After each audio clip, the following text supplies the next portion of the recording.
Hey folks, Donald Trump Jr. here with urgent news. The world's central banks are making unprecedented moves, and it's time for all Americans.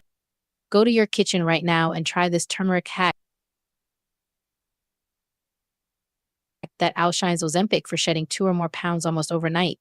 Okay, so everyone has been asking me how to lose 60 pounds of stubborn fat faster than anything else on the market, even Ozempic.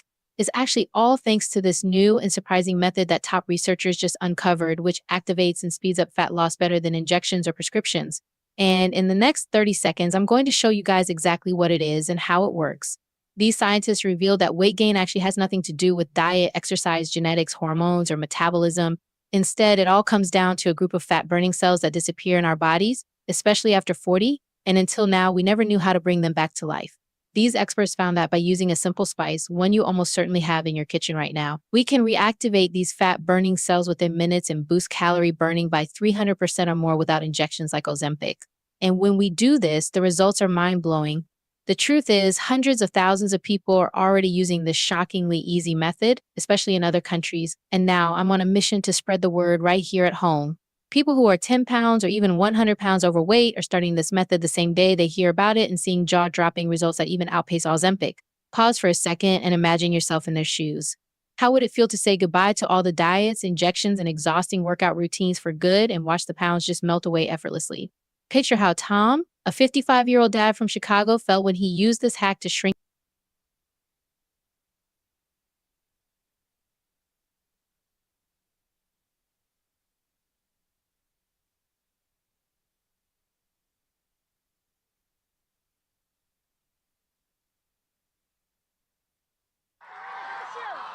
Watch out. Fight! Fight! Fight!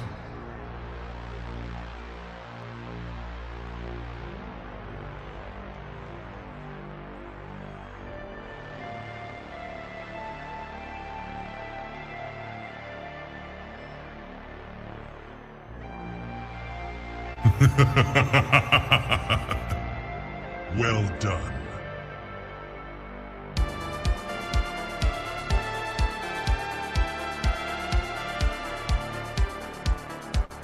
Finish him!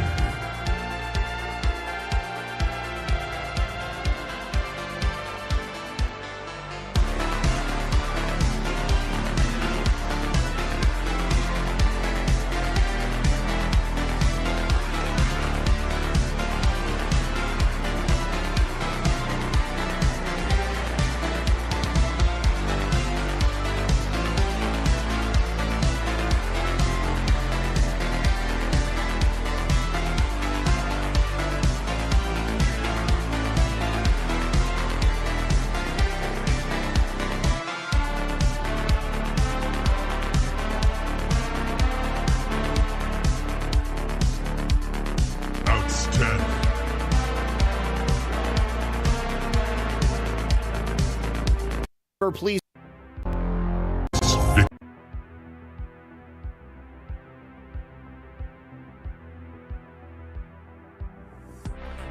Good evening, everyone. Into power to everybody's notes and chats as they're rolling through. Okay. Now, I want to begin today, guys, by bringing you down memory lane. You know, I really like to go back to stories we've covered in the past when these shows start out, because sometimes you hear something in the news, you see a story passing through your timeline, through your feed, and then nothing ever comes of it ever again. You never hear anything else about it. And generally, I mean, if something is newsworthy, I think a lot of people would like to get some sort of sense of closure. They want to know that the news they are hearing or that is being reported to them has some sort of culmination, a conclusion, if you will, because everybody loves a good story. Everybody loves a happy ending. And my friends, I have a happy ending for you today. I think that everybody is going to remember this illegal immigrant from Venezuela, a man by the name of Lionel Moreno. Now, Lionel came to prominence several months ago, might have even been a year ago now that I think about it, because he was posting on TikTok and he was teaching his other fellow illegal aliens that were illegally entering the United States of America how you could move into someone's home, squat, and through squatters' rights, steal that property from the legal and lawful owner. Well, Mr. Moreno is no longer singing a happy tune. Back then, because of all the reporting and coverage he got, he had his TikTok account taken away. And he tried starting new accounts. He would go on there and he would cry and moan and bellyache about censorship and about how he was being unfairly targeted for his views and the information he was trying to put out. Well, this man was a thug. He was a common criminal. And the information he was putting out was dangerous and detrimental to American citizens. So I gleefully took part in exposing Lionel Moreno. Now, there were many, many months where this guy was getting away with all of his shit-talking and his trashing of Americans, telling his fellow illegal aliens how little respect he had for the country that had allowed him to come in. Well, now he's sitting in jail in Ohio, and he's facing a deportation order. So much based information coming out of Ohio recently. Sarah, hey, what's up, Dan? He says, hey, Zach, Tattoo Teacher did an awesome interview on RSBN at the Trump rally today. Check out Florida Badlanders Telegram. Whoa, hold on. Let me see if I can find that over here, and we'll go ahead and watch that when we talk about yes, okay, it looks like, Rosalinda shared it. Okay, there it goes. Let me save that, and we will go ahead and pull that up. If you don't know who Tattoo Teacher is, TT interview, well, you will find out here shortly. Okay, Tattoo Teacher, I hope you're out there. If you're out there in the audience and you don't want me to play this interview, well, actually, I don't know. Maybe you said your name on the screen, so who knows? Anyways, we'll go ahead and we'll show the video. So the crazy part of this story is that things are going so haywire down in Venezuela that we may not even be able to deport him back there. Nicolas Maduro, obviously, he just went through a contentious re-election, and there is currently what appears to be an American and other foreign entity-backed coup that Nicolas Maduro is staving off. He just arrested a couple of people, and he has openly proclaimed them as coup plotters. He is not actually accepting return flights of the migrants that he so gleefully allowed to leave his country because he let them out of the prisons and the mental hospitals. So maybe we're just going to have to leave Lionel Moreno in an American jail. Perhaps he's going to have to suffer in silence eating the shitty food they feed you in the county clink. Well, migrant influencer Lionel Moreno, I will tell you this once more. He is no longer going to be encouraging illegal aliens to squat in your home. He is going to be deported in some fashion, but we just don't know exactly how or when.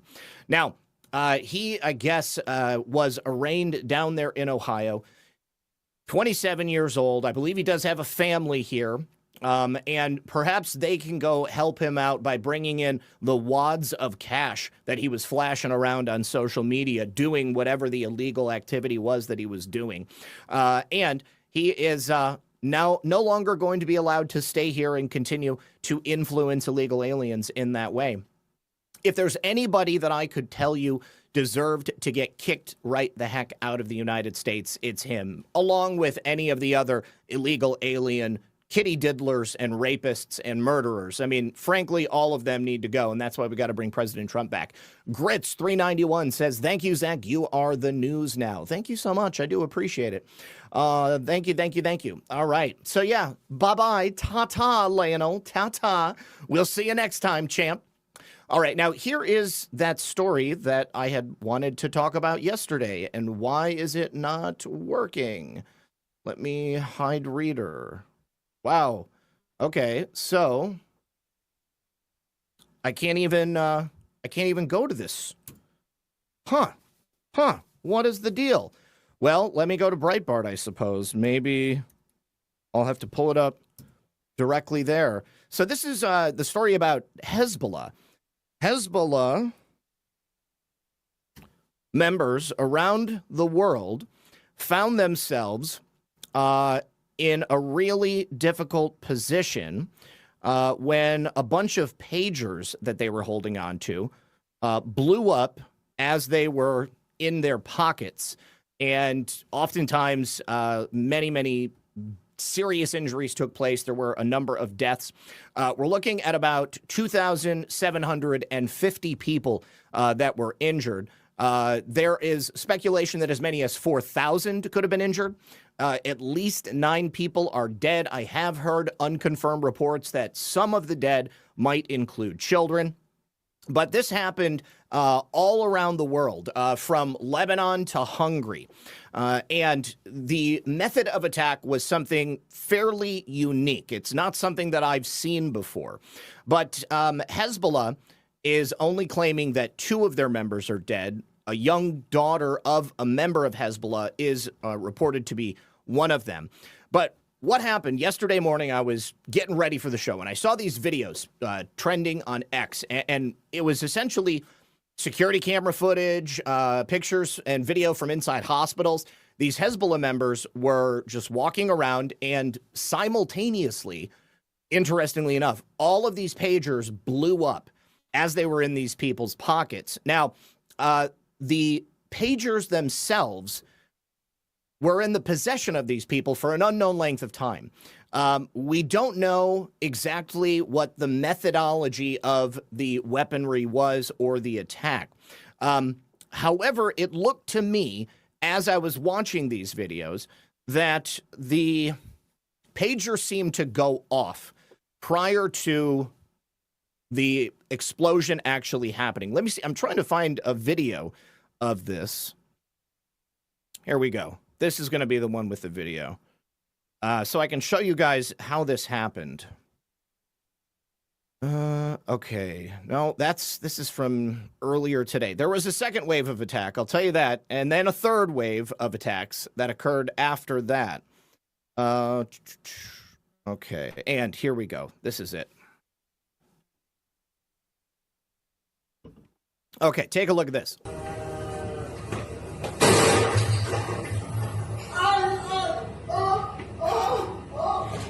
Stupid ads. Okay, I'm going to rewind that.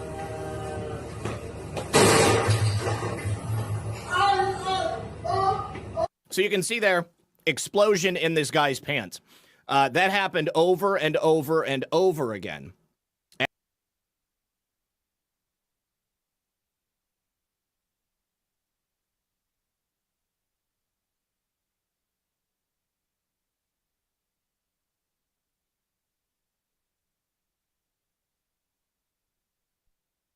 Hey guys, Donald Trump Jr. here. Let me ask you, does inflation feel worse than what we're being told? That's If you struggle with brittle bones or joint pain, you must see this. An ancient Spartan technique reveals a mind. It's really hard to get.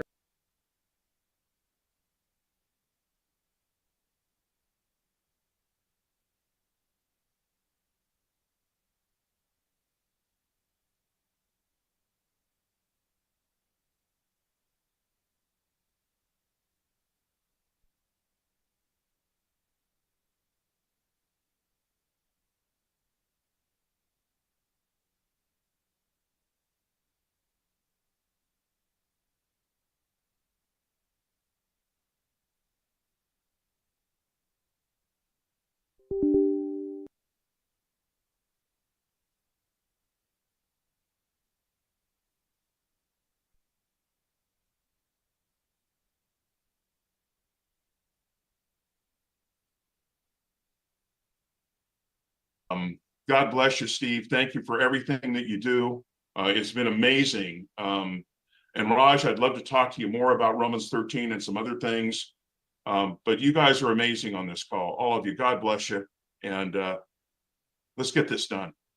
Thank you very much. Ed Solomon's next.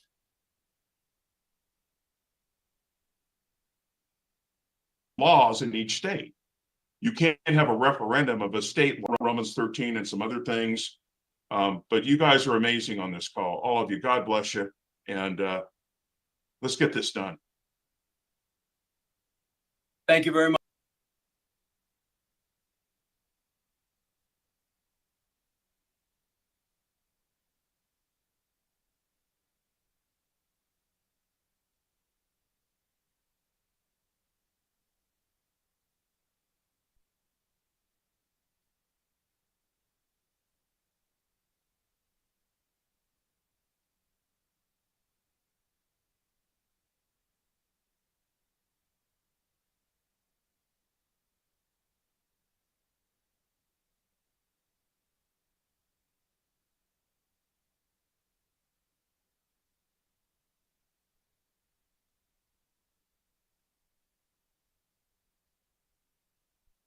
Let this soft mineral melt in your mouth to rebuild your gums and teeth and never need a dentist again.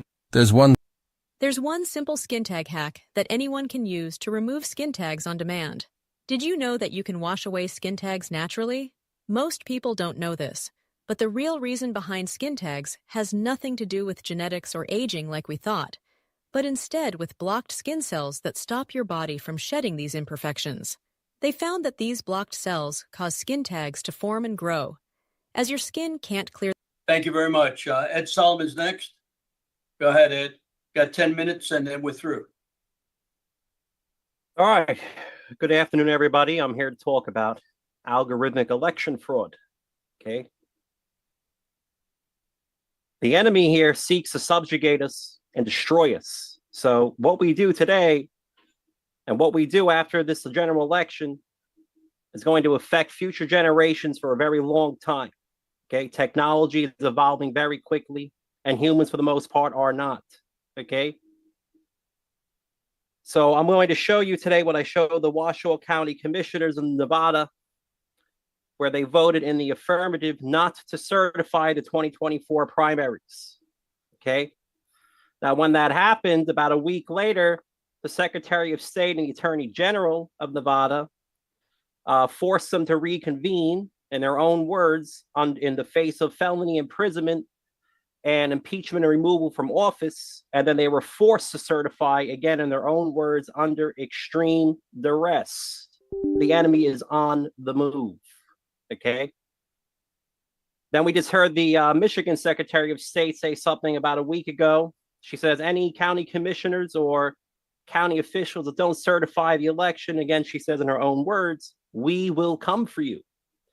They are now publicly threatening and coercing local and county officials into certifying elections that they know to be rigged. 10 minutes. What do I say? Okay, the first thing I'm going to show you is, I call this the victory slide. I'm going to share my screen. And this concerns Colorado. Okay. And I show the slide to people who are on our side, but don't think the machines or algorithms have very much to do with the manipulation of the votes. So what you're seeing here in this slide, if I zoom in, it's El Paso County in 2020 in Colorado. The red line shows you what percentage of Republicans voted no on Proposition B. That goes from 65 to about 55% over the course of the election. Proposition B was about raising taxes. The blue line down here shows you what percentage of Democrats voted no on Proposition B. There's about 33% of Democrats voted no. Regardless of which county you go to in Colorado, there's about a 20 to 30% difference between how Republicans and Democrats felt on Proposition B, which makes sense because it's about raising taxes. Well, let's go over to Arapahoe County in Colorado. Very different. What you see here over time, as the ballots are being counted according to the cast vote record, that there is no difference between how Democrats and blue and Republicans and red voted on Proposition B over the entire course of the election, with hundreds of thousands of ballots counted, just like in El Paso County. Not only is there no difference between how they voted over time, but however they change in their mood, they change in perfect parallel over time. So there was a bipartisan consensus in Arapahoe County on raising taxes, and it was bipartisan during all moments in time. They move in perfect parallel.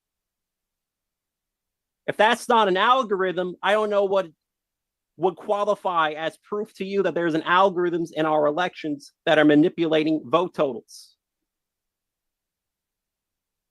Now let's go to Nevada.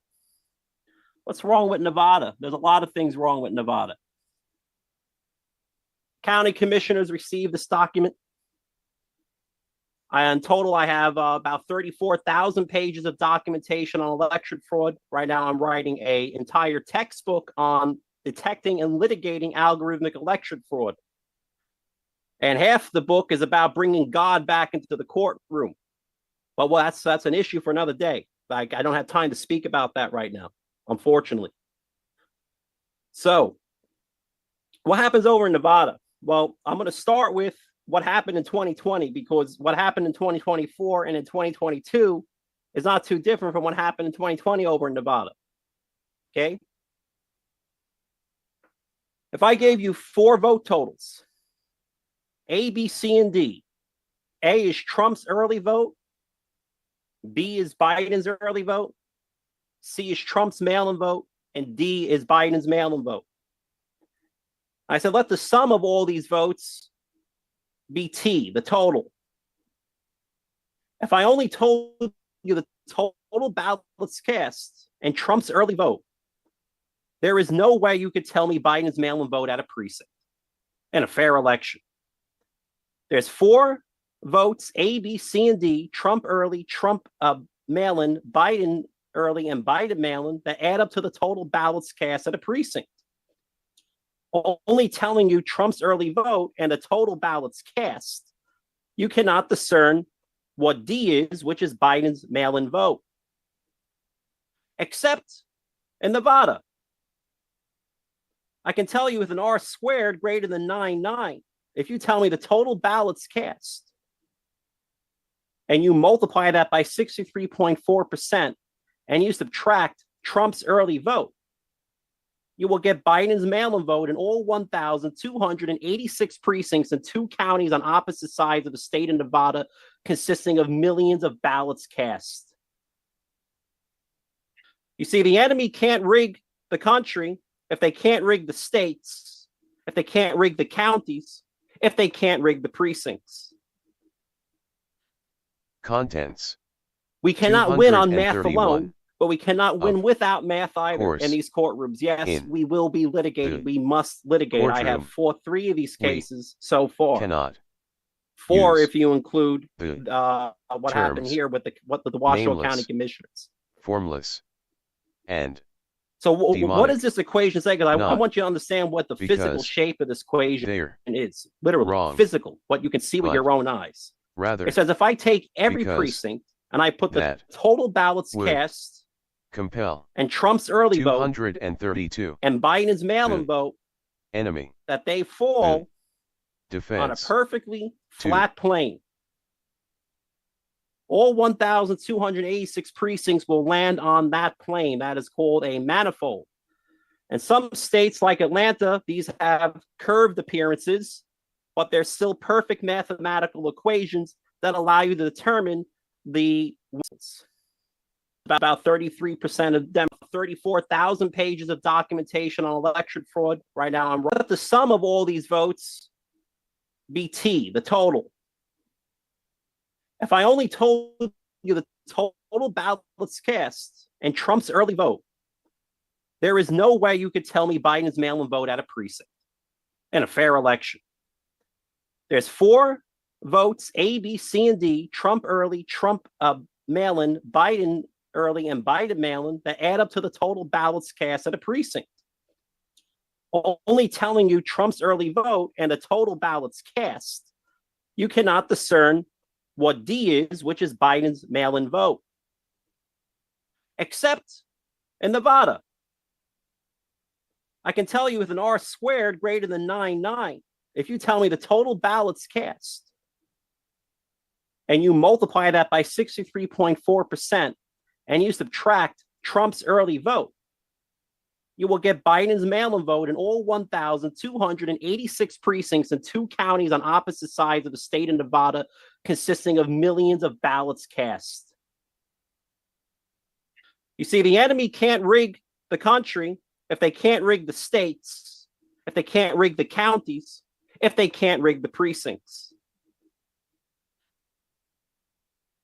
We cannot win on math alone, but we cannot win without math either in these courtrooms. Yes, we will be litigating. We must litigate. I have fought 3 of these cases so far. 4 if you include what happened here with the Washoe County Commissioners. So what does this equation say? Because I want you to understand what the physical shape of this equation is. Literally physical, what you can see with your own eyes. It says if I take every precinct and I put the total ballots cast and Trump's early vote and Biden's mail-in vote, that they fall on a perfectly flat plane. All 1,286 precincts will land on that plane. That is called a manifold. And some states like Atlanta, these have curved appearances, but they're still perfect mathematical equations that allow you to determine the winner's mail-in vote from the loser's early vote. Okay? What you have seen as a manifold is what I call here in my paper that I'm writing. You are now a manifold witness. You cannot unsee what you have seen. You have seen the rig, the physical shape of how they make the numbers work at a precinct level. Okay? When I first saw my first manifold in 2021, it took me a while to find, but because nobody wrote a textbook on algorithmic election fraud, believe it or not. Imagine that. You can't even find a course or a class on it. So when I saw it, I realized that I had found the design of the enemy. So with the time I have left, all I can say is I can't fight this alone. I can't be in every courtroom in every county in the United States in 2024. I can't be everywhere. I'm not God. But we as a whole can be everywhere. So what I need you to do is find people who are mathematically astute, have a strong conviction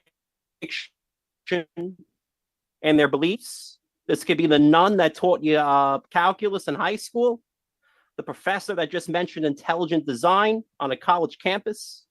It could be your aunt or your uncle. Okay? So I'm going to give you a few links here for them to go through. These links contain my phone number and my email address. And I would like you to give it to people who are willing and capable of fighting algorithmic election fraud in the courtroom. Okay? I don't have time to give a full math lecture in 10 minutes. So let's stop sharing. And I'm going to go to chat. 2 minutes. This is the, thank you. I don't need that much more time. Okay, good. This is the slideshow for Colorado. This is the work on Nevada 2024. Here.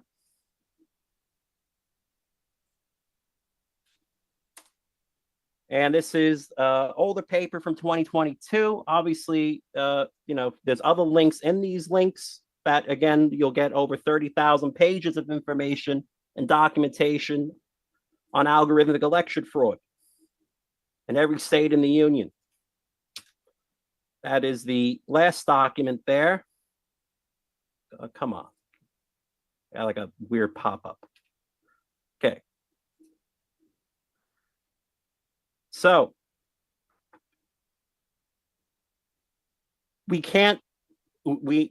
have to confront the enemy in their own domain. We have to go to court. Okay. Now, my personal experience in the courtroom has been the following, as documented in the case of Gilbert versus Lombardo concerning a Republican gubernatorial primary in 2022. The judge and the defense did not deny that these equations were operating over the precincts and changing the vote totals. This is on record. So what they did was they said, well, Mr. Solomon, under Nevada state law, and this is in most states of the union, it's not just sufficient to prove that fraud occurred, but you also have to prove that it did enough damage to overturn the result of the election. So the judge was asking me to do witchcraft. He was asking me to tell him what the vote totals originally were in the precincts before they rigged it. Got to wrap it up. Okay, so that's all I have to say. All right, thank you very much, and we'll get people to get to you. Raj, you want to wind this up? So I want to thank everyone for attending this call. Thank you to the speakers. Thank you most of all to you, the folks like all of us that are going to be taking action. Also want to thank Steve Stern, who was tiring,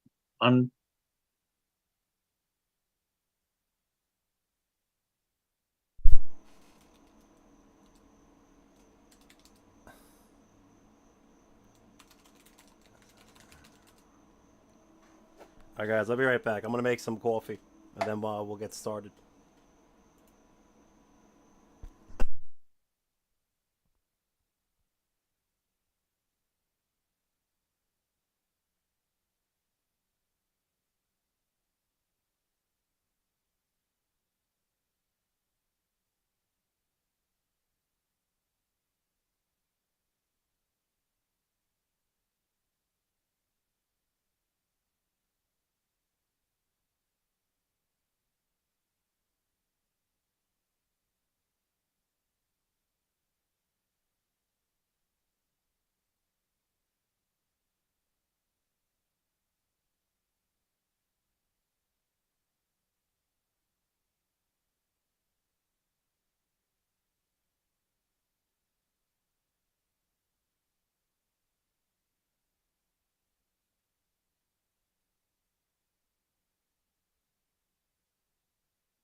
Give me some Kaja Ray. Okay, ready? 1, 2, 3, go.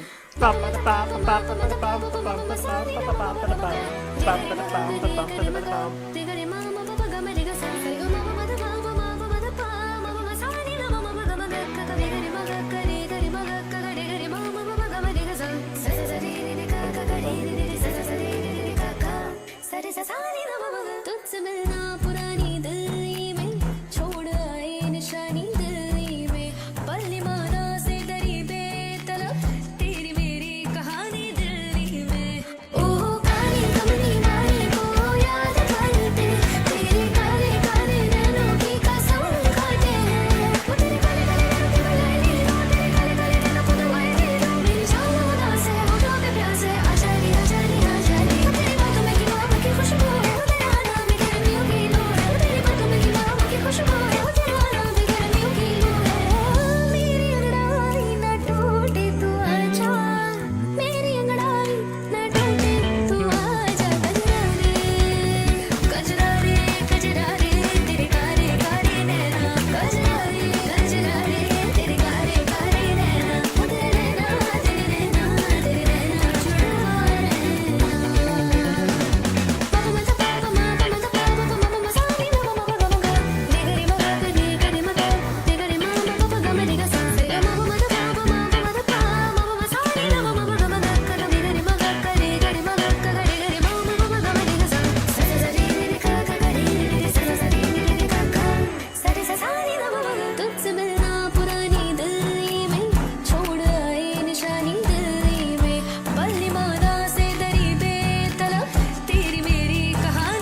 Okay, ready? 1, 2, 3, go.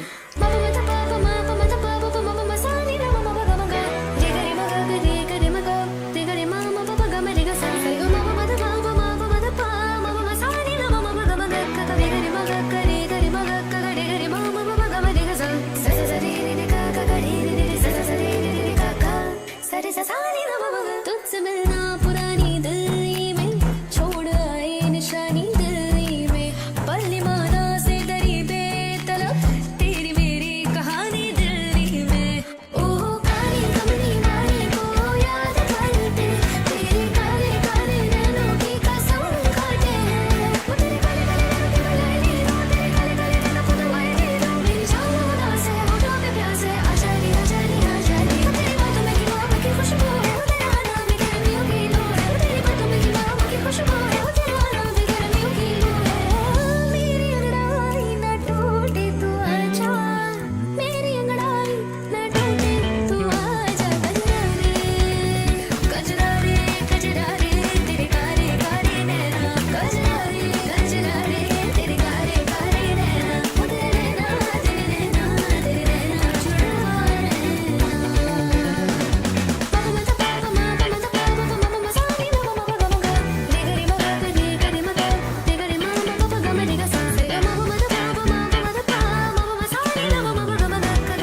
कजरा रे तेरे कारे कारे नैना कजरा रे तेरे कारे कारे नैना हो तेरे नैना तेरे नैना जुड़ा है कजरा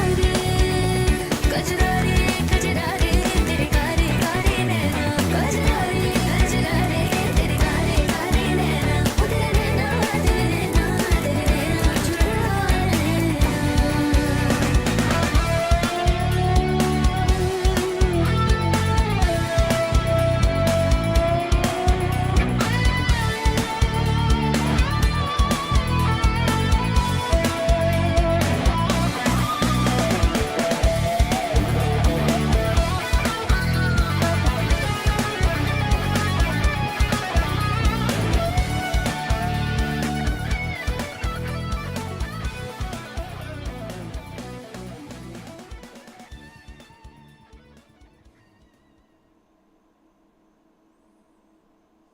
Okay, ready? 1, 2, 3, go.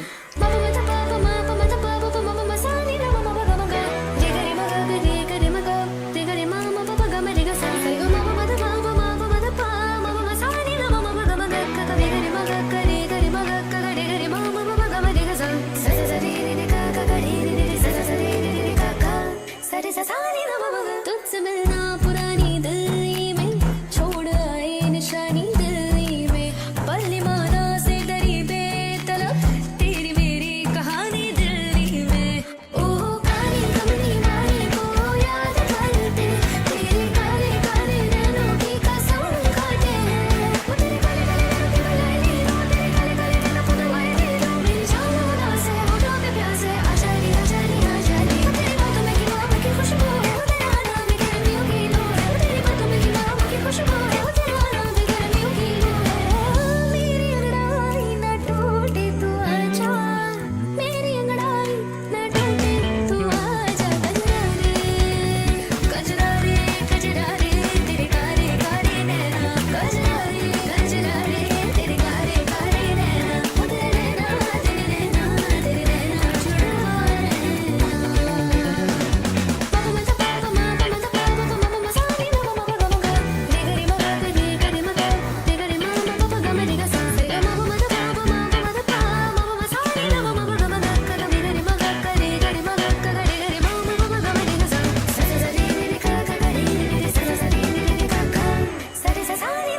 तुझसे मिलना पुरानी दिल में छोड़ आए निशानी दिल में पल माना से डरी बेतलब तेरी मेरी कहानी दिल में ओ काली कमली मारी को याद करते तेरे काले काले नैनों की कसम खाते हैं वो तेरे काले काले नैनों की बुलाई लो तेरे काले काले नैनों को दवाई दे दो मेरी जान उदास है होठों पे प्यास है आजादी आजादी आजादी तेरी बातों में की मोहब्बत की खुशबू है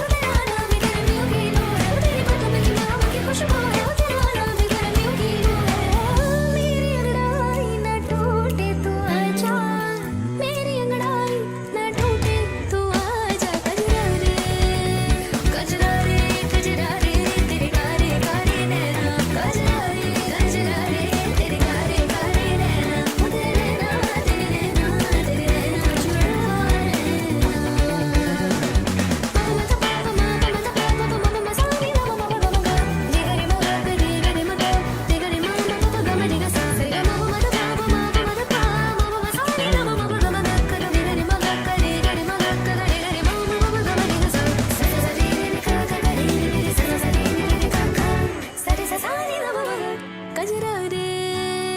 जुड़ा कजरा रे तेरे कारे कारे नैना कजरा रे तेरे कारे कारे नैना हो तेरे नैना जुड़ा है कजरा रे तेरे कारे कारे नैना कजरा रे तेरे कारे कारे नैना हो तेरे नैना जुड़ा है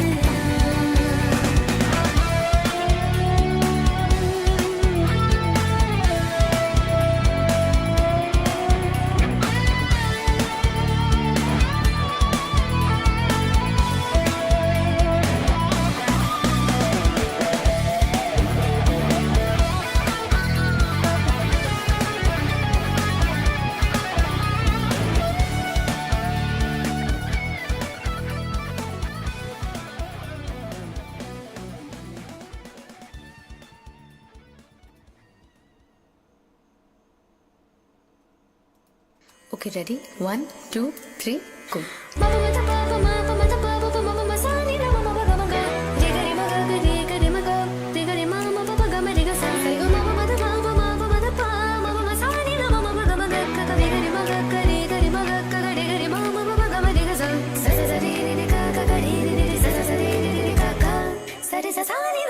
तुझसे मिलना पुरानी दिल्ली में छोड़ आए निशानी दिल्ली में पल्ली माना से डरी बेतलब तेरी मेरी कहानी दिल्ली में ओह काली कमली वाली को याद करते तेरे काले काले नैनों की कसम खाते हैं वो तेरे काले काले नैनों की बुलाई लो तेरे काले काले नैनों को दवाई दे दो मेरी जान उदास है होठों पे प्यास है आजादी आजादी आजादी तेरी बातों में की मोहब्बत की खुशबू है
Okay, ready? 1, 2, 3, go.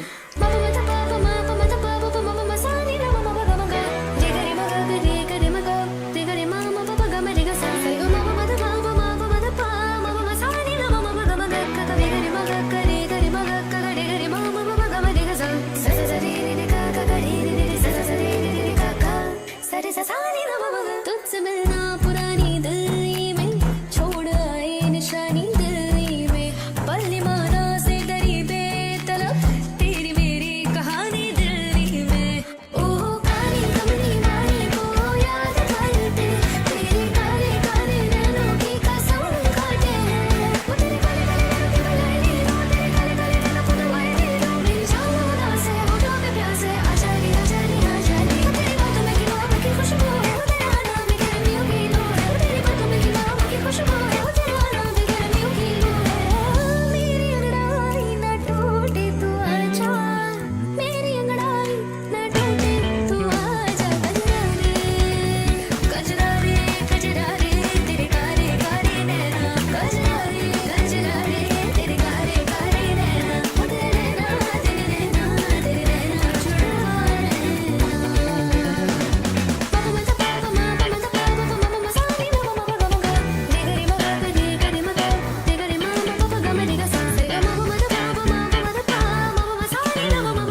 kill a few noobs, shall we?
We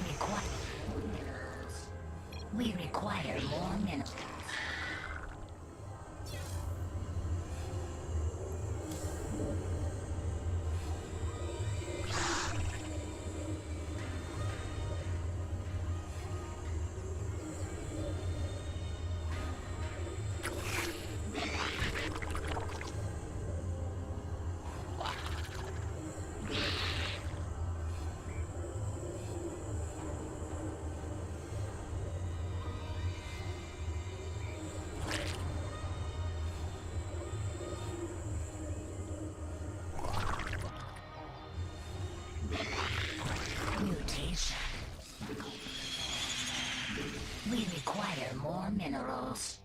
We require more minerals. We require more minerals.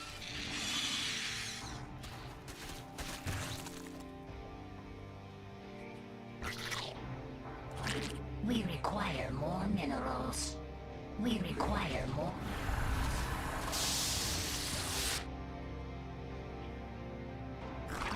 We require more minerals. We require more minerals.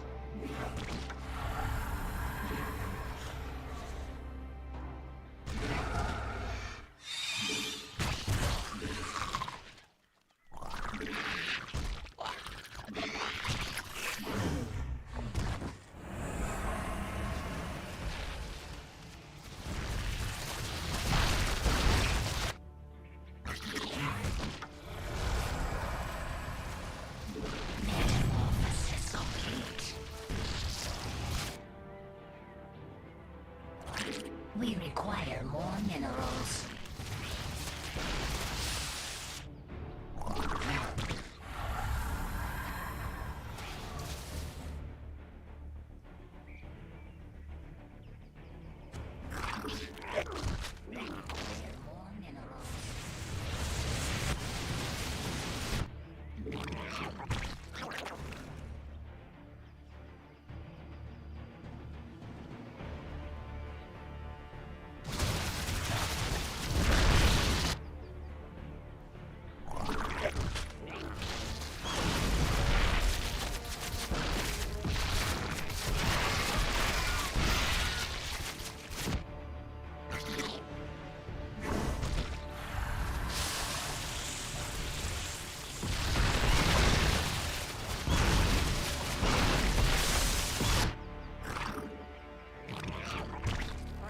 We require more minerals.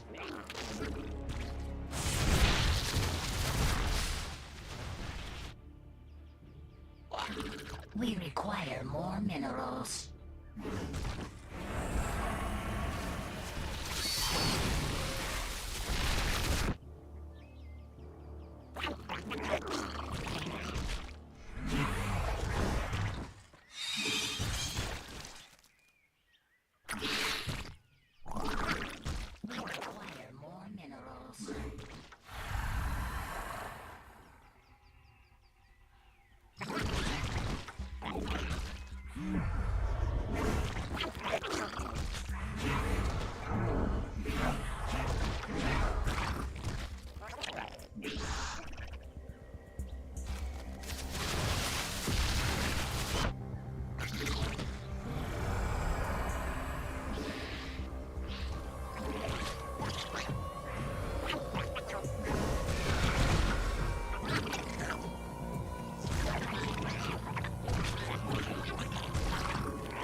more minerals.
more minerals. We require more minerals. We require more minerals. We require more minerals. We require more minerals.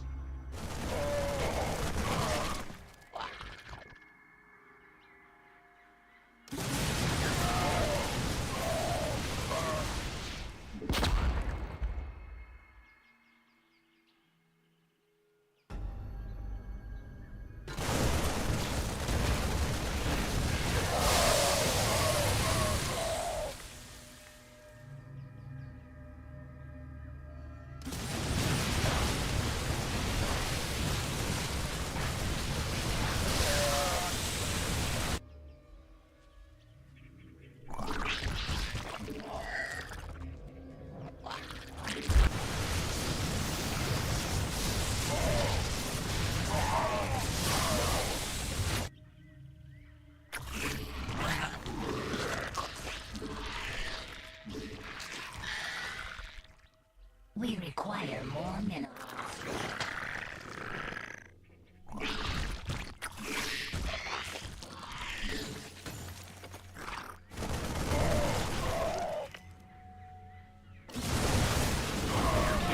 Process complete. We require more minerals.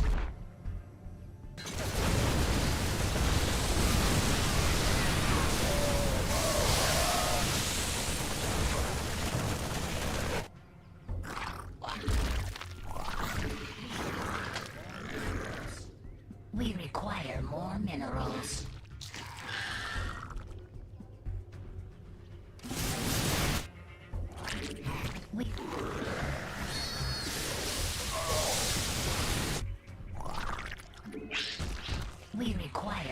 minerals. We require more minerals. We require more minerals. We require more minerals.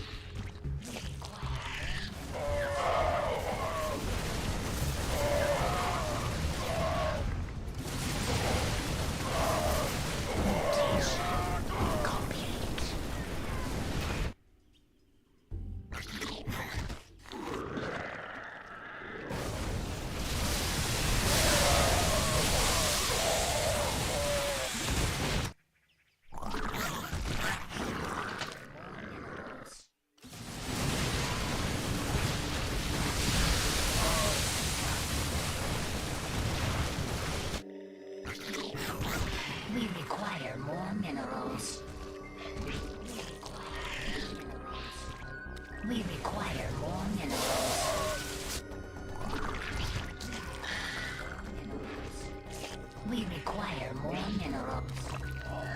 We require more minerals.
We require more minerals.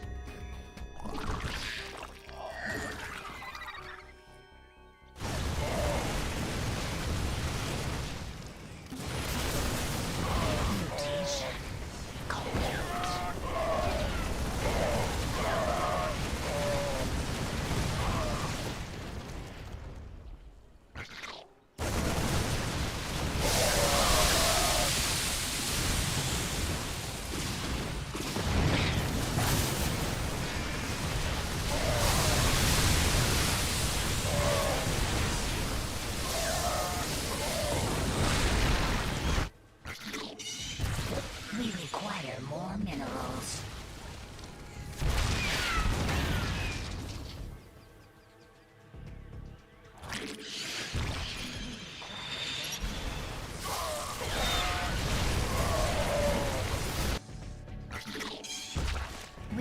require more minerals. We require more minerals. We require more minerals.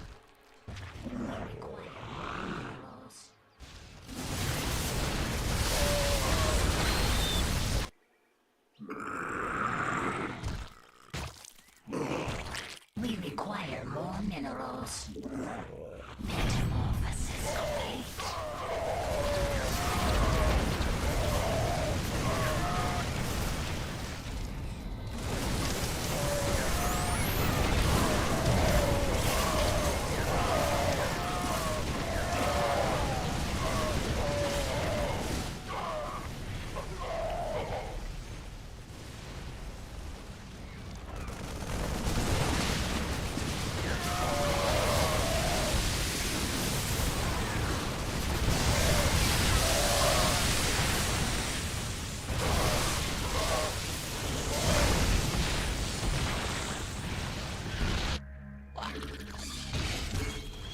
We require more minerals. We require more minerals.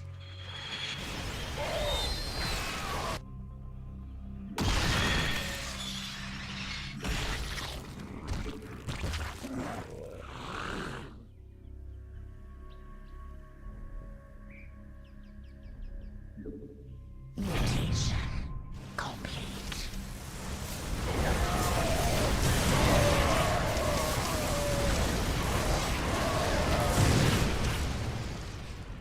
Mutation complete.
We require more minerals.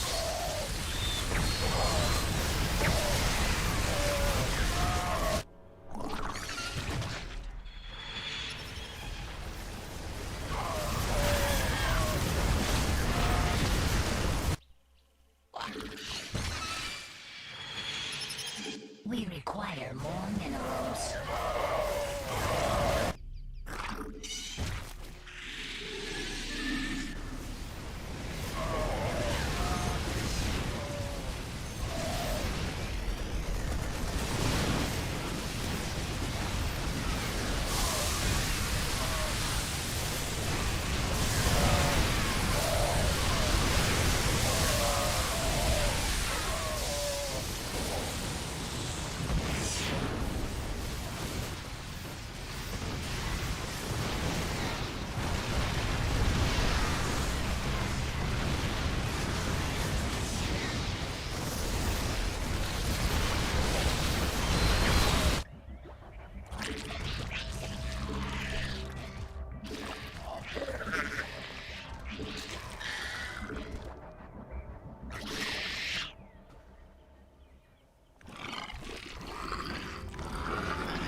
require more minerals.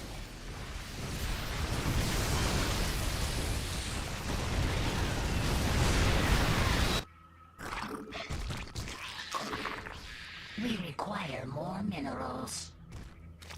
We require more minerals. We require more minerals.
Need a little more Indian hip hop. Okay, ready? 1, That's 2, right. 3, go.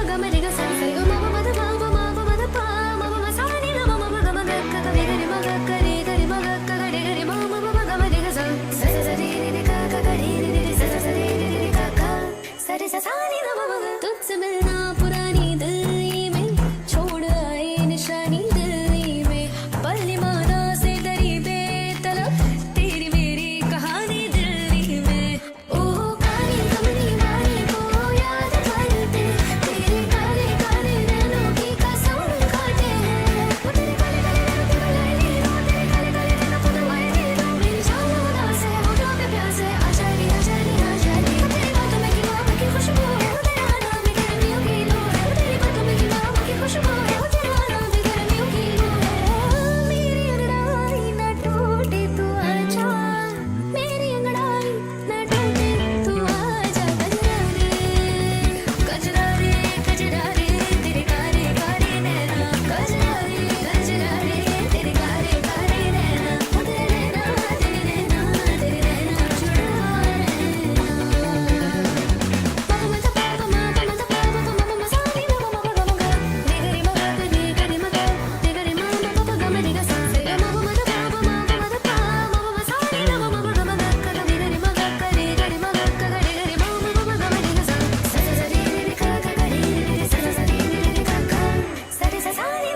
तुझसे मिलना पुरानी दिल्ली में छोड़ आए निशानी दिल्ली में पल्ली माना से दरी बेतलब तेरी मेरी कहानी दिल्ली में ओह काली कमली वाली को याद करते तेरे काले काले नैनों की कसम खाते हैं वो तेरे काले काले नैनों की बुलाई दी वो तेरे काले काले नैनों को दवाई दी तो मेरी जान उदास है होठों पे प्यास है आजादी आजादी आजादी तेरी बातों में की मोहब्बत की खुशबू है वो तेरे हाथों में गर्मियों की लू है वो तेरी बातों में की मोहब्बत की खुशबू है वो तेरे हाथों में गर्मियों की लू है मेरी अंगड़ाई न टूटे तू आजा मेरी अंगड़ाई न टूटे तू आजा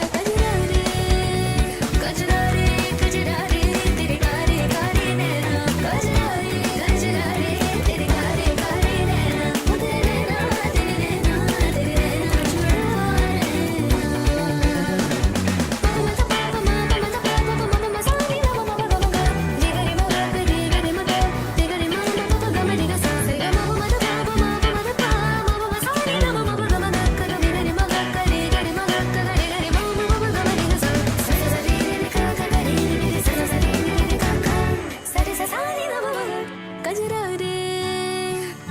तेरे नैना गजरा रे तेरे कारे कारे नैना गजरा रे तेरे कारे कारे नैना हो तेरे नैना तेरे नैना जुड़ा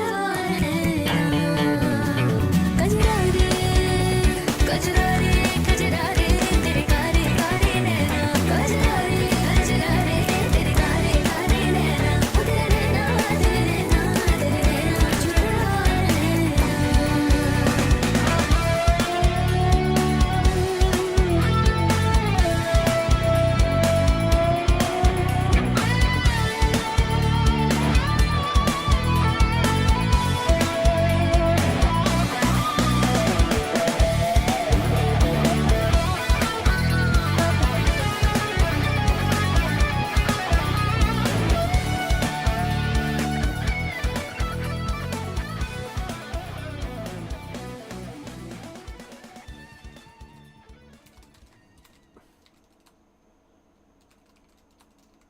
Okay, ready? 1, 2, 3, go.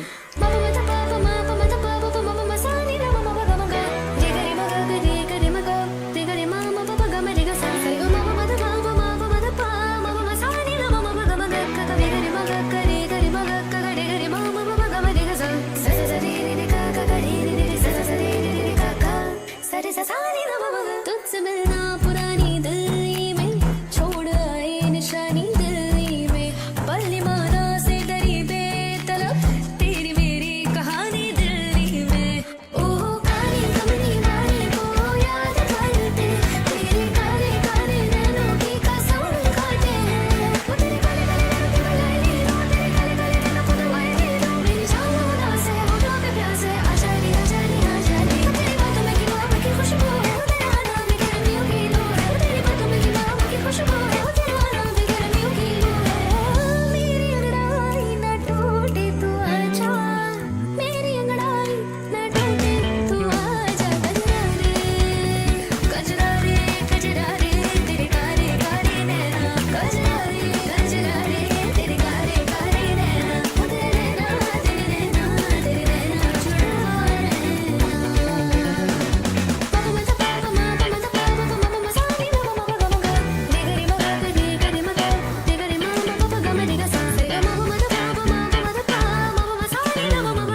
कजरा रे तेरे कारे कारे नैना कजरा रे तेरे कारे कारे नैना हो तेरे नैना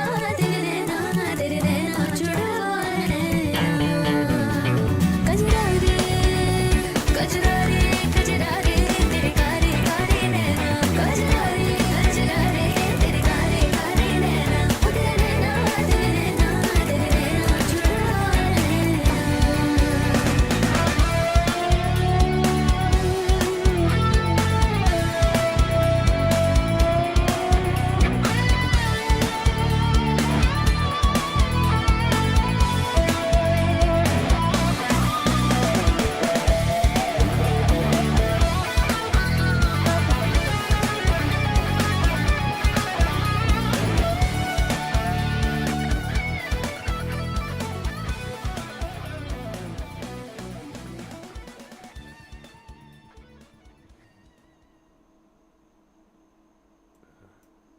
Okay, ready? 1, 2, 3, go.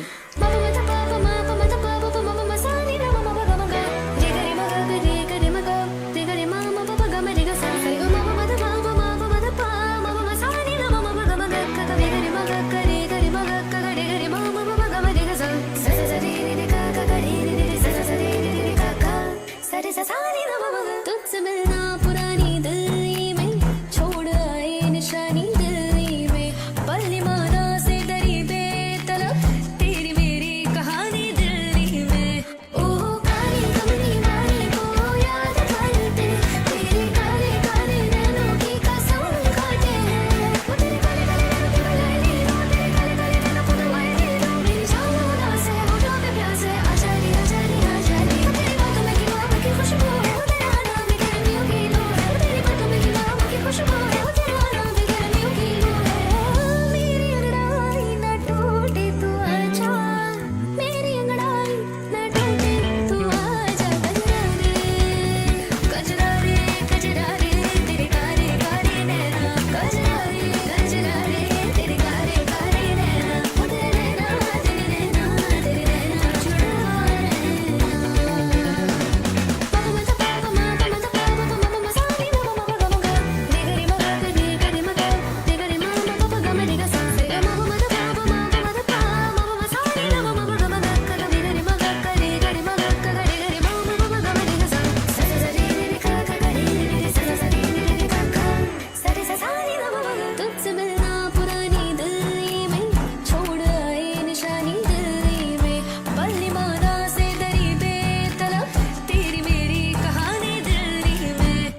Okay, ready? 1, 2, 3, go.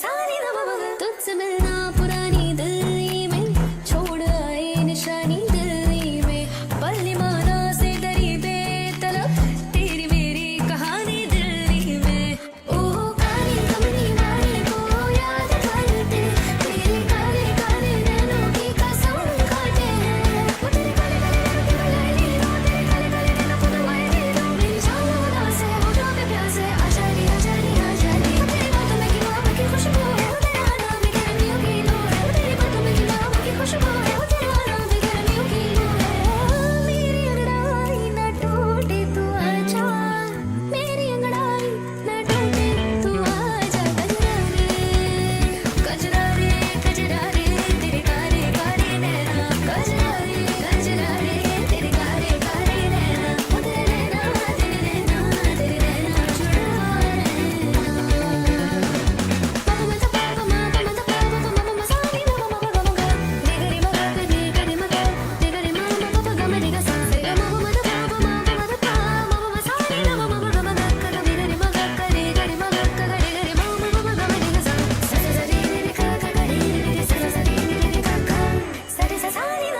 तुझसे मिलना पुरानी दिल्ली में छोड़ आए निशानी दिल्ली में पल्ली माना से दरी बेतलब तेरी मेरी कहानी दिल्ली में ओह काली कमली वाली को याद करते तेरे काले काले नैनों की कसम खाते हैं वो तेरे काले काले नैनों की बुलाई लो तेरे काले काले नैनों को दवाई दे दो मेरी जान उदास है होठों पे प्यास है आजादी आजादी आजादी तेरी बातों में की मोहब्बत की खुशबू है वो तेरा नाम भी गर्मियों की लो है वो तेरी बातों में की मोहब्बत की खुशबू है वो तेरा नाम भी गर्मियों की लो है मेरी अंगड़ाई न टूटे तू आजा मेरी अंगड़ाई न टूटे तू आजा गजरा रे तेरे कारे कारे नैना गजरा रे तेरे कारे कारे नैना वो तेरे नैना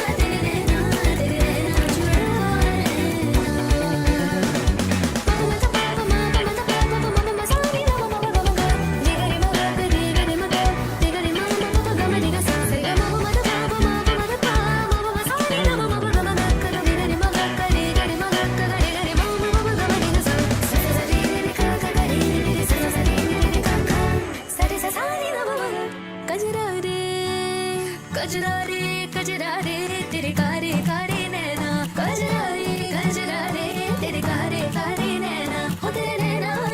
नैना वो तेरे नैना जुड़वा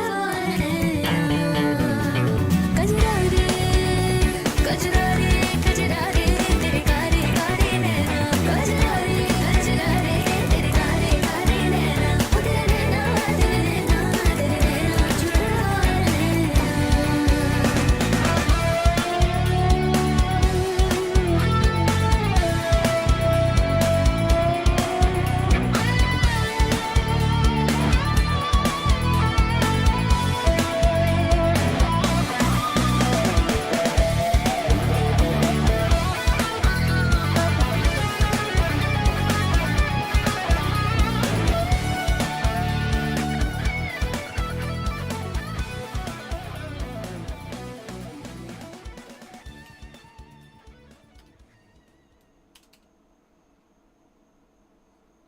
Okay, ready? 1, 2, 3, go.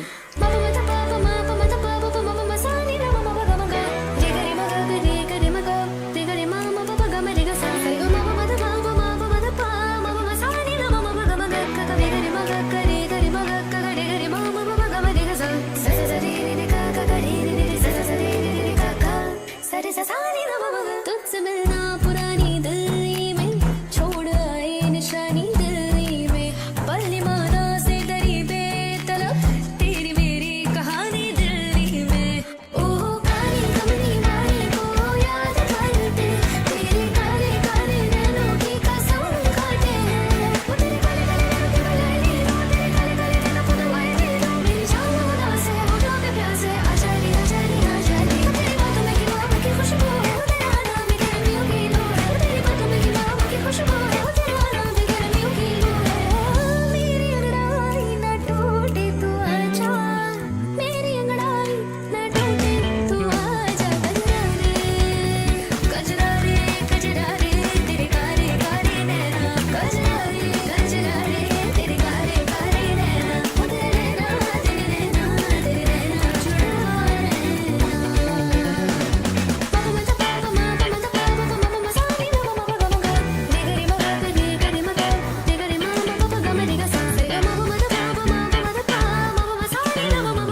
about the number pi.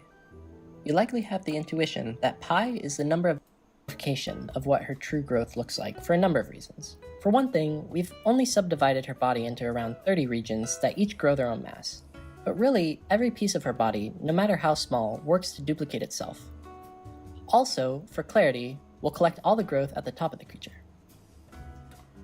You might be questioning how this has anything to do with E, but if you bear with us to investigate the effects of Tally's growth rule, you'll see how all three descriptions of E pop out. Our goal will be to find an expression for Tally's height at any point during the day. To understand Tally's growth, let's plot her mass over time, which, for a one-dimensional creature like Tally, is just her height. Say at the beginning of the day, she's 1 meter tall. Over the course of the day, her initial red body mass will effectively duplicate itself, because every tiny piece of it duplicates.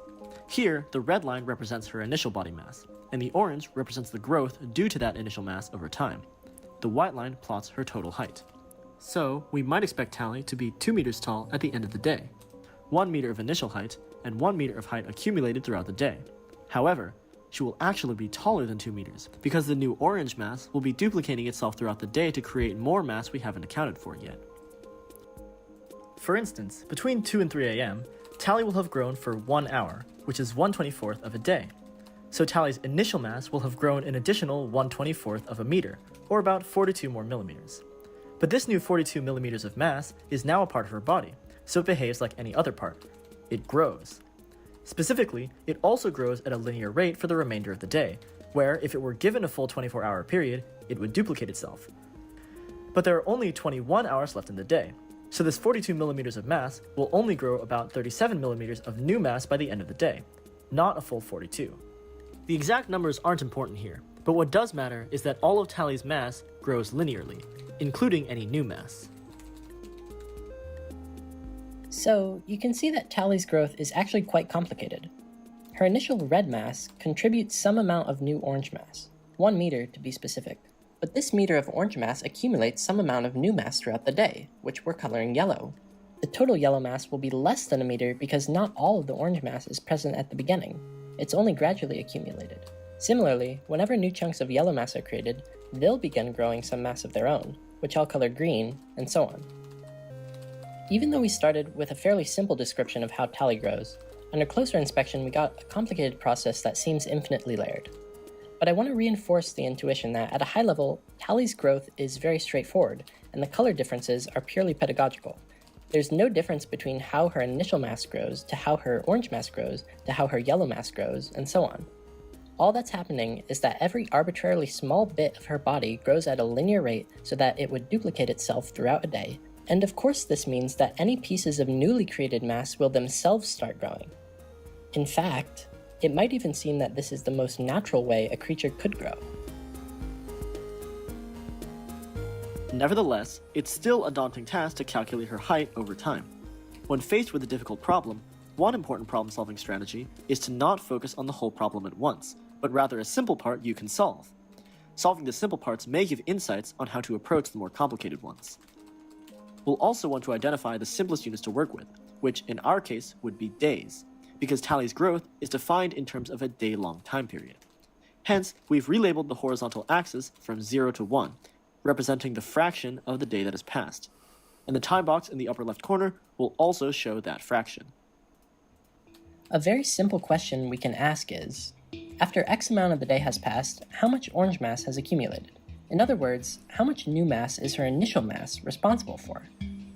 You may already know the answer. Since she starts out with 0 orange mass, but has 1 meter of orange mass after 1 day that's accumulated in a linear fashion, her orange mass after X of the day has passed is simply X meters. For instance, when 60% of the day has passed, the amount of orange mass will be 0.6 meters. Okay, simple enough. Here's the next question. After X amount of the day has passed, how much yellow mass has accumulated? Remember, the yellow mass is the mass that grows from the orange mass. Calculating this will be slightly more difficult, because not all orange mass is created equal. Orange mass that grows near the beginning of the day will contribute much more yellow mass than the orange mass that grows just before time X, because that new mass won't be growing for nearly as long. We can tackle this problem by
Let me kill a few more noobs.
The firstborn. You have not enough minerals. You have not. I am here in the shadows.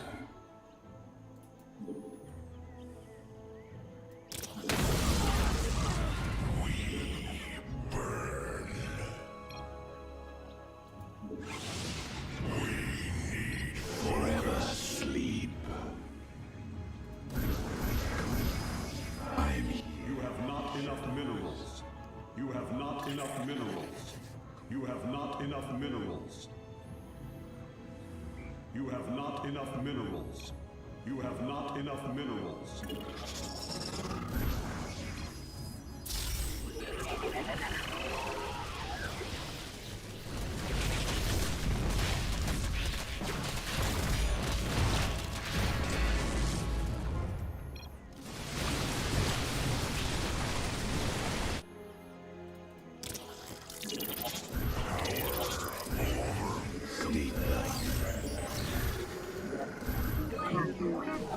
Glory to the Daemon.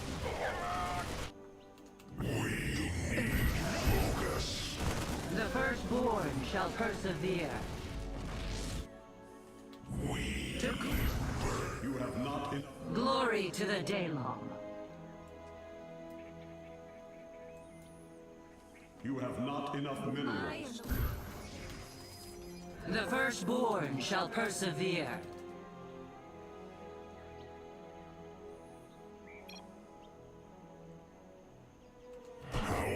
Glade cannon armed. Unto Ka. I'm here in the shadows.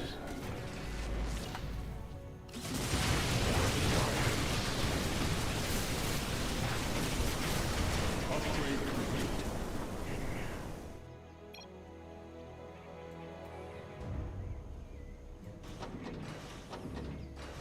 Research complete.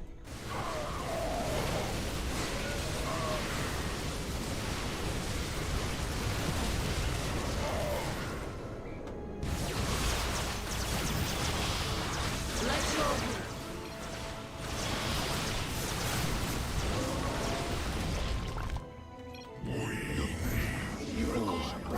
I'm here. You have not enough minerals. I'm here. You have not enough minerals. You have not. I'm here. You have not enough minerals. I'm here in the shadows. We are one. Cold is the. I am. State thy bidding. You require. I am the voice of the eclipse.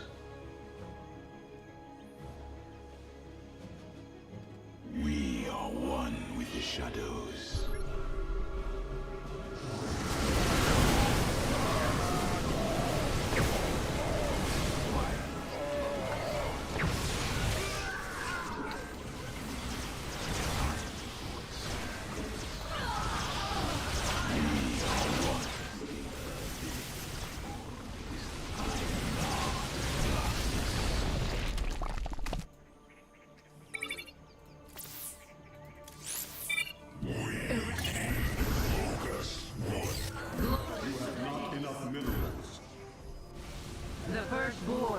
persevere.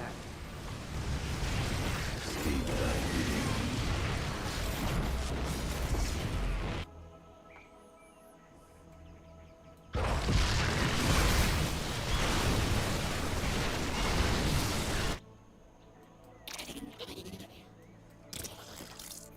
State thy bidding.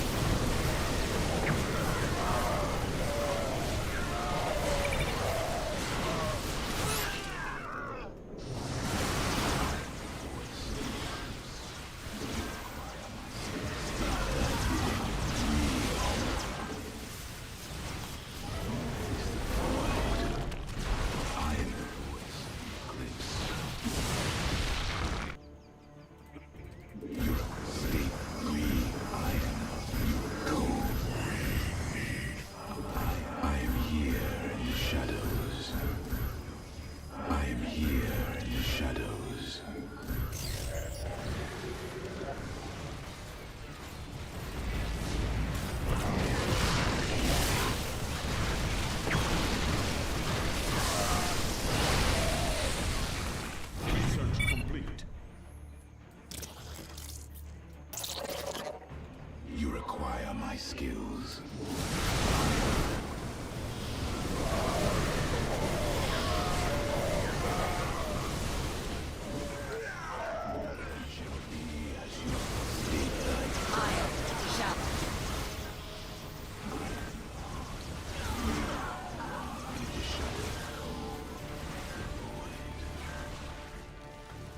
I serve.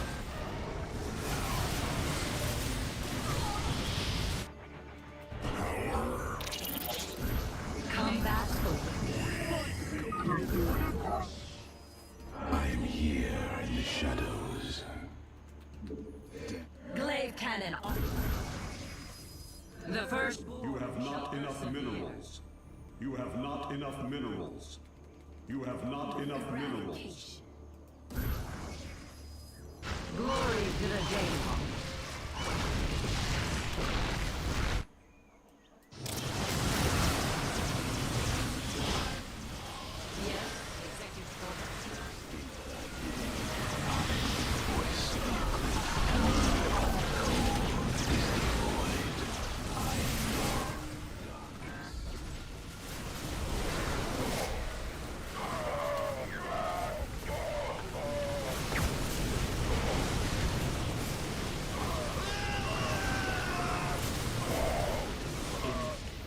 Where shall we march? Give us your time.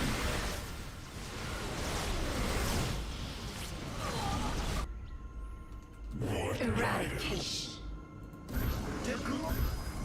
The firstborn shall persevere.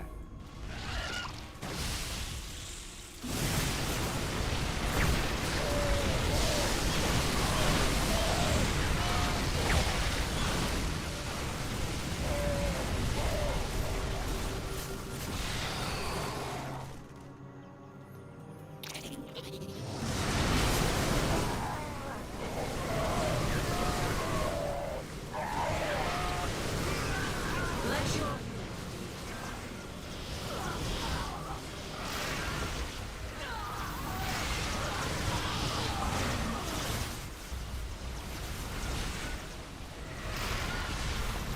Upgrade complete.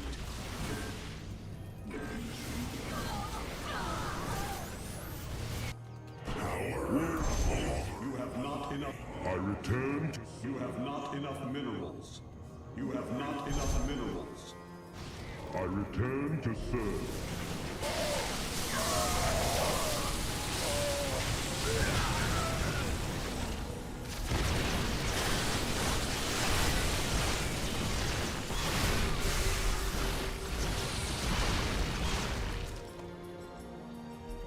We are one with the shadows.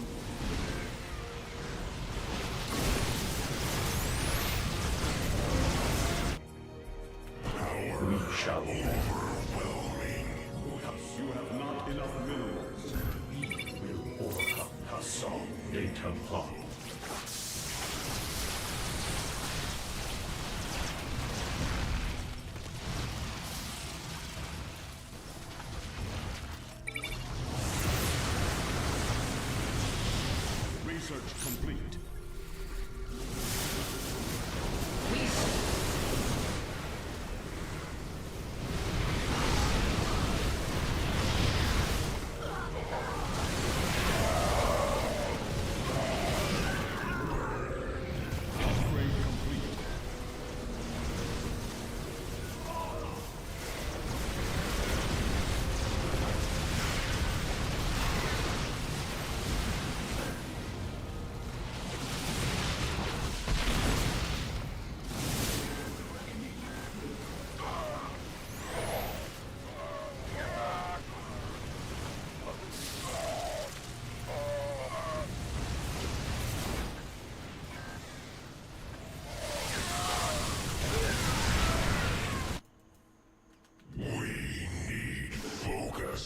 Spare none who oppose us.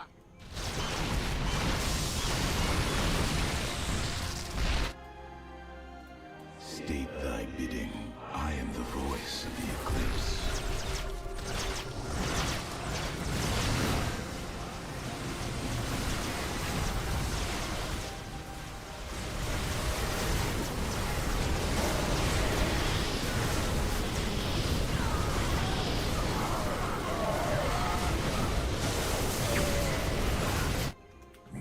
The true bird is dead. Give us your command. What guidance? Power. Hassan Dayton.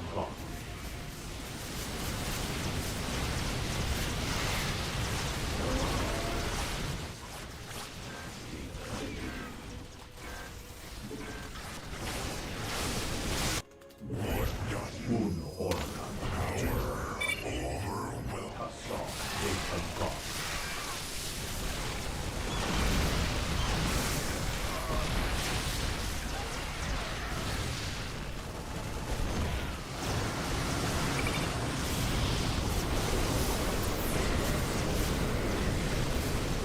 Upgrade complete. Upgrade complete.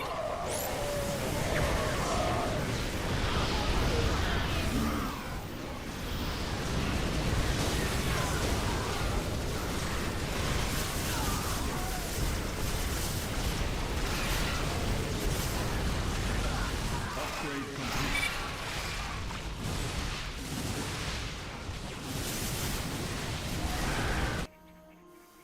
Power overwhelming.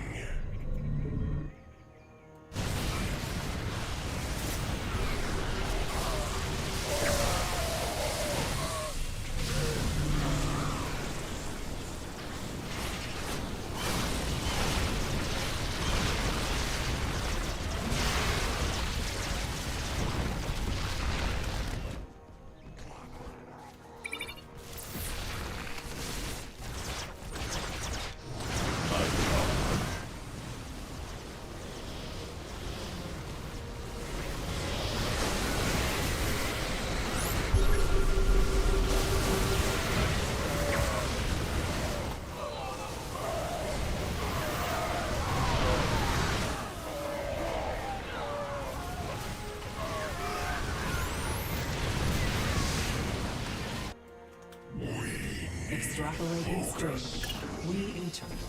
Oracle perceiving. You have not enough mineral. I am here.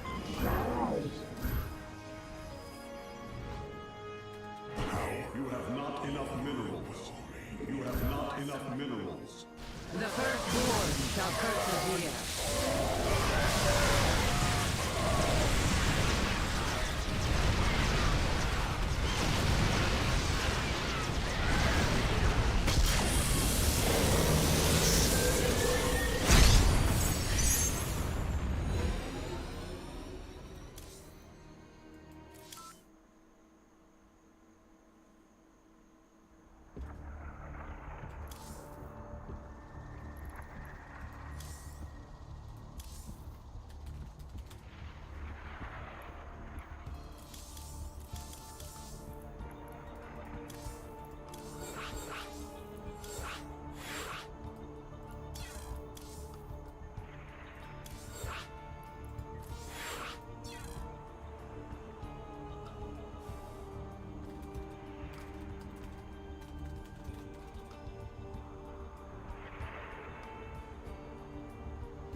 have not enough minerals.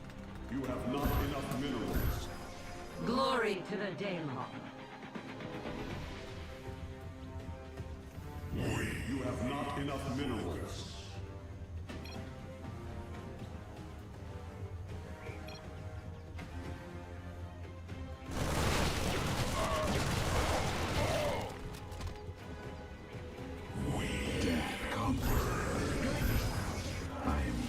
The firstborn shall persevere.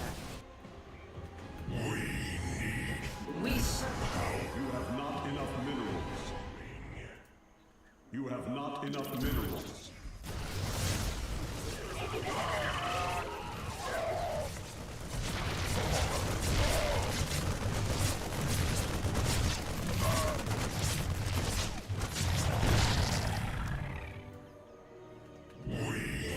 You have not enough minerals. You have not enough minerals. You have not enough minerals. let your will be glory to the Daemon.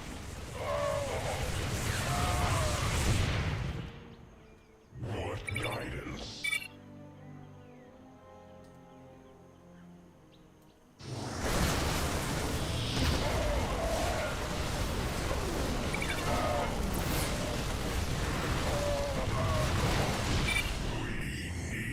Focus. Glory. I am here in the shadows.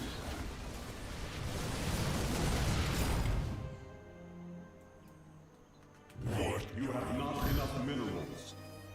I am here in the shadows.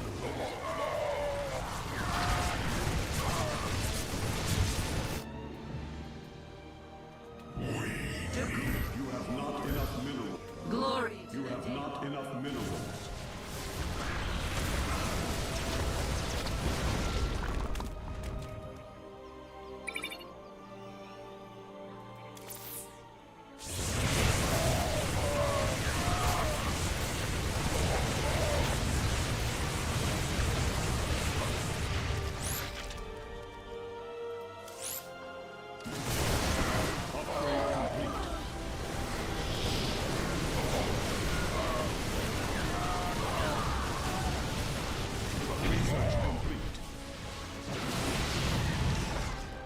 What guidance?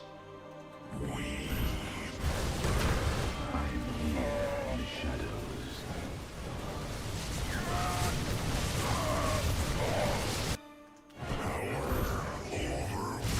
I am here in the shadows.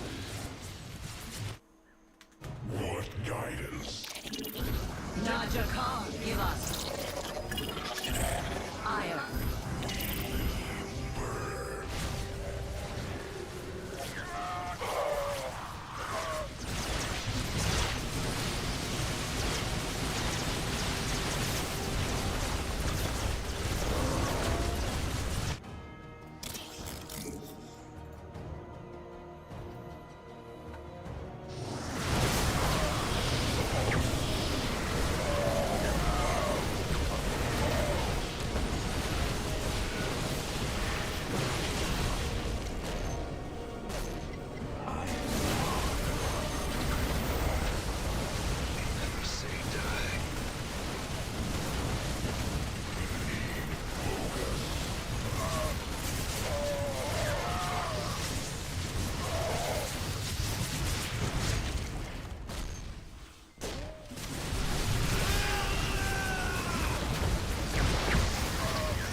You have not enough minerals. I am here in the shadows. Upgrade complete. Give us your What guidance? Upgrade complete. Research complete.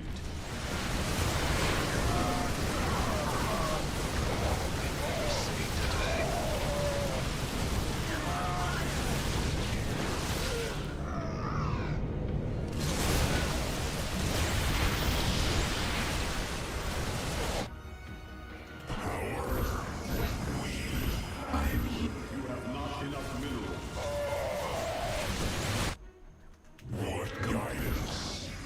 your I am here in the shadows.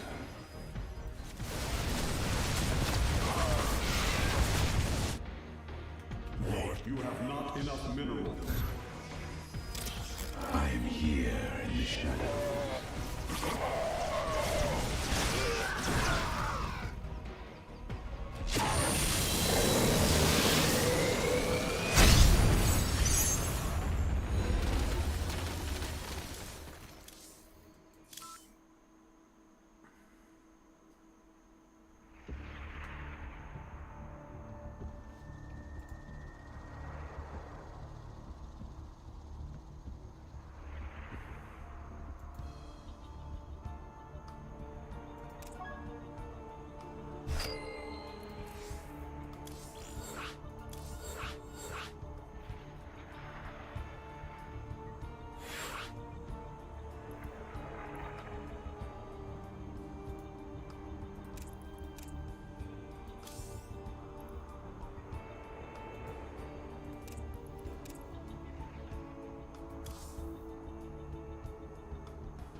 The firstborn. You have not enough minerals. You have not enough minerals. I am here in the shadows.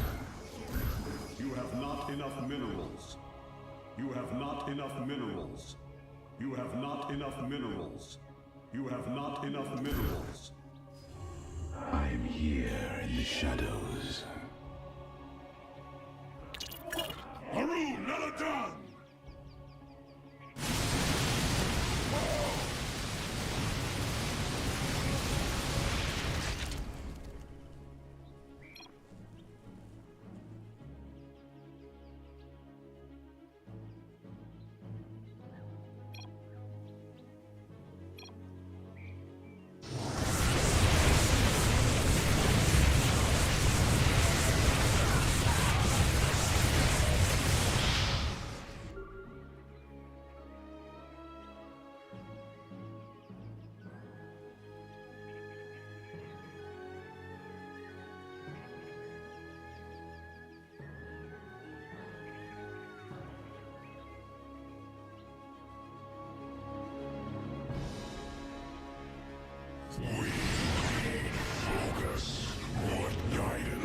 To glory.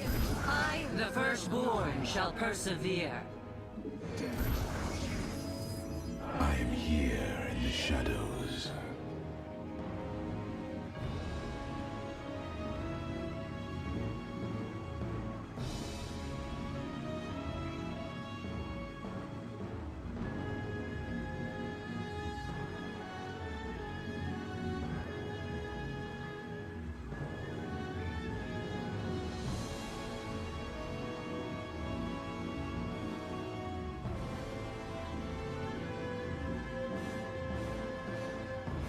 Upgrade complete. You have not enough. From the shadows, I You have not enough minerals. You have not enough minerals. From the shadows, I come. What? You have not enough minerals. The firstborn shall persevere.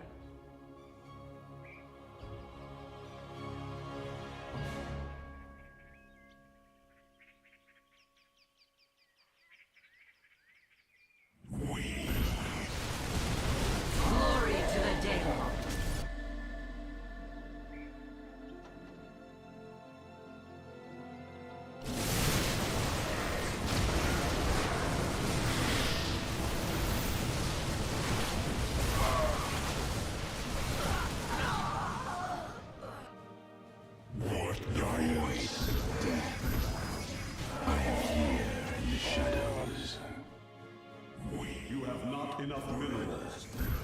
You have not enough minerals. May your death...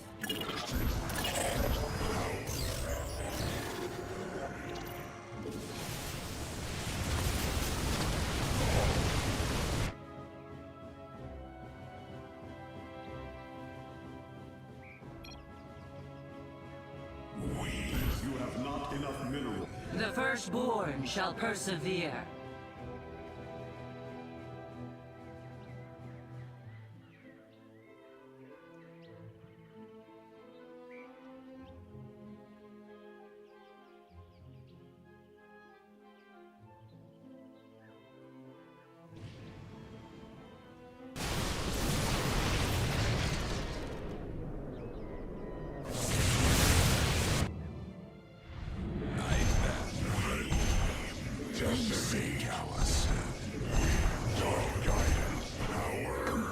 You have not enough minerals.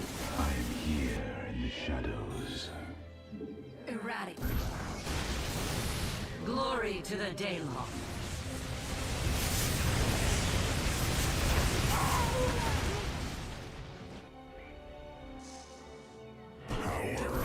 You have not enough. The firstborn. You have not enough minerals. Glory to the Daylong. Najakar enough. The Templar I march. You require stick. Cold death is the void.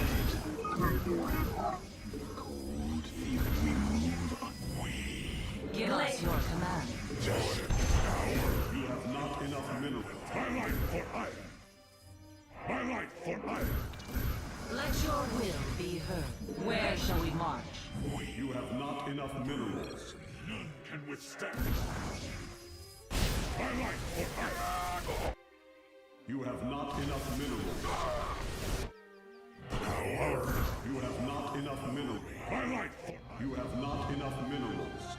You have not enough minerals. You have not enough minerals. My life for iron.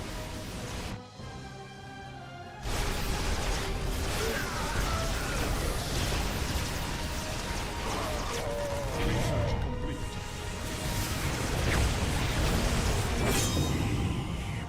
Upgrade complete.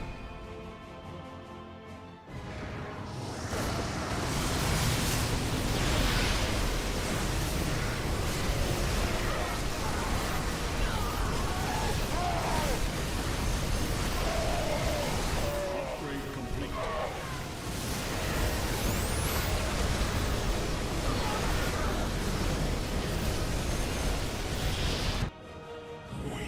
You have not enough minerals. My life for iron. You have not enough minerals. Justice. You have not enough minerals. My life for iron.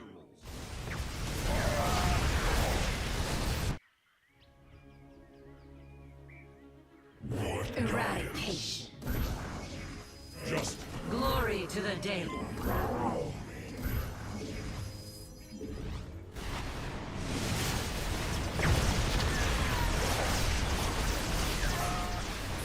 Research complete.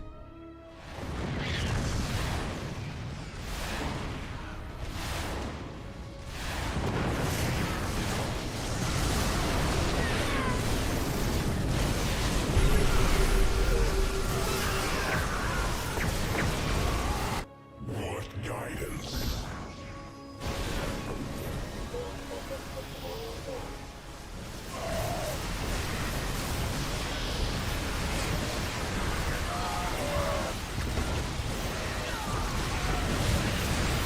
Research complete. Research complete.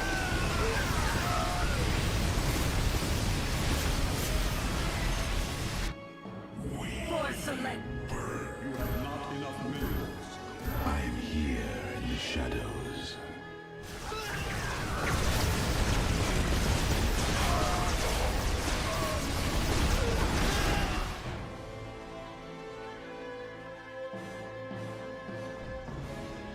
What guidance?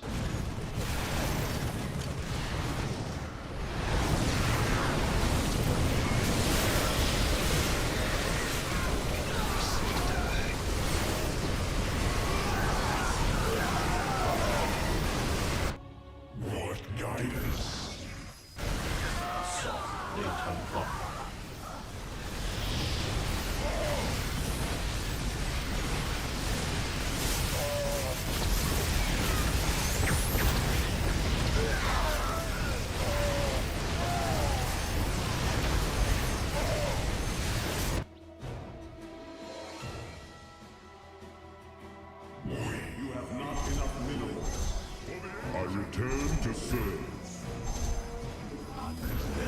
What guidance?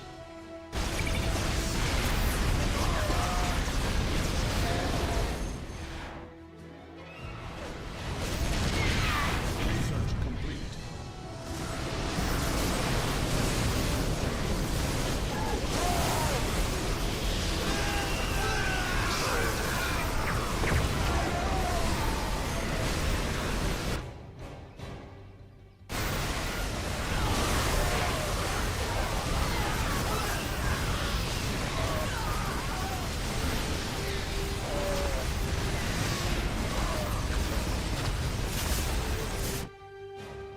What? You have not enough minerals. Assault data block.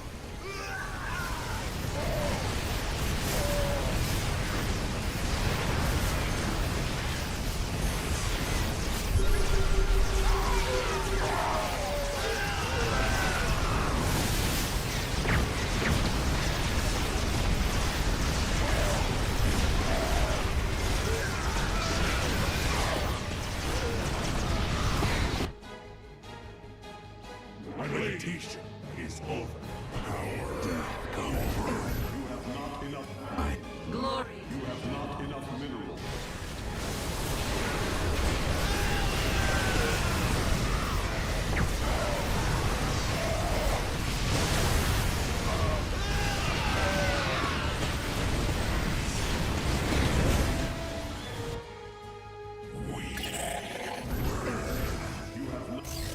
Glory to the Daylong.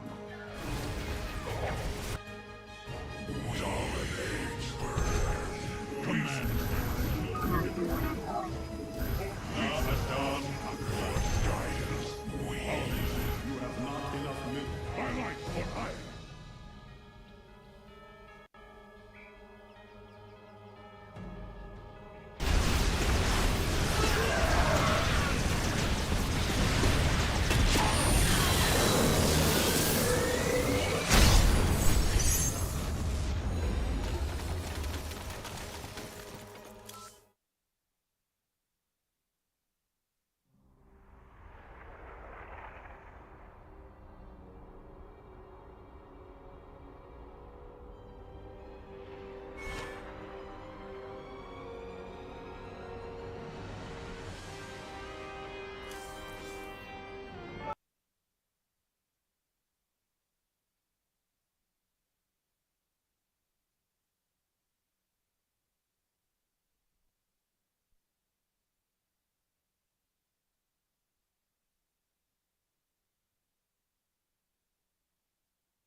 We need one more playthrough of this. Okay, ready? 1, I'm ready. 2, 3, go.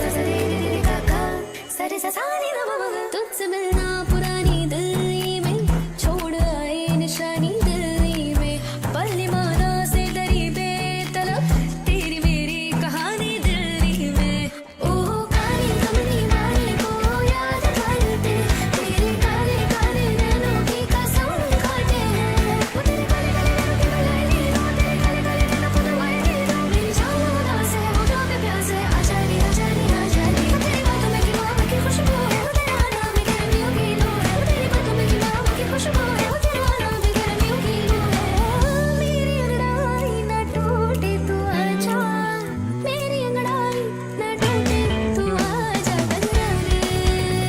गजरा रे गजरा रे तेरे कारे कारे नैना गजरा रे तेरे कारे कारे नैना वो तेरे नैना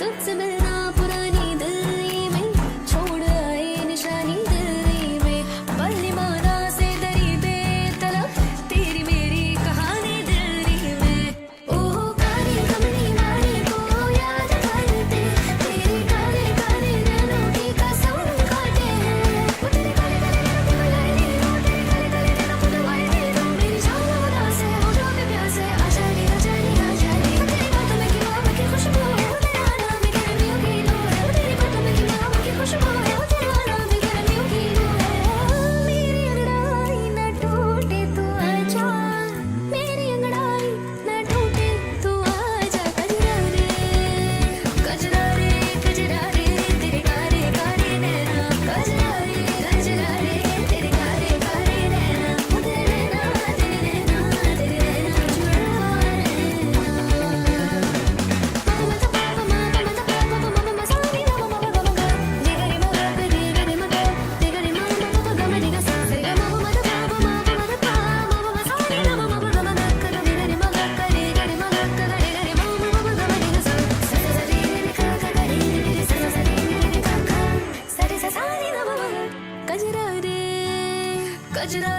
गजरा रे तेरे कारे कारे नैना गजरा रे तेरे कारे कारे नैना वो तेरे नैना गजरा रे तेरे कारे कारे नैना गजरा रे तेरे कारे कारे नैना वो तेरे नैना जुड़ा है गजरा रे तेरे कारे कारे नैना गजरा रे तेरे कारे कारे नैना वो तेरे नैना जुड़ा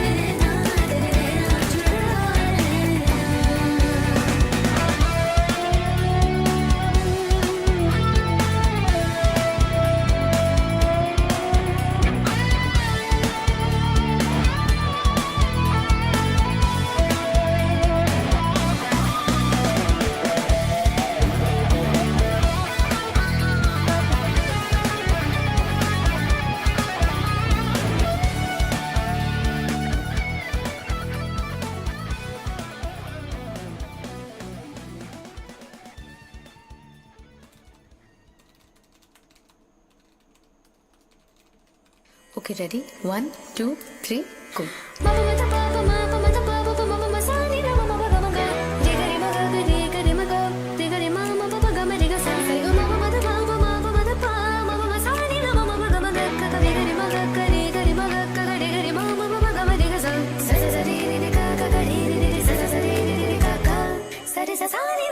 तुझसे मिलना पुरानी दिल्ली में छोड़ आए निशानी दिल्ली में पल्ली माना से दरी बेतलब तेरी मेरी कहानी दिल्ली में ओह काली कमली वाली को याद करते तेरे काले काले नैनों की कसम खाते हैं वो तेरे काले काले नैनों की बुलाएगी वो तेरे काले काले नैनों को दबाएगी मेरी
Okay, ready? 1, 2, 3, go.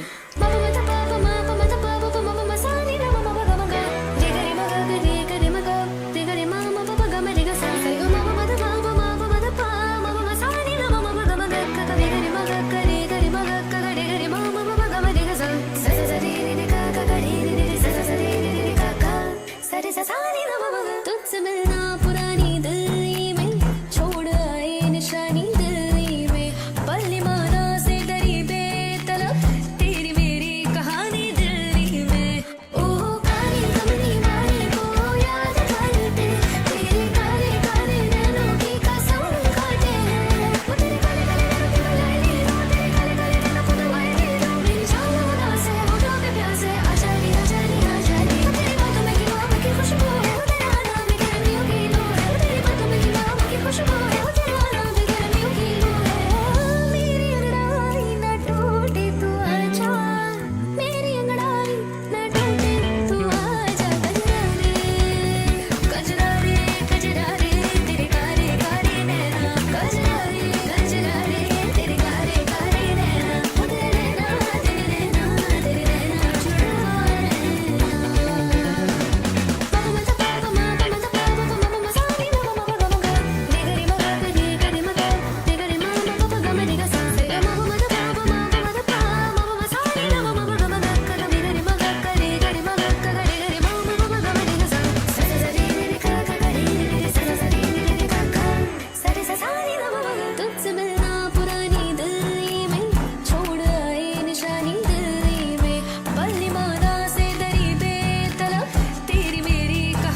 Okay, ready? 1, 2, 3, go.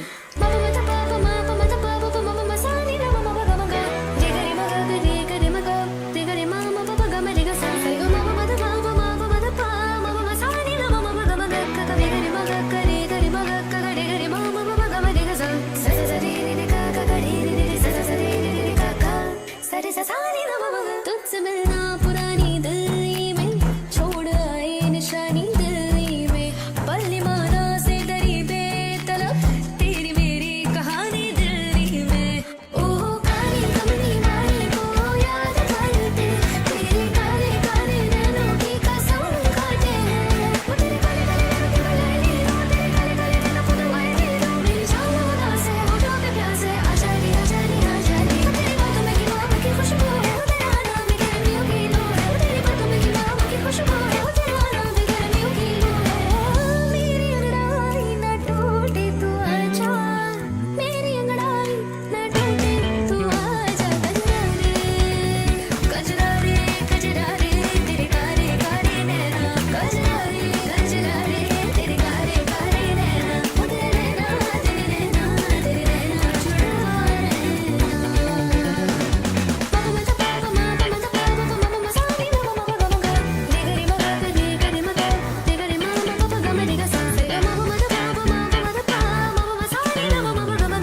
कजरा रे तेरे कारे कारे नैना कजरा रे तेरे कारे कारे नैना हो तेरे नैना तेरे नैना जुड़ा है कजरा रे तेरे कारे कारे नैना कजरा रे तेरे कारे कारे नैना हो तेरे नैना जुड़ा है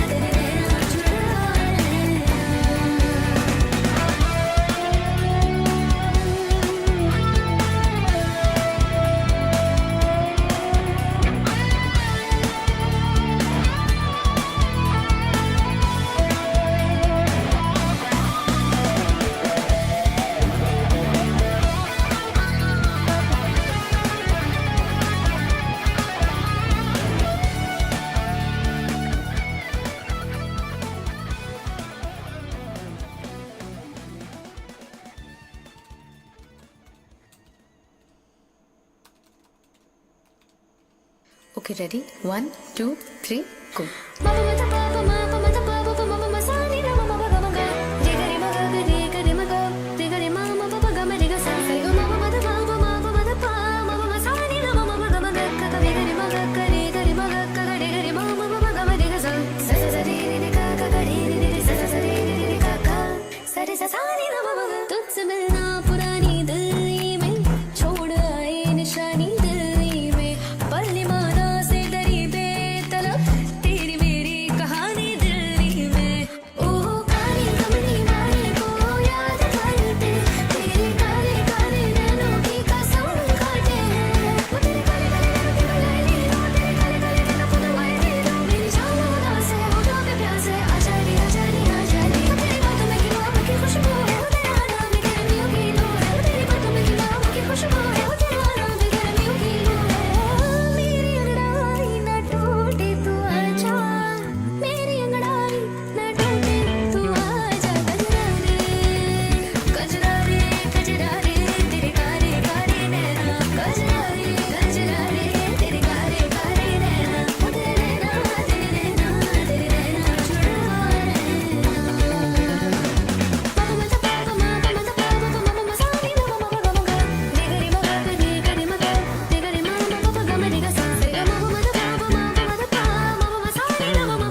Okay, ready? 1, 2, 3, go.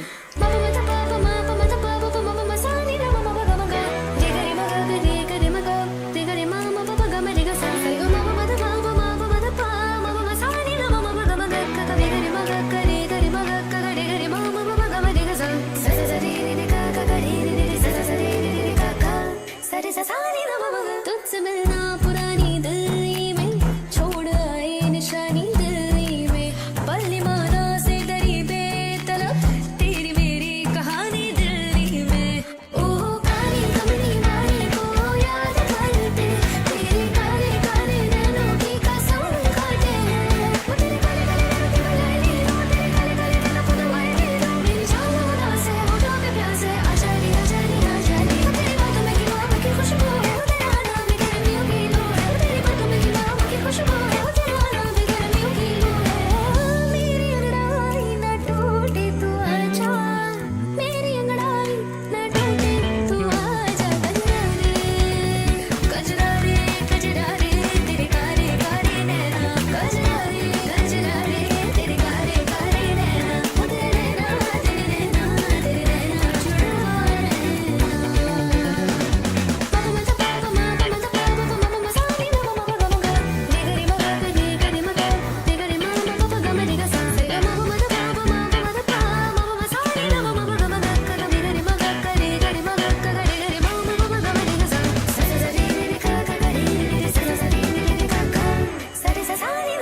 तुझसे मिलना पुरानी दिल्ली में छोड़ आए निशानी दिल्ली में पल्ली मारा से दरी बेतलब तेरी मेरी कहानी दिल्ली में ओह काली कमली वाली को याद करते तेरे काले काले नैनों की कसम खाते वो तेरे काले काले नैनों की बुलाएगी वो तेरे काले काले नैनों को दबाएगी मेरी जान उदास है होठों पे प्यास है आजादी आजादी आजादी तेरी बातों में की मोहब्बत की खुशबू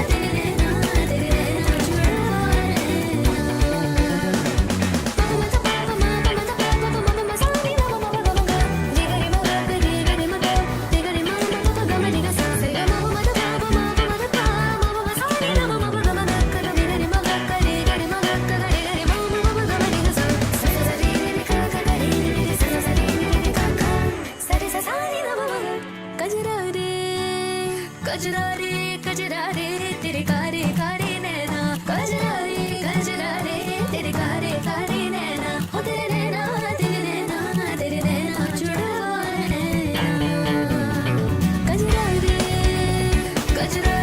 कजरा रे तेरे कारे कारे नैना कजरा रे तेरे कारे कारे नैना हो तेरे नैना जुड़ा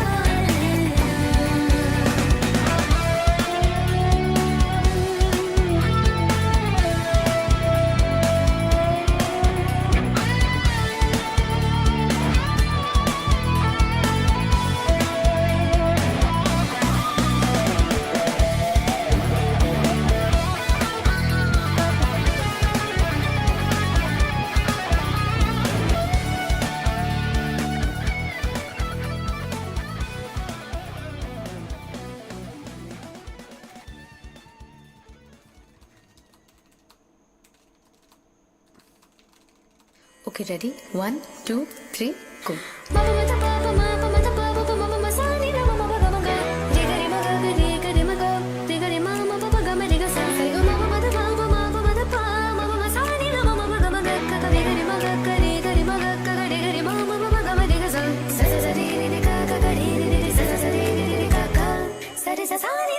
तुझसे मिलना पुरानी दिल्ली में छोड़ आए निशानी दिल्ली में पल्ली मारा से दरी बेतलब तेरी मेरी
Okay, ready? 1, 2, 3, go.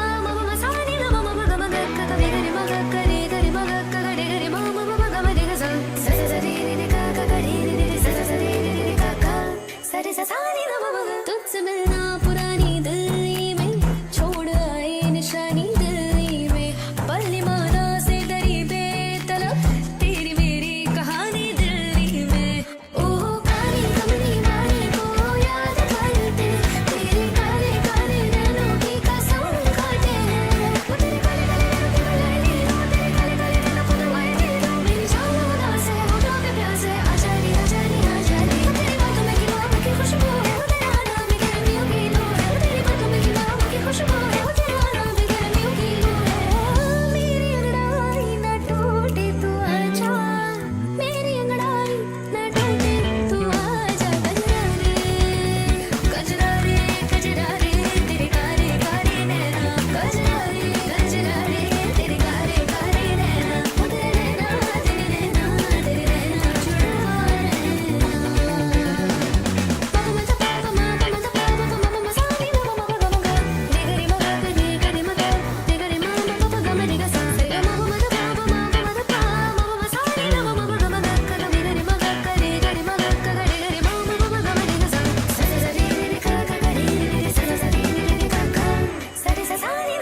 तुझसे मिलना पुरानी दिल्ली में छोड़ आए निशानी दिल्ली में पल्ली माना से दरी बेतलब तेरी मेरी कहानी दिल्ली में ओह कारी कमली वाली को याद करते तेरे काले काले नैनों की कसम खाते हैं वो तेरे काले काले नैनों की बुलाई दी लो तेरे काले काले नैनों को दवाई दी लो मेरी जान उदास है होठों के प्यास है आजादी आजादी आजादी तेरी बातों में की मोहब्बत की खुशबू है वो तेरा नाम भी गर्मियों की लू है वो तेरी बातों में की मोहब्बत की खुशबू है वो तेरा नाम भी गर्मियों की लू है मेरी अंगड़ाई न टूटे तू आजा मेरी अंगड़ाई न टूटे तू आजा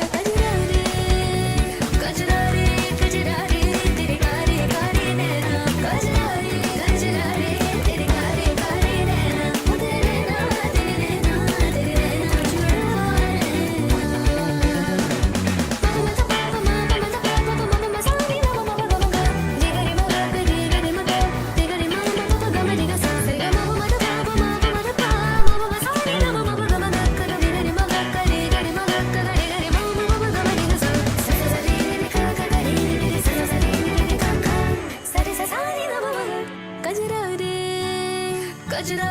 गजरा रे तेरे कारे कारे नैना गजरा रे तेरे कारे कारे नैना वो तेरे नैना तेरे नैना जुड़ा है गजरा रे तेरे कारे कारे नैना गजरा रे तेरे कारे कारे नैना वो तेरे नैना जुड़ा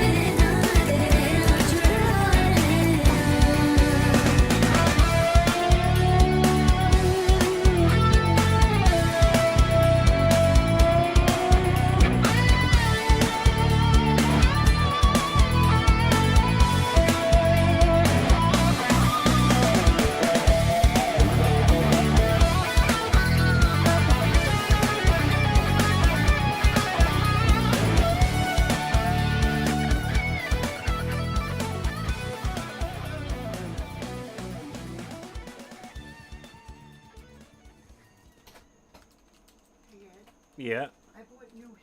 Okay, ready? 1, 2, 3, go.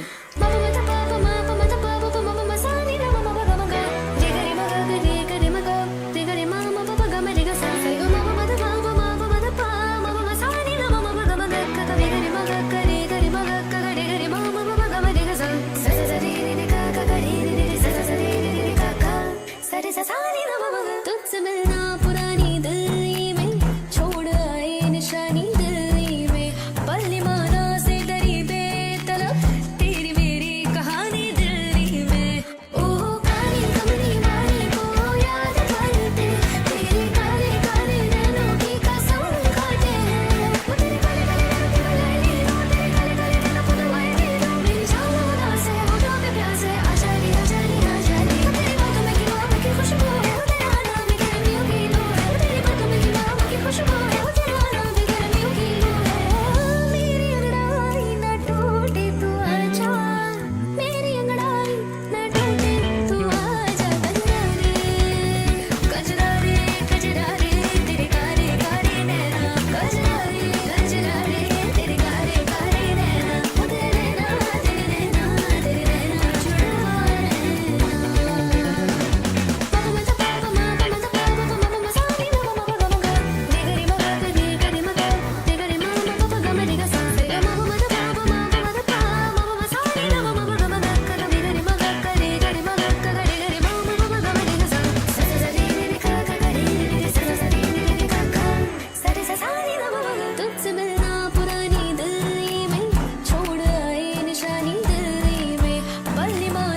Okay, ready? 1, 2, 3, go.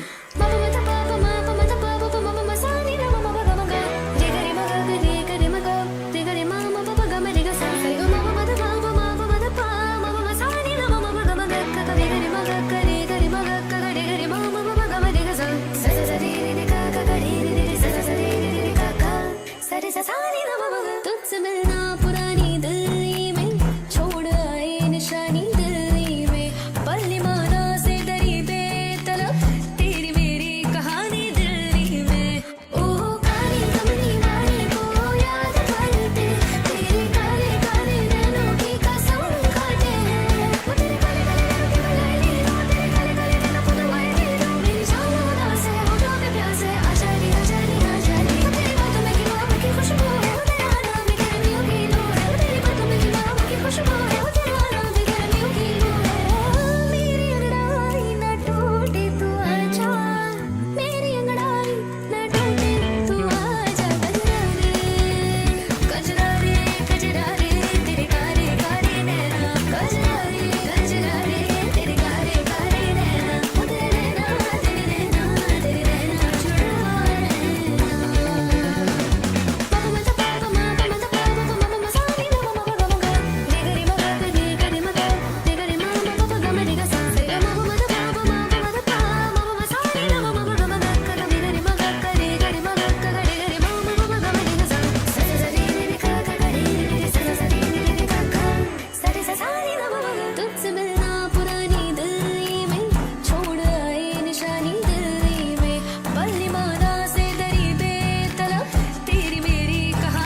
Okay, ready? 1, 2, 3, go.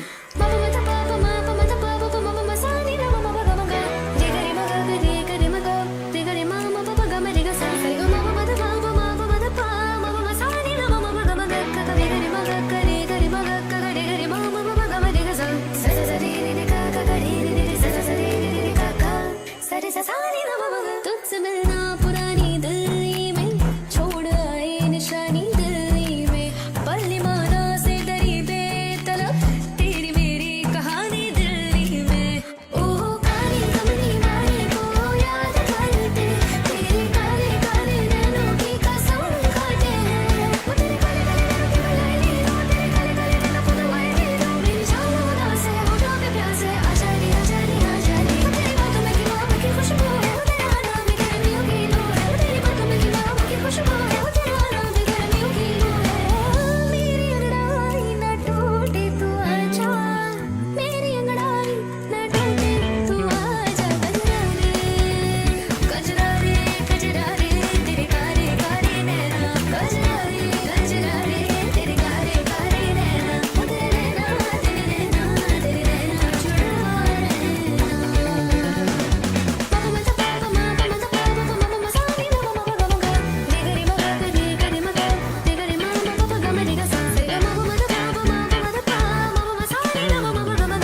कजरा रे तेरे कारे कारे नैना कजरा रे तेरे कारे कारे नैना हो तेरे नैना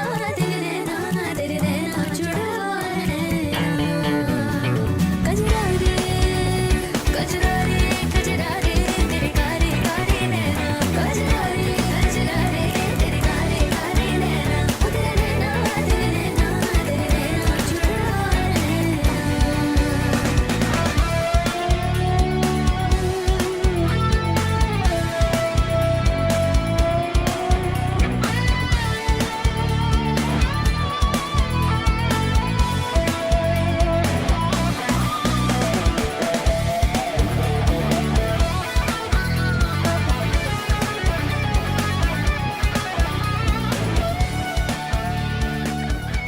Alright, I'm gonna put on Timcast. Now that we just rocked out with our cocks out, let's go ahead and put on some news.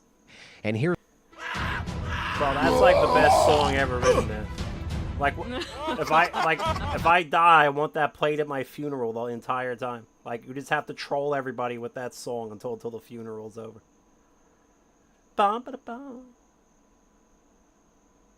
Ba ba ba ba da ba. Dum da da dum bum ba da ba. Bum ba dum bum ba da bum bum. All right, be right back.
All right, let's go ahead and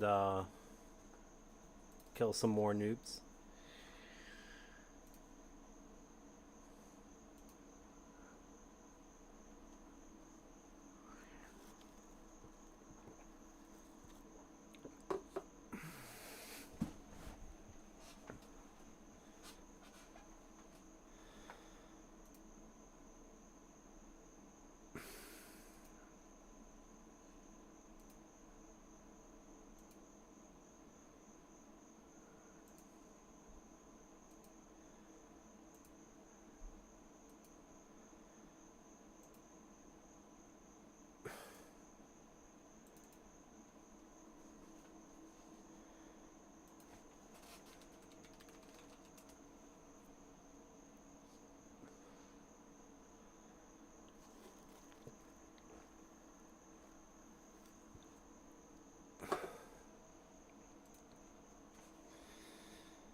We require more minerals.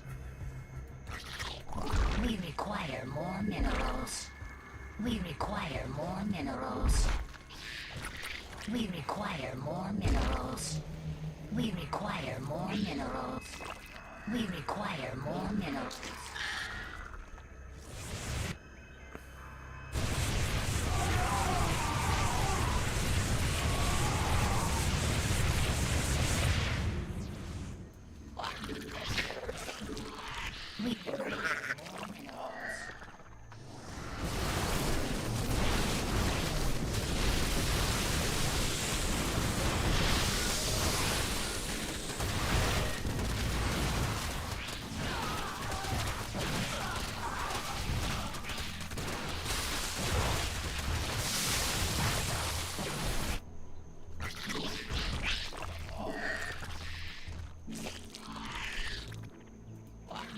We require more minerals. More minerals. We require.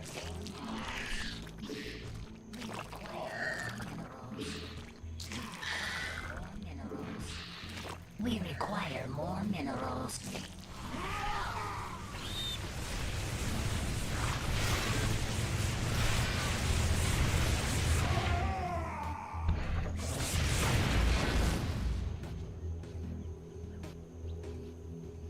Metamorphosis complete.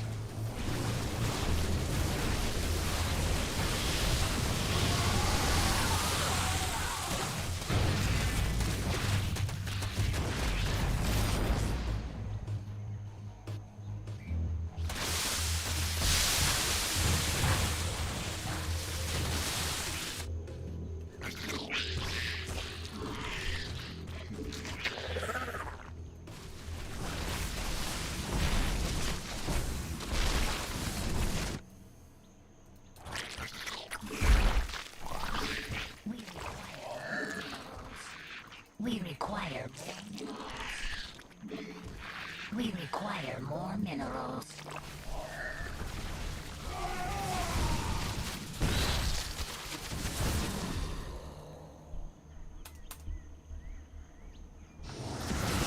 Mutation complete.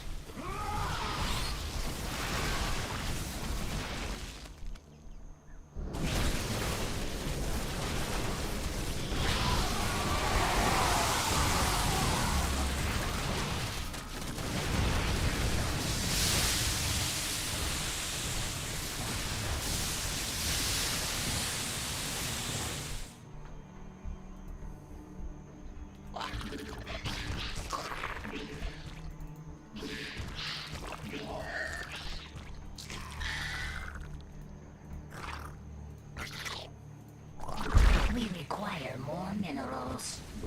We require more minerals.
more minerals.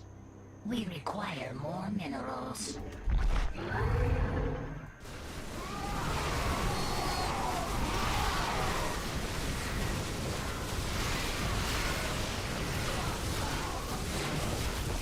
Metamorphosis complete.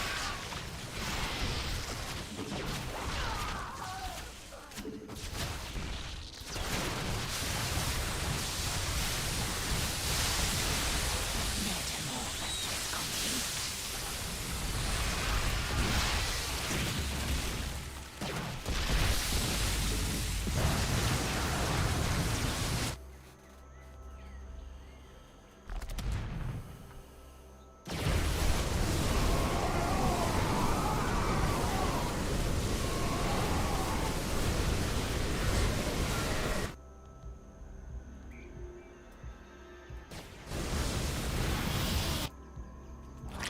We require more minerals. We require more minerals. We require more minerals.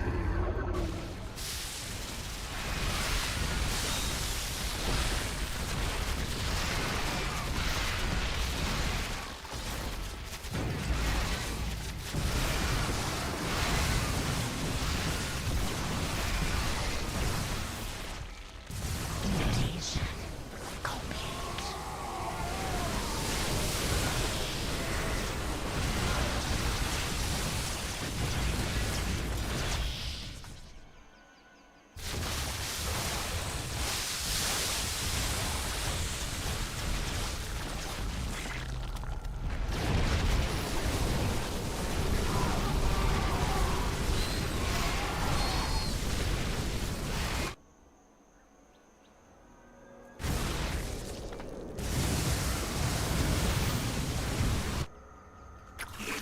We require more minerals.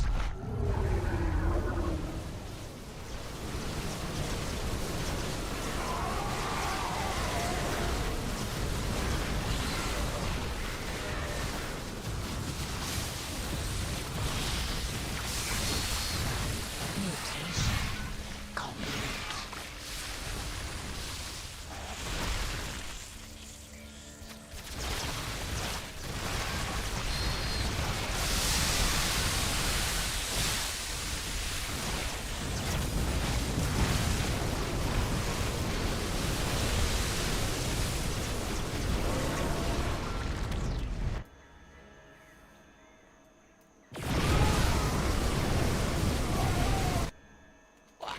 We require more minerals. We require more minerals. We require more minerals.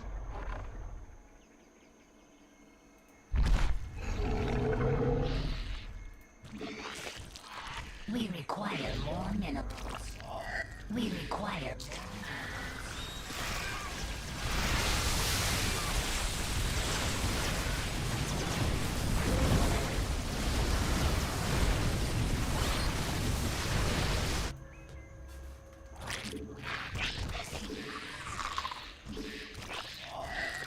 We require more minerals. We require more minerals.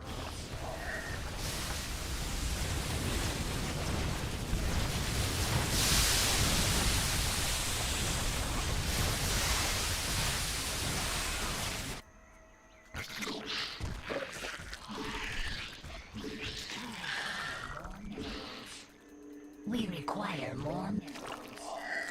We require more minerals.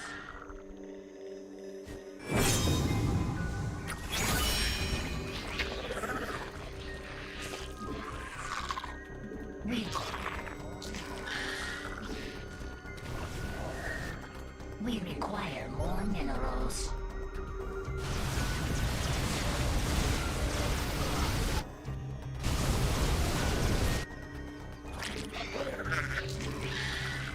We require more minerals.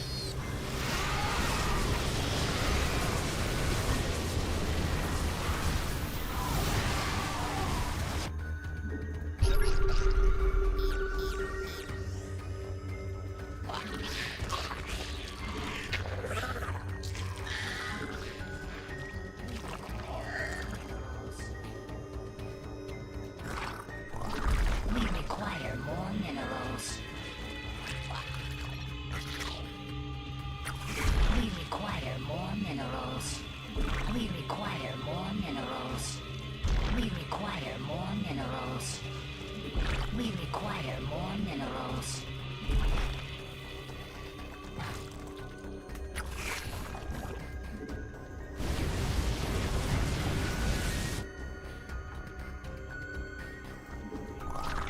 We require more minerals.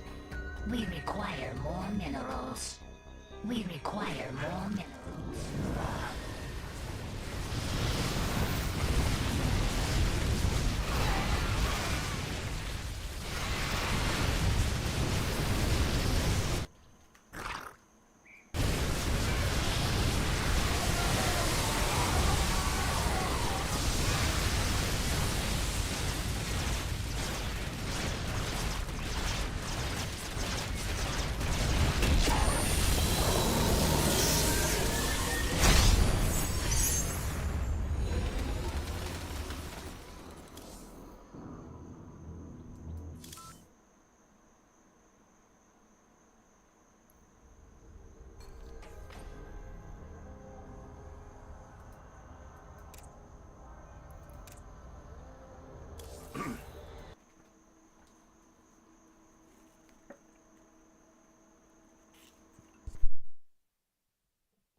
All right, let's kill some more noobs, and then we'll get back to work. I had to eat, man. I didn't eat at all today until I just ate. I just ate everything in sight. I never ate so much food in one go. Holy crap.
to the day. You have not enough minerals.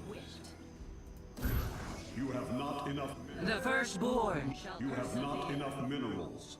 You have not enough minerals. Glory to the Daemon.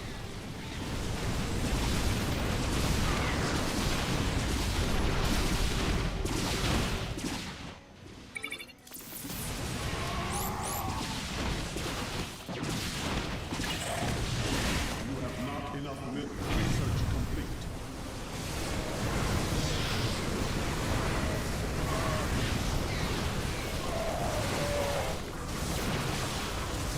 Yes, Executor.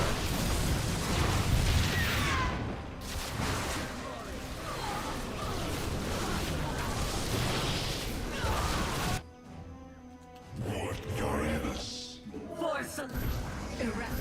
You have. Glory to the Daemon. You have not enough minerals. You have not enough minerals. I'm here in the shadows.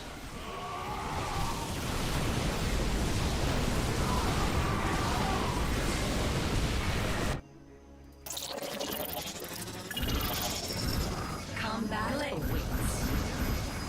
We are one with the shadows until God. Retreat complete. You have not enough minerals. I'm here in the shadows. Research complete.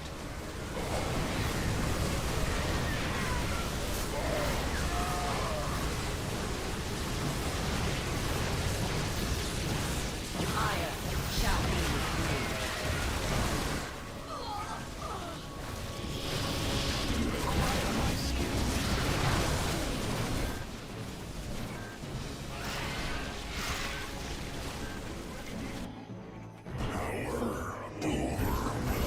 Give us glory. I'm here. You have not enough minerals. You have not enough minerals.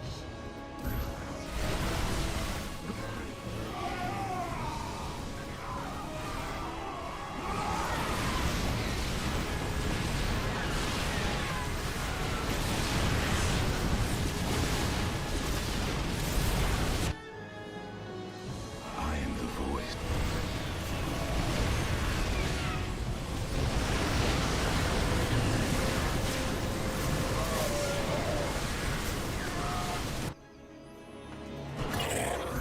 You have not enough minerals. The firstborn. You have not enough minerals. I'm here.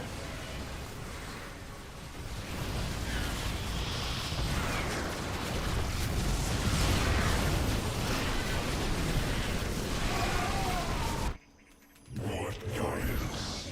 Najakar. I'm here in the shadows.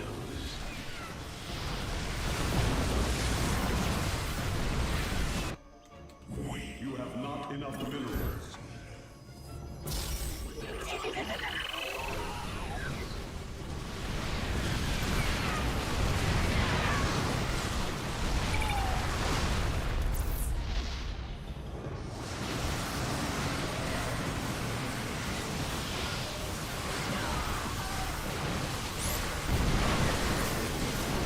Upgrade complete.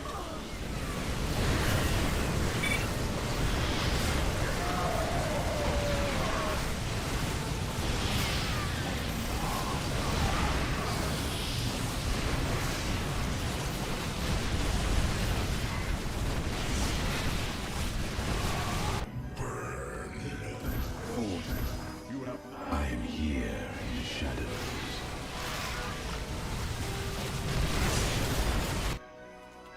You have not enough minerals. I am here in the shadows. What? You have not enough minerals.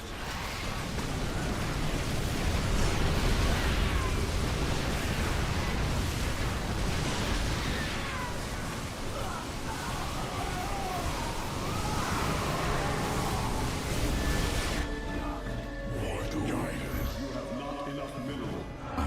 You have not enough minerals. You have not. I am here in the shadows. What? You have not enough minerals. You have not enough minerals. I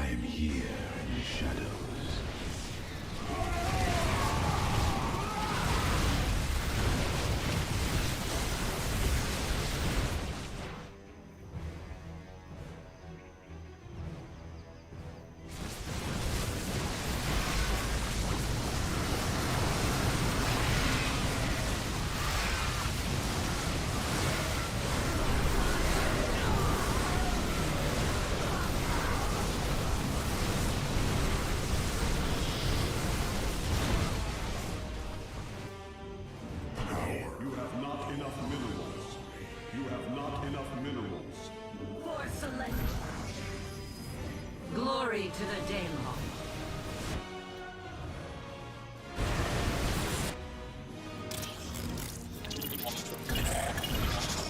Combat, where shall we march?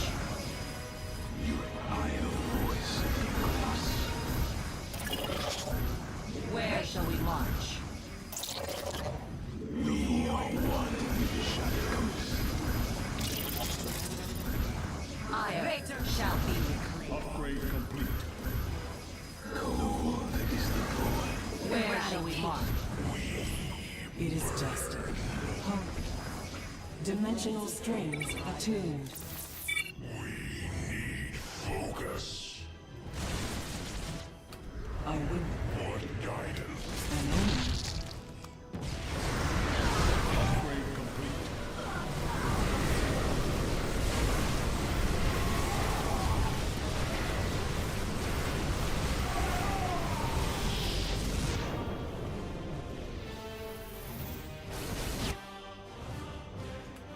Glorious! Give us your death! For Solengus! Focus. Erect! You have not. Glory to the Daemon! You have not enough minerals. You have not enough minerals. You have not enough minerals. The firstborn shall persevere.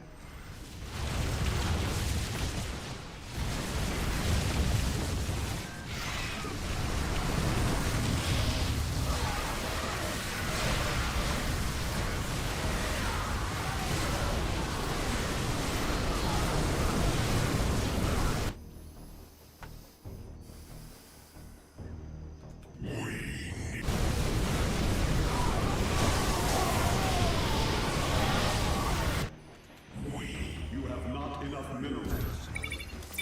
We Hassan Dayton Park. You seek guidance?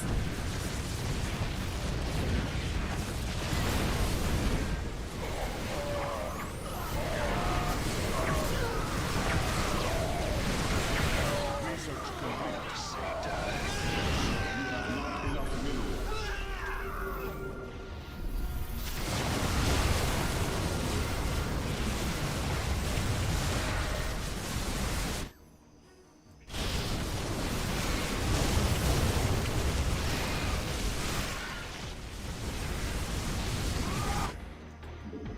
You have not enough minerals.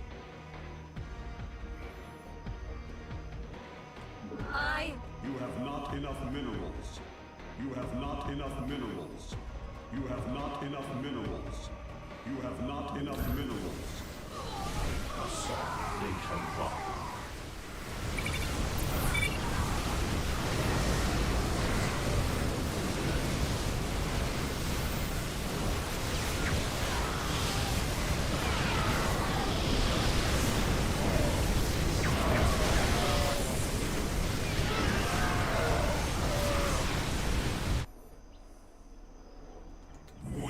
You have not enough minerals.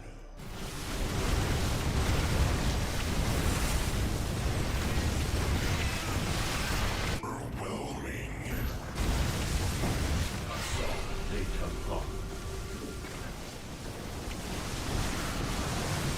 An omen.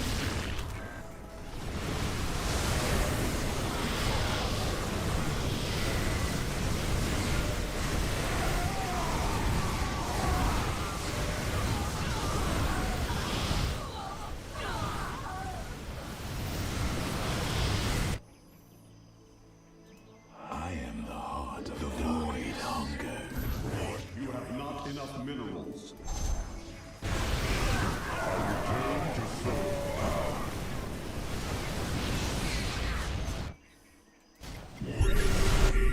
Focus. You require my skills. Unseen cold.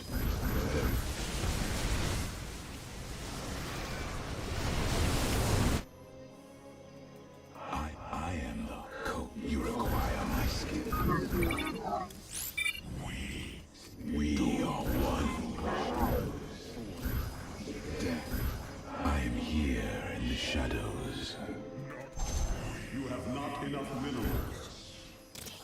I am here in the shadows.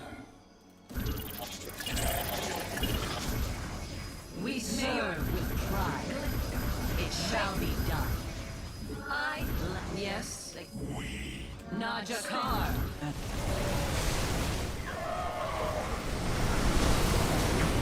Upgrade complete. Our mind, duty, honor, is watching. Where shall we march? We a true enemy. Upgrade complete. The threads of fate lie bare, an omen. Where shall we march?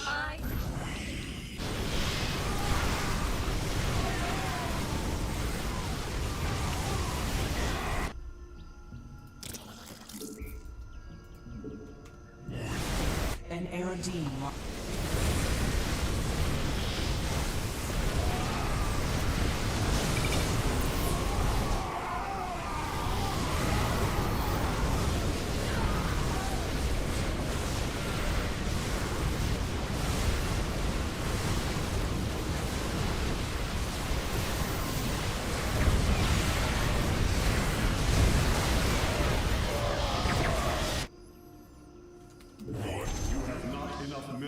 I return to serve.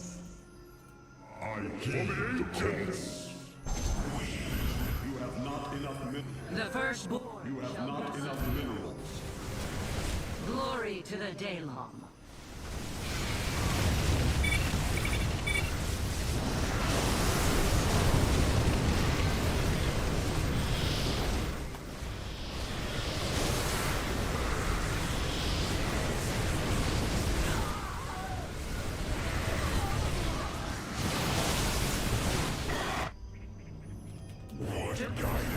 You have not enough. The firstborn shall persevere.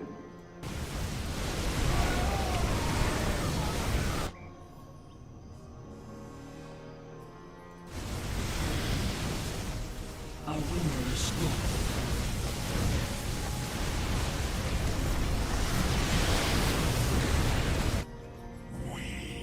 You have not enough minerals. I return to serve.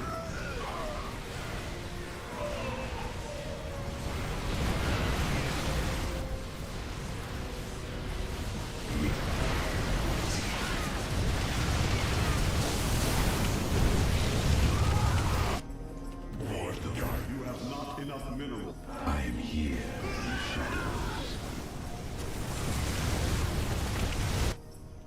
What guidance? I am here in the shadows.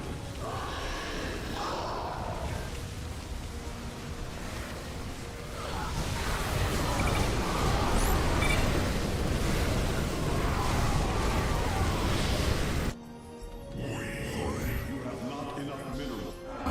You have not enough minerals. Power. You have. I am here in the shadows. You have not enough minerals. You have not enough minerals.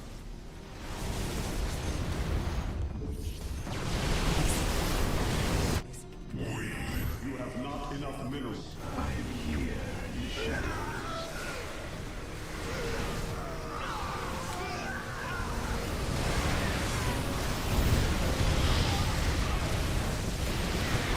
Upgrade complete.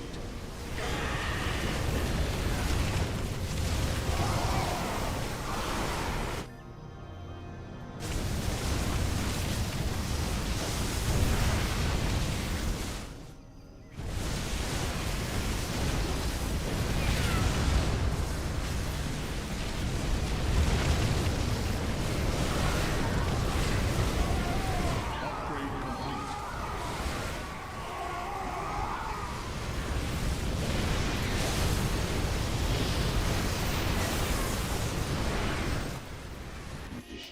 You have not enough minerals.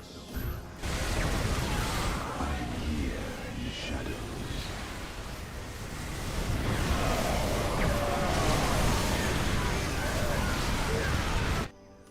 What guidance? You have not enough minerals. You have. I am here in the shadows.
Absolute time.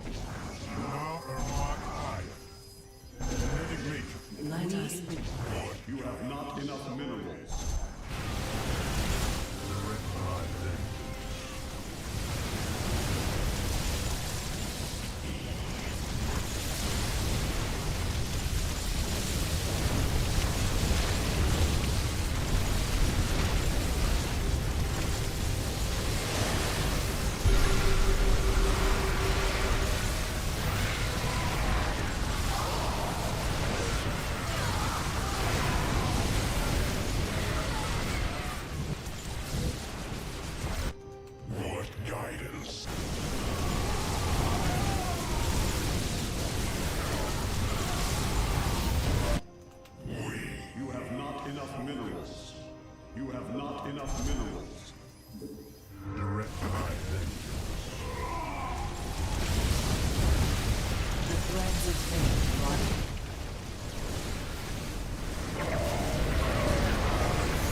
Target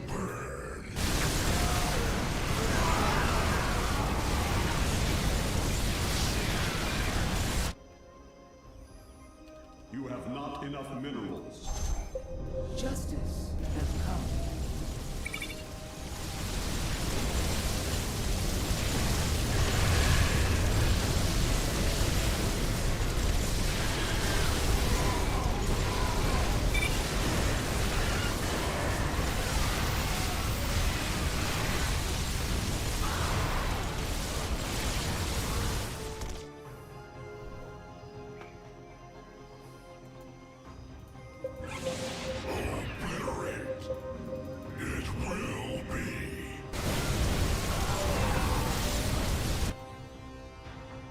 Upgrade complete.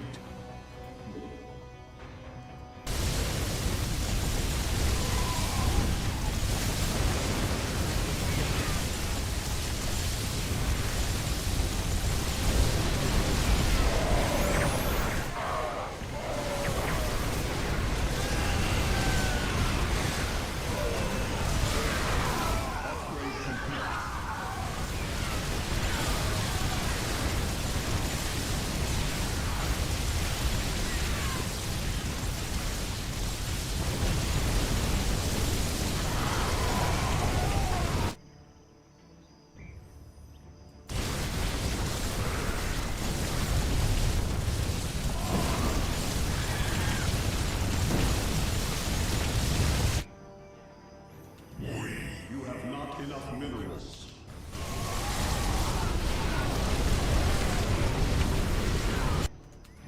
You have not enough minerals.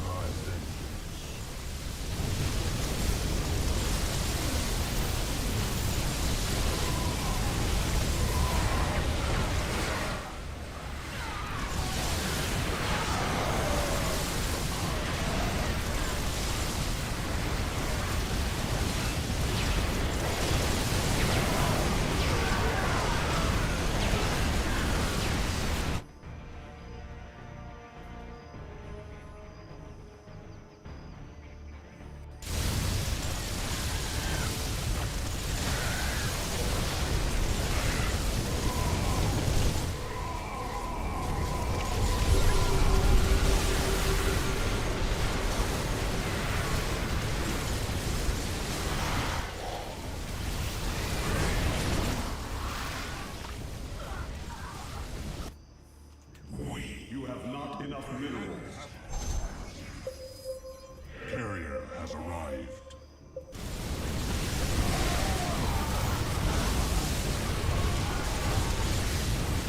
Upgrade complete.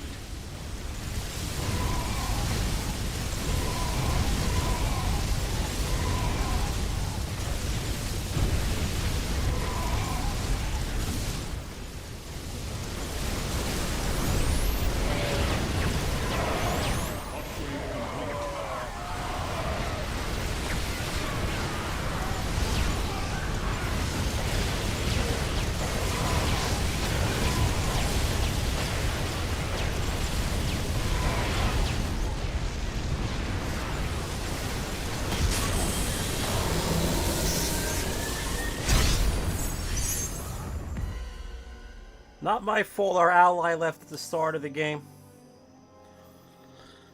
I mean, my ally did the best he could. We both had this. Well, I had way more damage taken, but our damage dealt was pretty similar.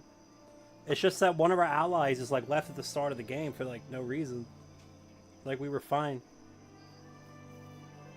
And then since we were both Protoss and the enemy had one of each race, there was just no way that we could build a composition that beat all three races as the same race.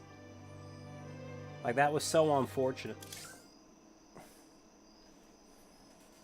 Like, I easily would have kicked their ass. They're like all retards. Like, look at this guy. Like, he has like a fucking 10% win ratio. You know what I mean? It's just they got really lucky. They really did. And you know, I don't usually say people get lucky or not. And this is one of the rare cases where the enemy team was actually very, very lucky that the stars aligned in their favor. Completely outside the control of me and my ally. Totally fucking lucky.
Ladies and gentlemen, we've got major news today. Shocking. The Teamsters Union conducted a poll, and the members overwhelmingly backed Donald Trump. Because of this, now you'd think the Teamsters Union would just say, okay, all our members, they want Trump for president. We should endorse him. Instead, they said, you know what? We're not going to endorse anybody. Now, here's the best part. This is apocalyptic to Democrats. They have lost the Teamsters Union. UAW is blaming Democrats for the loss of auto jobs. I don't know. With this is a major story that suggests they're not going to be able to win, losing this much support, but we will see. But my favorite part of this story, Donald Trump gets asked, hey, the Teamsters Union says they're not going to endorse a Democrat. What do you say to that? And Trump goes, oh, wow, it's a great honor. You know, they're good people. He's saying it as if he was endorsed, because we all know what this really means. The Teamsters Union refusing to endorse the Democrat means they're backing Donald Trump. But look, they're not endorsing Trump. But in the poll, we've got the data the Teamsters released. It's nearly 2-1. The Teamsters favor Donald Trump. So we're going to talk about that. We've got the Fed lowering interest rates in Israel. Ladies and gentlemen, this was crazy this morning. The news broke while I was talking about the updates of the pager explosion story in Lebanon. Radios, handheld radios used by Hezbollah began exploding. So we're getting more reports that hundreds more have been injured. We'll talk about that. Plus, we'll talk about the banning of memes. Mr. Beast is being sued. And then we're going to talk about Matt Walsh's Am I Racist? Because this is just too fantastic. Over on Rotten Tomatoes, they still are not putting up any critic reviews for him. This is a media blacklist for Am I Racist, despite it being 99% audience certified. So before we get started, my friends, head over to preservegold.com/Tim Pool. Financial experts are urging Americans prepare now. With inflation soaring, a border crisis affecting cities and small towns, and warnings of a recession, my friends, we are living in insane and unpredictable times. To protect your retirement accounts and 401ks, you should strongly consider physical gold and silver.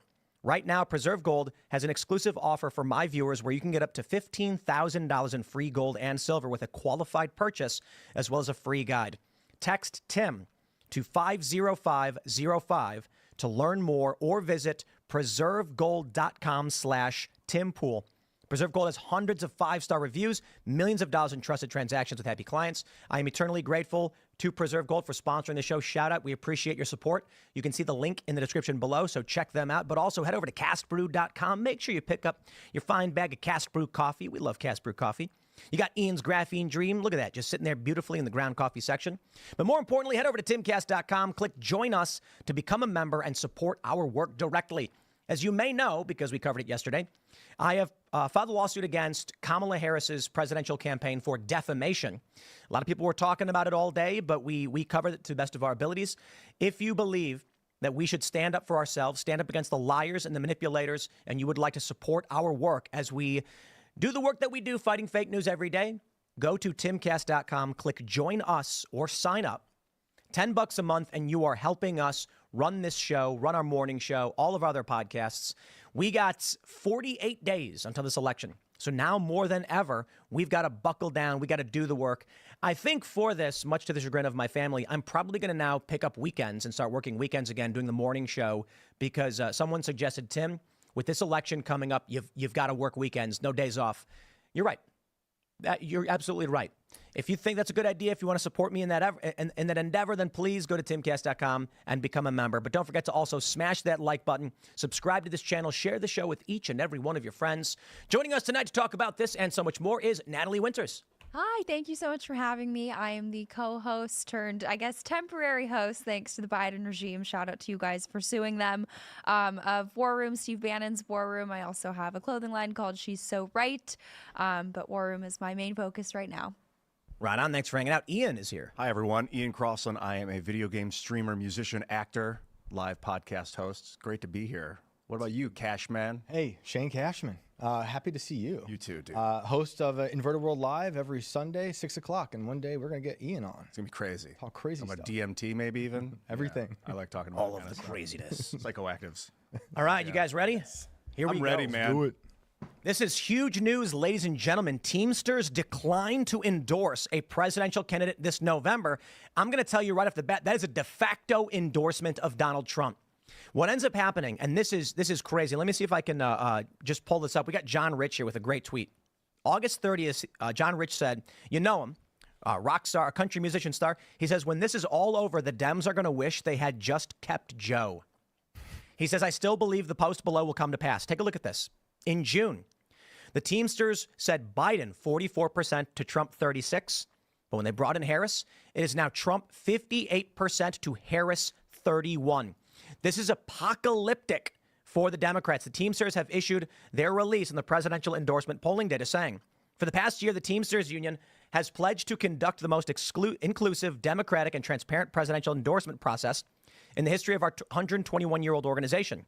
And today we are delivering on that promise to our members, said Teamsters General President Sean M. O'Brien. Our members are the union, and their voices and opinions must be at the forefront of everything the Teamsters do. Our final decision around a possible presidential endorsement will not be made lightly, but you can be sure it will be driven directly by our diverse membership. And then they posted this, and this is from 1:52 p.m. Who should the Teamsters endorse for president in 2024? We can see Town Hall straw poll originally in April to July was Biden 44 to Trump 36.3. RFK was 5.6.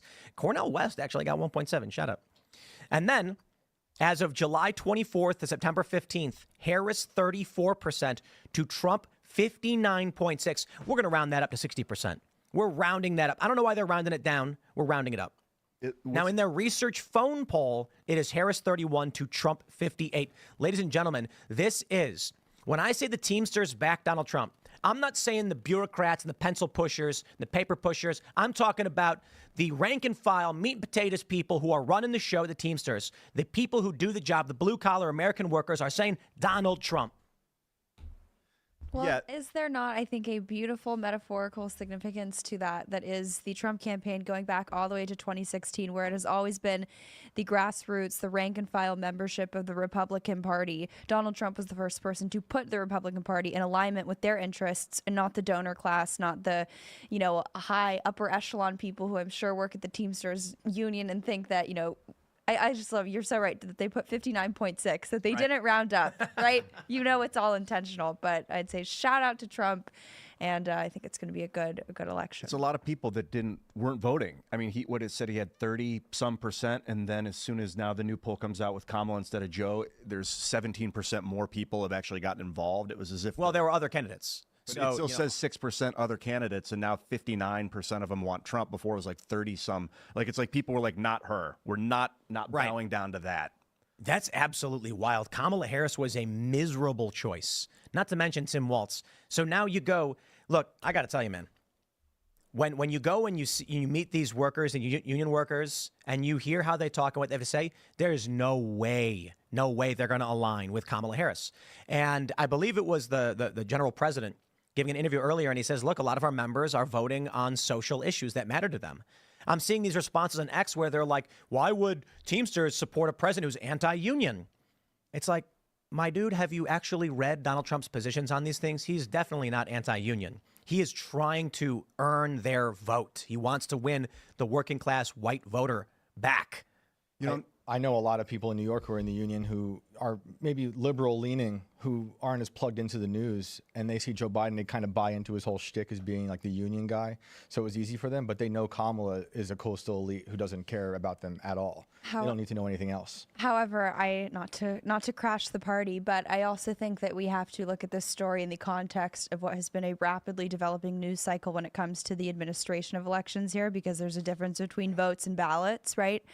And just yesterday, you have Axios reporting on the heels of the state of Pennsylvania coming out about a month ago saying to expect 2022 style delays in election results. This, of course, on the heels of letters coming out from the U.S. Postal Service saying, oh no, we're not going to be able to deliver mail-in ballots on time. Of course, all this fear mongering that election workers are stepping down because Trump is intimidating them. So much so, CBS News had a story out last week saying, because we have such, amateur hour when it comes to the people who are administrating elections now, we might have, quote, mistakes. That's a direct quote. So as much as I love these numbers, I think there's always sort of a disconnect in terms of how they actually translate. And frankly, just like you were alluding to, when you see them pick someone who's so woefully unpopular like Kamala Harris is, it's because it's not really about candidate quality. It's about an institution, a system, frankly, the dark money groups that are popping her up. So to them, it doesn't really even matter. You see this in the fact that whether it's, the DNC platform, even Kamala's own campaign website, when they launched it, right, the source code was copying and pasting Joe Biden's stuff. You guys remember that video where Joe Biden's in that factory and the guy asks him about taking our guns away and the guy yells at the working class dude? This is the Democratic Party. You go look at Vox.com from 2016 and they said the Democrats have become the party of the wealthy, or are becoming the party of the wealthy. And they show that most of the people who are supporting Democrats and donating are higher salary, higher income individuals. With Donald Trump stepping in, he brought working class populism to the Republican Party. Wall Street didn't endorse Trump in 2020. I believe they were very, very much behind Clinton. Or 2016, sorry. Clinton.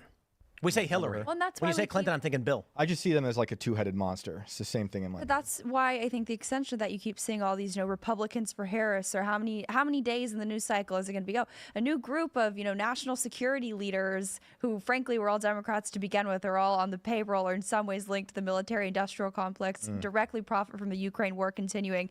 They come out and endorse Trump, and they wheel that out like they think it has any salience with the working class or with people who actually support Trump. But I think this poll shows you just how out of touch and how significant that disconnect is. But they're still going to keep cramming it down your throat because, like I said, I wish we operated in a place where elections were rooted in polls and poll numbers and numbers like this. But it's ballot warfare, right? Right. So I want to show you this from the AP. Teamsters Union declines to endorse Trump or Harris for president. But my favorite part is they say the Teamsters said Wednesday that internal polling of members showed Trump with an advantage over Harris, a fact the Republicans' campaign immediately seized upon by sending out an email that said the rank and file of the Teamsters Union supports Donald Trump for president.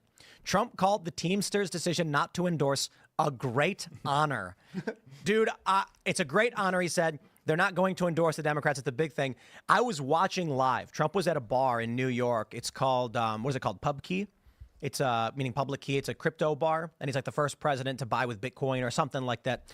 And while he's there, someone asked him, they said, hey, the Teamsters have just announced they're not going to be endorsing a presidential candidate. Trump says, oh, wow, it's a great honor. And as if they said he had been endorsed. The non-endorsement's the endorsement. The non-endorsement is, it was funny because when the news broke, everyone's, of course, saying this is a de facto endorsement of Donald Trump. They have abandoned the Democratic Party. This means they are supporting Trump. Trump came out and said it's a great honor. He knew exactly what everyone else knew. The moment the Teamsters were like, we're not getting behind Kamala Harris, that meant the rank and file members wanted a Republican, and the Teamsters Union, the bureaucrats and the pencil pushers don't want to publicly say it. It's the evolution of the Time magazine from February 2020. What? The secret cabal behind, the people seem to be behind Trump, largely. Right, like the working class people. But then the Time magazine from February 2020 talked about how Trump was technically right. There was a secret cabal working against him to fortify the election. So I think all this now is like outside of this, and what Natalie's saying is the gross evolution of what happened then, happening now. Right. The elites of the union don't want to say. But I mean, it's kind of wild, right? You poll your members and they say, we want Trump. You go, okay, we're endorsing Trump. Nope. That's what's wild about it. Just the phrase "the elites of the union" is like. Oh, I hate it. That's there are no. The union's supposed to be all for one. Like there is no elitism in that system. There shouldn't be. Yeah, that's a funny way to look at it. But look, in charge of the union all of a sudden. I like the concept of unions. And so this is the trick they try and get you on. They'll say something like, you're anti-union or whatever. And it's like, well, look. I oppose the large corporate scumbag unions that have existed for hundreds of years and have weird elites who run them who aren't these working class guys. The idea of, let's say you got a factory and there's like 30 employees and they're all just working class Joes and Janes or whatever. And they all get together and they're like, hey, man, the conditions are really bad. I think we should all, make a demand. So they all stop working and they get the manager and they say, hey, we're not going to keep working until you guys fix this thing. This thing's dangerous. We got a bad machine over here. And he says, no. And they say, well, then we're not working. Now you've got a real collective bargaining. You've got real stuff going on. I respect that. Mm-hmm. I respect that. It's not safe here. We're not getting paid enough. You need to fix this. What I don't respect, because in my experience with all these unions that I've been in, it's like you're an employee, you're in the union. The people who run the union are buddies with the management at the company, and they just tell you to shut up. And so all that ends up happening is someone takes money out of my paycheck and they don't do anything for me. And then they say, dude, don't you understand the things our contract is how good it is for you? And I'm like, I don't see any of that, dude. I don't see any raises. I don't see any benefits. You just tell me it exists, and I got to give you $30 a month. Get out of my face. I think there's parallels to what a lot of the establishment politicians have done to American people, right? With the way that they've probably been treated by their union bosses. I would probably say that we'll see probably in the next few days a news cycle about how they're going to try to spin it as like it's sexism now, right? Now that they put Kamala in there as there's such a precipitous drop in those numbers that it's because she's a woman or some spin on it. But again, I just think that there's such a strong corollary to the 2016 campaign that Trump ran, reversing the old kind of Republican tradition, whether it was free trade, immigration. And I think these people still see him as a fighter in that regard. And I think that's why we all loved him so much in 2016 and why we still love him today. He's like a working class hero kind of guy. He just took that Republican Party and changed it. Or I guess, yeah, he did. He took what was left over of it after all the big money went up with Obama. Because he was self-funded, right? He didn't have to, become a political prostitute to the Koch brothers, to all the people who want open borders. But the funny thing is, too, that I think, all those people, right, like the Never Trump wing of the Republican Party, there was just a stunning piece in Politico about 2 weeks ago. And it was how a bunch of Republican members of Congress are busy giving, off-the-record secret interviews to, I think it was Jonathan Martin, talking about how they want Trump to lose because they don't like the direction that he's taking the Republican Party, which is, of course, aligning it with the working class and not the donor interests, right? It makes it harder to get shady, swampy CRs passed. I'm looking at you, Speaker Mike Johnson.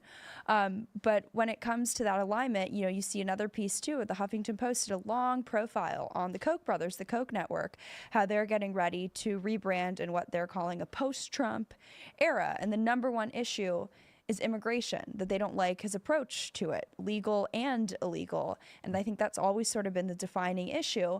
And I think, the corollary, when you see what's going on in Springfield, yeah, part of it, you can look at it as, oh, they're eating the dogs, they're eating the cats.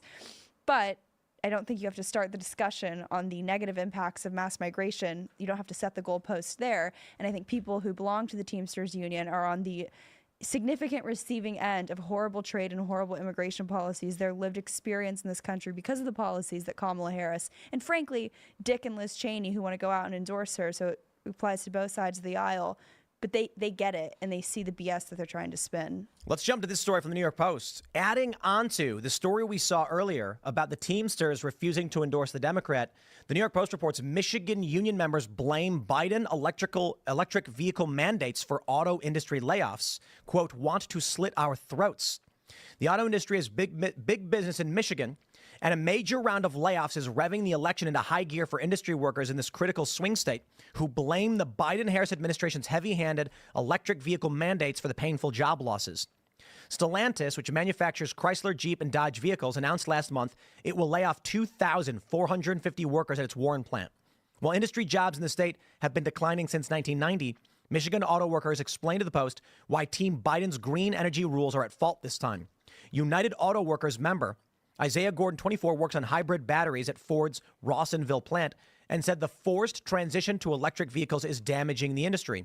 I'm sure all the people I work with are glad to have jobs. The problem is these electric vehicle departments, you're laying people off. Fellow UAW member Chris Vitale, a technician mechanic for Chrysler, agreed, saying electric cars require considerably less labor to produce than gas-powered vehicles. This is Michigan, key swing state. And union members in Michigan are blaming Biden-Harris for losing jobs. Michigan's already been in a rough state since 1990, as it stated. We all know about the auto industry collapse. I don't know how. You look at the Teamsters, you look at Michigan UAW, and you conclude that Kamala Harris is going to win these places. That being said, shadow campaign, I understand. But in terms of winning the argument, it becomes extremely difficult to believe that in a real world scenario where everybody goes in and casts their ballots, Kamala Harris can win. I fully agree with that. But I'm just living in terror of the electronic voting machines flipping vote tallies. I just don't know how to combat that tactic. Or ballot harvesting. It's interesting, too. Just a few weeks ago, the UK announced that they were assembling a council to combat misinformation about electric vehicles in order to try to boost sales. So I'm sure we'll probably see one of those rolled out here, too. But, I I wish we could have discussions, right, in terms of polling and thinking that it translates quite nicely and squares out, the numbers when it comes to voting. But, the point that Democrats are in such opposition to the SAVE Act, which would, not a very radical proposition, which is that non-citizens shouldn't be allowed to vote. I mean, if that's a non-starter, I think that kind of shows you in really the dangerous territory that we're in. But you already see it in the news cycle, right? The calculated campaigns. I think that USPS letter saying that there's going to be delays. Like I said, I mean, they're buying freaking panic buttons for The New York Times saying that the election will not be. The There's New York Times, delays. right? Sorry, saying we will not know the results on election night. They're buying panic buttons for election workers down in Georgia, in For Cobb County, because they're saying MAGA, people like this show, we're radicalizing people to make them. My point being, they're even panic buttons. The ridiculousness of the story aside, they're curating a narrative, right? That there's going to be chaos on election day. And frankly, I think the most concerning part, I'm sure you guys are aware. I think you guys covered it, but the idea of the Transition Integrity Project, right? That was part of sort of that Time magazine story back in 2020.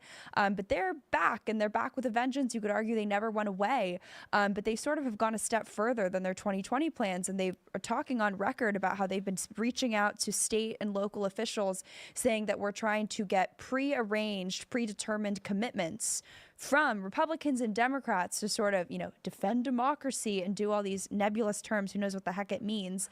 But they're really coming in guns blazing, and you can tell with the level to which they're projecting, right, that it's Republicans who are getting ready to rig and steal the election.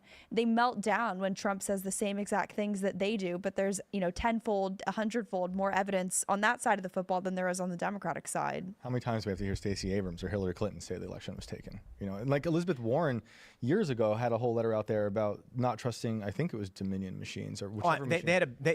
The Democrats were going nuts on voting machines. I think it was 2012 at the Black Hat convention, or DEF CON and Black Hat. They hacked voting machines. I'm pretty sure. Correct me if I'm wrong, Ian. You might know this. That DEF CON, it's a hacker convention. Every year has the election hacking village, meaning like in August you go to Las Vegas. You go to the largest hacker convention in the world. There's two of them, DEF CON and Black Hat. One's corporate, one's kind of just wild. And you go out there and say, where can I learn about hacking voting machines? And they're like, oh, we got a couple hundred people over here doing it right now. Step right this way. I'm pretty sure they have the voting hacking village. So they have like lock picking. They have industrial control systems. Dude, it's a wild place. I really do recommend, if you ever have the time to check out DEF CON and Black Hat, you should definitely check it out. In 2018, it was Pelosi. She commissioned a whole entire report on foreign election interference. And Bob Mueller just today wrote a foreword for a new book, and they're pumping it out in The Guardian, and he's saying that Russia's going to interfere in the 2024 election. But I think the worst thing in all of this is that they keep rolling out. There's a new campaign they just launched with a bunch of former governors. They're, of course, now making all these members of Congress sign what they're calling a unity pledge to say that, oh, no matter what, on January 6th, we're going to sign the election results and we're going to go to the inauguration.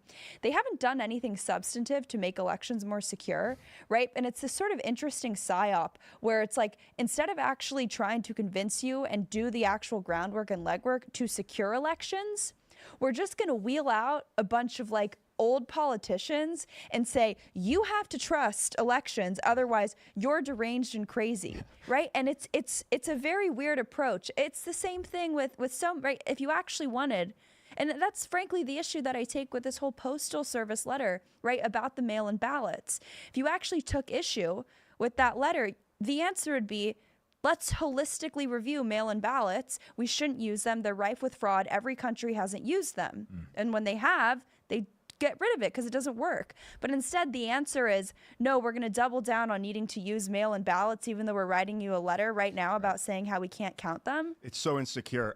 People my whole life said, don't mail cash. Don't put cash in the mail and send it, because someone will just open up the thing and take it, or who knows what's going to. Don't mail your cash. Right. But people are comfortable mailing their ballot. It's very important vote.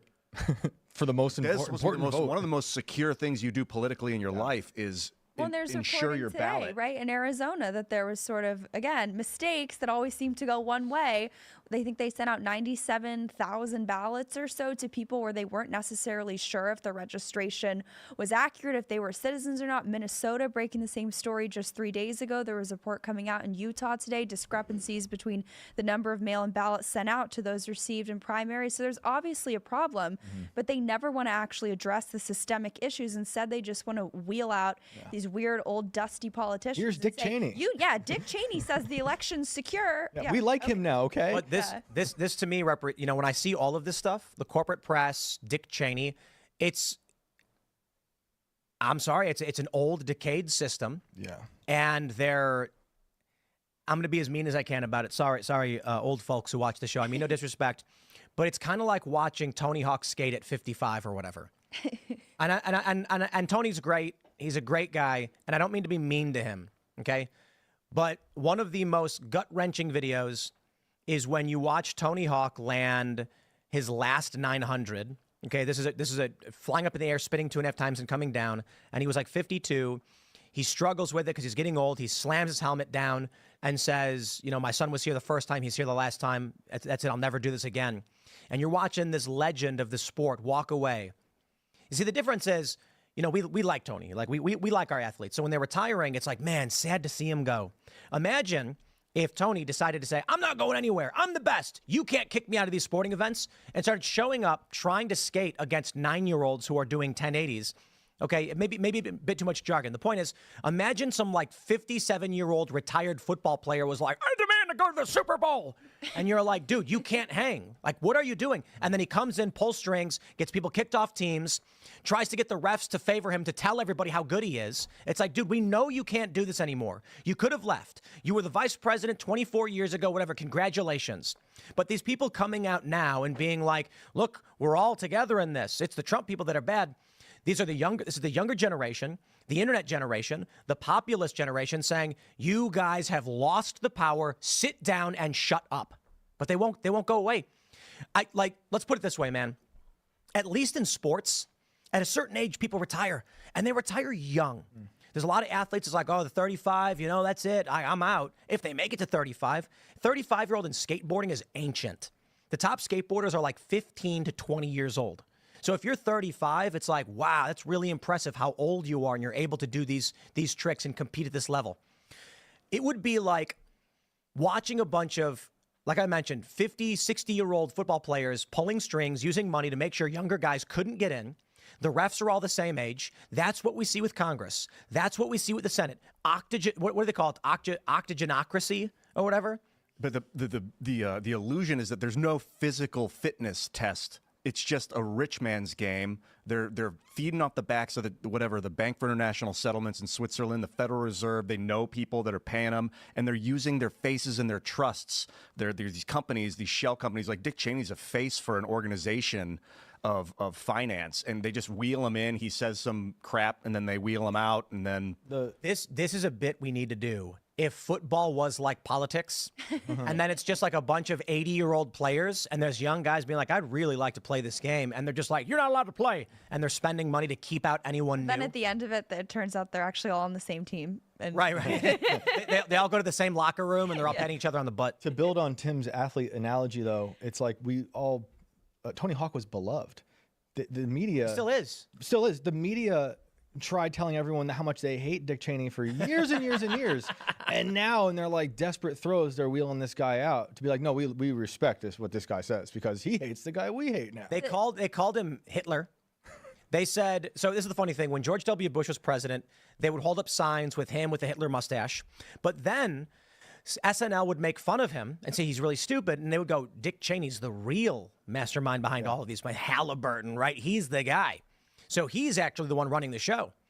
Now they're like, I am honored to have the endorsement of Dick Cheney. Wow, it means a lot to me. We need the guy who runs the show. It's also, too, if you pay attention to the MSNBC interviews of all these people, it's the new sort of, I think, psyop, which I'm sure I'll use this word a bunch during the show, but that they're going for the sort of, Lincoln Project Republican type, that vote, by trying to say that it's okay in For what? Cobb County because they're saying MAGA, people like this show, were radicalizing people to make them. My point being, there even panic buttons. The ridiculousness of the story aside, they're curating a narrative, right? That there's going to be chaos on election day. And frankly, I think the most concerning part, I'm sure you guys are aware. I think you guys covered it, but the idea of the Transition Integrity Project, right? That was part of sort of that Time magazine story back in 2020. But they're back, and they're back with a vengeance. You could argue they never went away, but they sort of have gone a step further than their 2020 plans, and they are talking on record about how they've been reaching out to state and local officials saying that we're trying to get prearranged, predetermined commitments from Republicans and Democrats to sort of, defend democracy and do all these nebulous terms. Who knows what the heck it means? But they're really coming in guns blazing, and you can tell with the level to which they're projecting, right, that it's Republicans who are getting ready to rig and steal the election. They melt down when Trump says the same exact things that they do, but there's, tenfold, 100-fold more evidence on that side of the football than there is on the Democratic side. How many times do we have to hear Stacey Abrams or Hillary Clinton say the election was taken? And like Elizabeth Warren years ago had a whole letter out there about not trusting, I think it was Dominion machines or whichever machine. The Democrats were going nuts on voting machines. I think it was 2012 at the Black Hat convention, or DEF CON and Black Hat. They hacked voting machines. I'm pretty sure. Correct me if I'm wrong. Ian, you might know this. That DEF CON, it's a hacker convention. Every year has the election hacking village, meaning like in August you go to Las Vegas. You go to the largest hacker convention in the world. There's two of them, DEF CON and Black Hat. One's corporate, one's kind of just wild. And you go out there and say, where can I learn about hacking voting machines? And they're like, oh, we got a couple hundred people over here doing it right now. Step right this way. I'm pretty sure they have the voting hacking village. So they have like lock picking. They have industrial control systems. Dude, it's a wild place. I really do recommend, if you ever have the time to check out DEF CON and Black Hat, you should definitely check it out.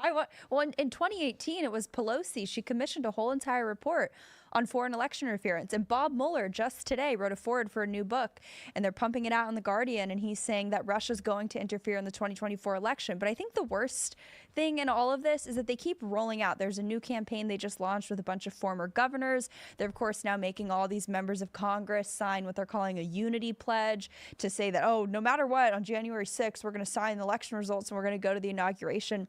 They haven't done anything substantive to make elections more secure, right? And it's this sort of interesting psyop where it's like, instead of actually trying to convince you and do the actual groundwork and legwork to secure elections, we're just going to wheel out a bunch of like old politicians and say, you have to trust elections, otherwise you're deranged and crazy, right? And it's a very weird approach. It's the same thing with some, right? If you actually wanted, and that's frankly the issue that I take with this whole Postal Service letter, right, about the mail-in ballots. If you actually took issue with that letter, the answer would be, let's holistically review mail-in ballots. We shouldn't use them. They're rife with fraud. Every country hasn't used them. And when they have, they get rid of it because it doesn't work. But instead, the answer is, no, we're going to double down on needing to use mail-in ballots, even though we're writing you a letter right now about saying how we can't count them. It's so insecure.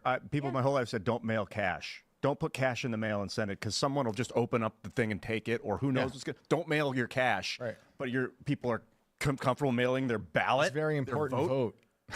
For the most important vote. One of the most secure things you do politically in your life is there's ensure your today, ballot. Right, in Arizona, that there was sort of, again, mistakes that always seem to go one way.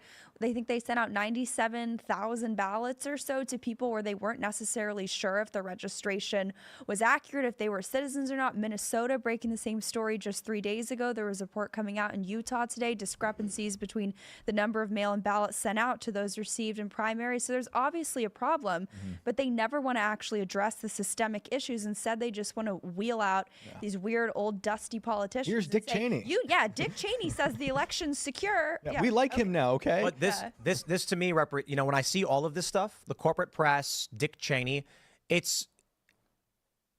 I'm sorry, it's an old, decayed system. Yeah. And I'm going to be as mean as I can about it. Sorry, old folks who watch the show. I mean, no disrespect, but it's kind of like watching Tony Hawk skate at 55 or whatever.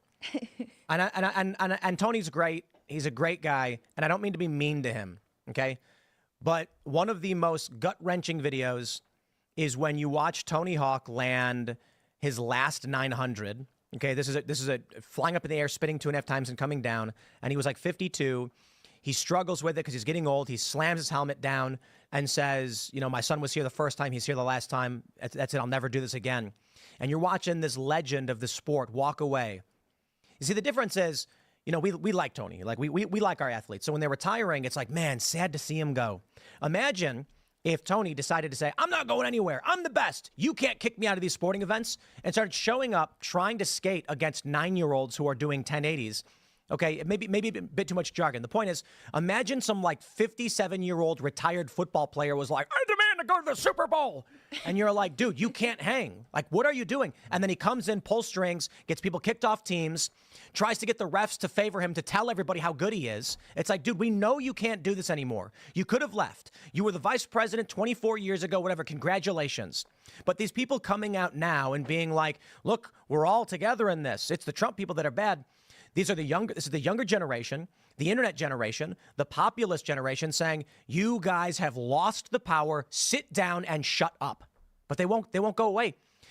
Let's put it this way, man.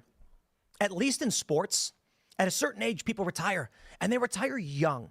There's a lot of athletes, it's like, oh, the 35, you know, that's it. I'm out. If they make it to 35, 35-year-old in skateboarding is ancient. The top skateboarders are like 15 to 20 years old. So if you're 35, it's like, wow, that's really impressive how old you are and you're able to do these tricks and compete at this level. It would be like watching a bunch of, like I mentioned, 50, 60-year-old football players pulling strings, using money to make sure younger guys couldn't get in. The refs are all the same age. That's what we see with Congress. That's what we see with the Senate. What do they call it? Octogenocracy or whatever?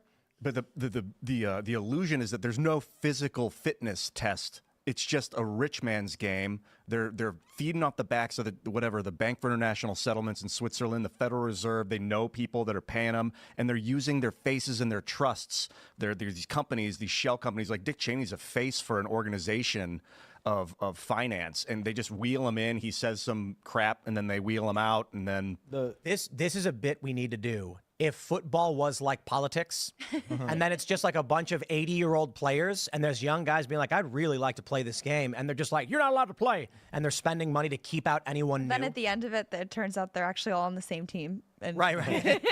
they all go to the same locker room, and they're all patting each other on the butt. To build on Tim's athlete analogy, though, it's like we all, Tony Hawk was beloved. The media Still is. The media tried telling everyone how much they hate Dick Cheney for years and years and years. And now in their like desperate throes, they're wheeling this guy out to be like, no, we respect what this guy says because he hates the guy we hate now. They called him Hitler. They said, so this is the funny thing. When George W. Bush was president, they would hold up signs with him with the Hitler mustache. But then SNL would make fun of him and say he's really stupid. And they would go, Dick Cheney's the real mastermind behind all of these. My Halliburton, right? He's the guy. So he's actually the one running the show.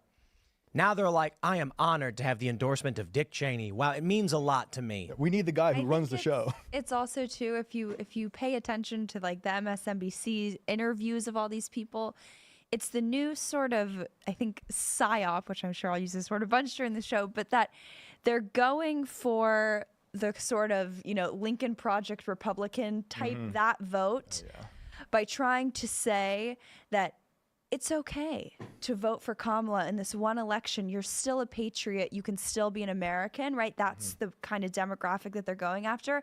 And frankly, I think the through line that you could run it to is why you saw the embrace of patriotism at the DNC, right? The American flags that you've literally never seen before in the DNC, talking about how they love America. You're like, wait, what? Is this the right event? And I think that's the vote that they're really trying to court, but they're going about doing it in this very emotionally driven, like, it's sort of cultish, right? Like, you can still vote for us. Because it is a cult. Yeah, it's almost like it is a cult. Yeah. That's what they do. They struggle session you. Cult like cult, yeah. If you want to leave, and they subtly struggle session you if you're in it. Let's jump to the story from the Post-Millennial. Breaking SAVE Act paired with spending package fails to pass the House. I don't think anyone's going to surprise to hear several Republicans sided with the Democrats to knock this down, because the whole thing is a game. There's very few members of Congress who actually want to do anything. It's a game. We had, I can't remember which rep it was, but it was Freedom Caucus, and he talked about how the Republicans had the votes to overturn Obamacare. And Republican leadership went to him and said, no, vote against getting rid of Obamacare. We need the wedge issue. They never had any intention of overturning any of these things. They didn't care. They say on Wednesday, the SAVE Act, paired with a stopgap government funding package, was voted down 202 yeas, ayes, or whatever, to 220 nays. This comes as illegal immigration and border security combined with concerns over voter fraud has been raised in the country. The Safeguard American Voter Eligibility Act, paired with the stopgap, has been a move that House Speaker Mike Johnson as well as Trump have supported in recent weeks. On Wednesday, the package paired with the SAVE Act did not pass the House. The act would prevent non-citizens from voting by requiring that Americans provide proof of citizenship to register to vote. I'm going to tell you what I think. There is no way that 14 Republicans could get away with breaking from Donald Trump and the Speaker. If Mike Johnson goes to the Republican and says, you're voting this way or you're going to lose your committees, I mean, this is, in my opinion, planned. I would more likely to believe that Mike Johnson comes out publicly and says, we're going to do this. This is what we have to do. Convincing everybody that's the plan. Then he goes to a handful of Republicans and says, just vote with the Democrats so that this doesn't actually go anywhere. We're going to pretend like we care. You guys are in swing districts. You'll pretend to be bipartisan. Siding with the Democrats looks good for your reelection. And then we don't have to actually do it. That's what I think happened. The Republicans who said no, though, I think are some of the most MAGA ones who did. It wasn't the swing district ones. It was it was the Boberts. 2 people voted present. That was Massey and Green. But You're right. Actually, is the good ones who voted against it. My bad. The point is, shame on Speaker Mike Johnson for someone who wants to stand up there and say that the reason that we need to pass the SAVE Act right now, which, by the way, even if you were to pass it, it would come into effect way too late. Mail-in ballots have already started going out. If he cared so much about election integrity, it should have been his first move when he was Speaker. Second of all, if policy writers work, right, attaching bills onto other bills, in this case a CR, then they should have done it with HR 1, right, low cost energy act, HR 2, actually securing the border. Why didn't they do that on any of the 5 CRs that they've pushed through? And most importantly, Joe Biden has come out and said, hands down, I will veto the SAVE Act, and the Senate said that they would strip it from the CR anyways. So all of the people who voted saying no were on the right side of history, I would argue, because the SAVE Act was going to get stripped from it anyways. So it wasn't going anywhere in the first place. It wasn't going anywhere. And the real... That makes more sense, honestly. The disgusting part from Speaker Mike Johnson is that they have cheapened the issue of election integrity and cheapened the SAVE Act, which, by the way, we passed in July. It's been sitting in the Senate. They could have held a vote on it. Could have been signed into law by Joe Biden if they actually cared about non-citizens voting, right, in the same breath while they're lecturing us on foreign election interference. But they're dangling it like a shiny toy, a shiny object to try to pressure those 14 members in the Republican Party from a messaging perspective to be able to say, oh, you're damned if you do, you're damned if you don't, right? You don't care about election integrity. You're not voting for the SAVE Act. And frankly, the Trump statement that he put out, I would argue it's the brilliance of Donald Trump, but it can sort of be read both ways because he says, I don't want anything happening. We need to pass the SAVE Act. It's the SAVE Act. He didn't express support for the CR.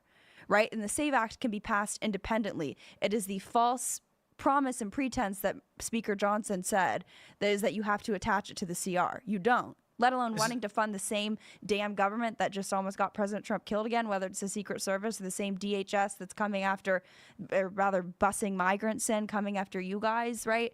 So it's absolutely absurd, and this is more of the BS same that, of course, the War Room is always covering, and our audience is always burning down the phone lines, metaphorically, but absolute BS from Mike Johnson. That's how jaded I am that we often see these, like, Republicans break and pretend like they're not actually going to get behind what the plan is, because it's all like the Obamacare thing that I mentioned. We had a member of the Freedom Caucus in, but this makes a lot more sense. That's how it's unsurprising if Speaker Johnson wanted to do this. The people who are more likely to break from him are going to be the ones who are more MAGA, and they're going to say, yeah, heck no. I suppose what is the issue then? They don't want, as you mentioned, they were going to strip it anyway. Biden said he'd veto, and the Senate was going to strip it. But I suppose that's the point anyway. Is the bigger issue that these guys don't want to vote on it? Like Matt Gaetz, he doesn't want to vote on continuing resolutions. Yeah, that's the point. Continuing, I think, $2.45 trillion in annual spending, so much so that we'd be paying $3 trillion just to service the debts that are already pre-existing. I think it was a burn rate of $77,000 a second. at the rate that they want to put out, like I said, with no substantive reform for going after any of these agencies, the same agencies that, just 2 days ago, you have Matthew Graves putting out a letter saying that Stephen K. Bannon can't get released from prison early because nothing happened and he just deserves to rot in a federal prison. Yeah, let's make sure we fund his salary. That's what Mike Johnson wants to do. And by the way, it's all performative BS because Mike Johnson is the same dude who waited, 48 hours until Stephen K. Bannon had to surrender to federal prison. So we did something. If these people actually cared, they would have nullified the January 6th subpoenas on day one of Congress. Did they? No. What was the first thing Mike Johnson did? Push for more aid to Ukraine and Israel and Taiwan. So it shows you where their priorities are. I see no difference between him and a Pelosi. They're all just part of the machine, and they don't care about the people. They are, to quote someone, listless vessels, right? They are people who are pumped full of cash, whether it's the lobbyists, the donors, whatever foreign country wants them to act however they want. And that's what these CRs are. That's what they purposely do. They don't pass the single subject spending bills. Right? Then you're pushed up against the wall. Then you play the government shutdown politics. And our Republicans are so weak. They're so scared that MSNBC is going to say, oh, well, you're making this poor grandma in West Virginia not be able to eat dinner. Right? They got all the fear porn. And Republicans have no backbone. Shameful.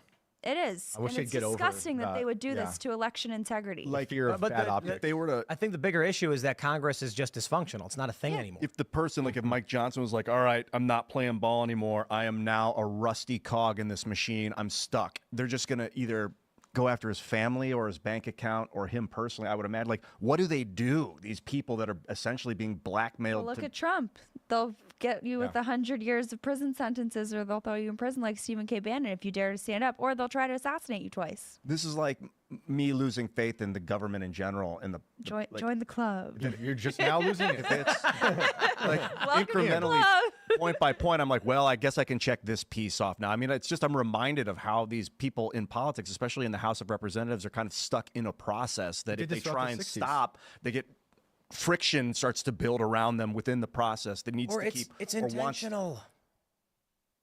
They're the henchmen in the front of the castle. If it stops, the country goes bankrupt because people start to lose their jobs, and then we get invaded and conquered. I mean, that's the fear, I guess. So you just pump funny money into the system until we conquer the world. I don't know what's the plan. I think it's very much, for many people, it's like this. You get the job, you run for office, you say, I want to do these things. You get in, and they say, okay, we really like your idea for healthcare reform.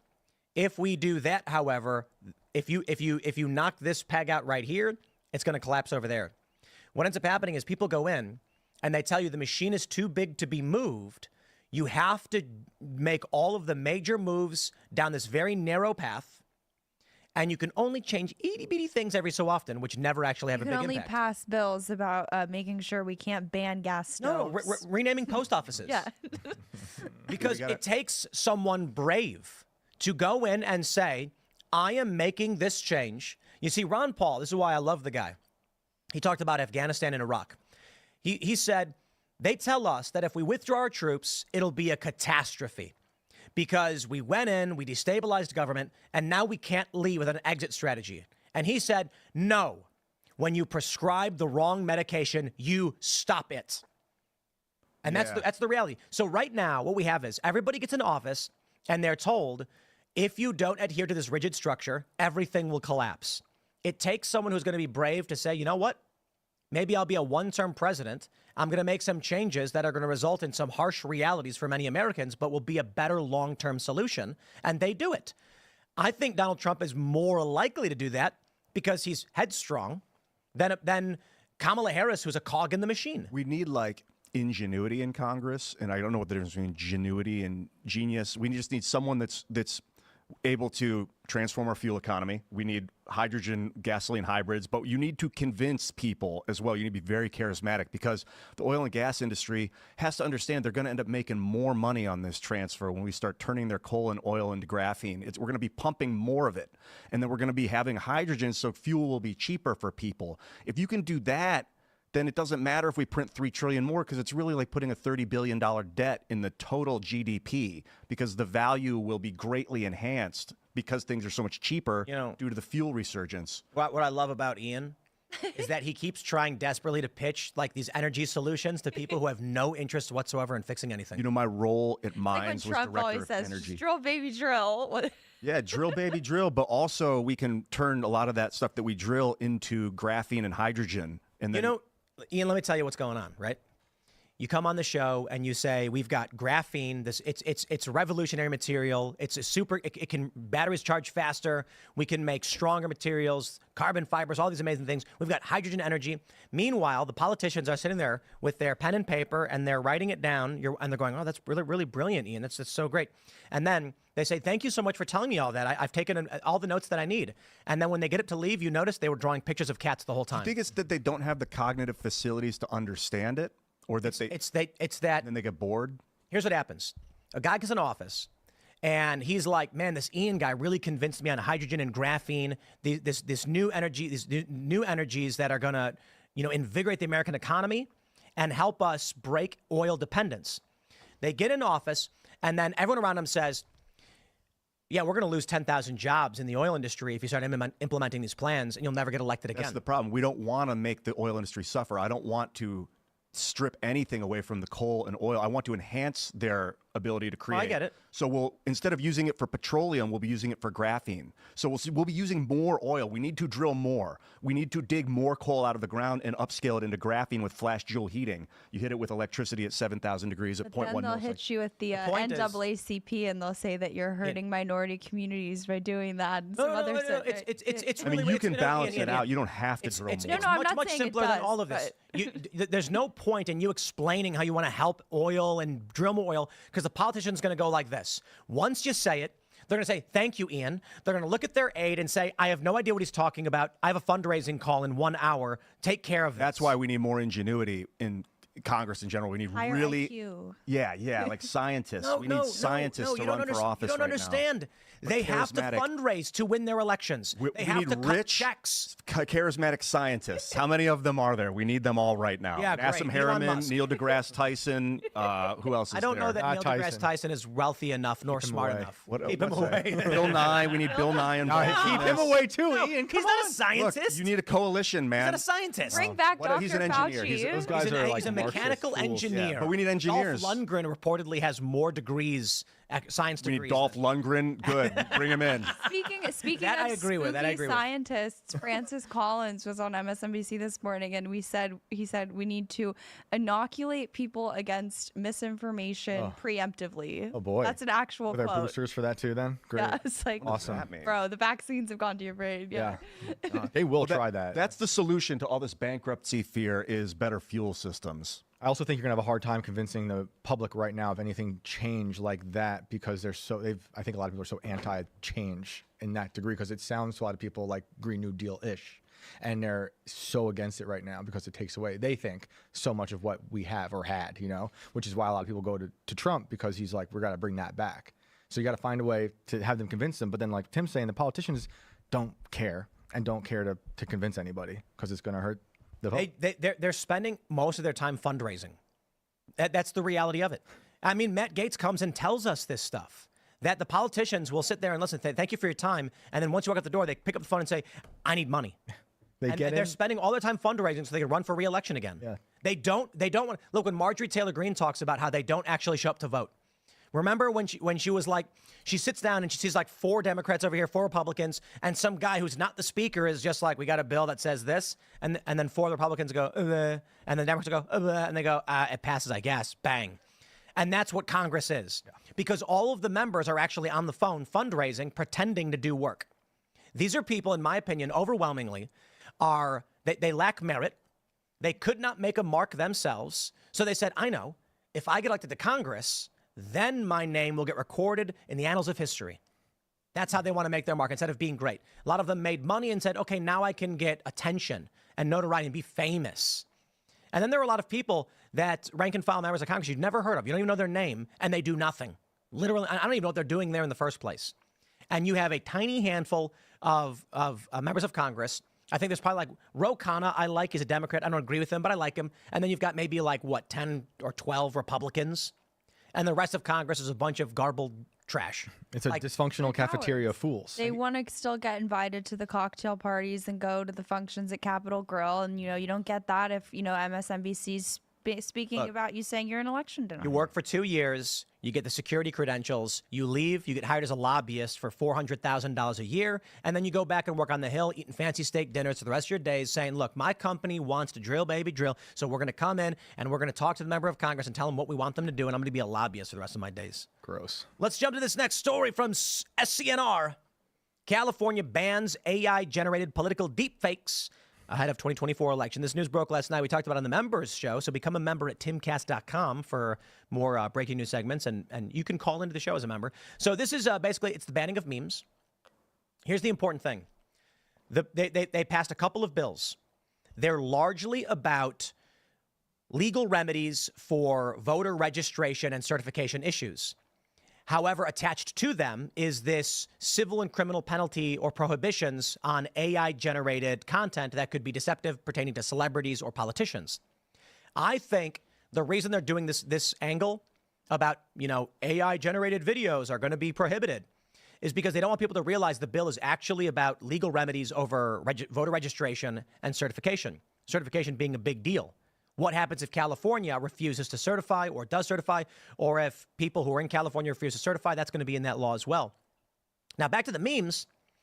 It says, as long as when you make the video, you write, this blank was made for the purpose of satire or parody, then it is exempt.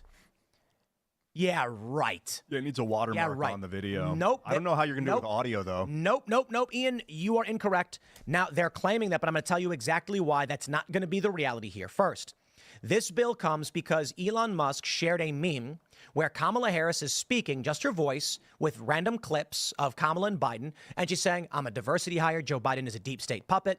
And he said that should be illegal. Well, clearly it wasn't Kamala Harris. But the bill says as long as you market satire or parody, right? Okay, tell me this. If you were to make a video of Kamala Harris speaking using AI that looked like she was speaking, and in no way does it look fake, and she says in the video, when I get elected, the first thing I want to do is pay for school loans for young people by cutting Social Security. We'll take Social Security revenue and funding and use it to pay off the Social Security loan so that young people can have a chance. And then you have it say, I'm Kamala Harris and I approve this message. And in the last 2 seconds of it, it says on the bottom with a black border and white text, this video is parody and not to be intended to be real. Do you think that if someone made that video, Gavin Newsom's going to be like, we're going to allow that? Or do you think he's going to be like, we don't care, you're under arrest? Or you're being sued or you're being shut down? I think it needs to watermark the entire video personally, because if someone gets in there for 3 seconds and sees it, they need to know that that's a parody. Even if, so in the bottom of political ads, it says this is paid for by the whatever for campaign PAC, right? There's legal requirements for disclosure. This video is paid for by Harris for president. If you put that black bar at the bottom saying this video is paid for by Ian Crossland for parody purposes only, they're not going to cut you slack.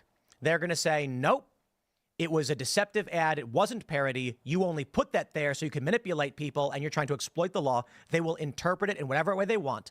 And my example is Douglas Mackey shared a meme about texting to vote to Trump supporters that he did not make.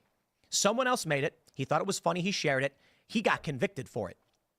They're going to claim whatever they want.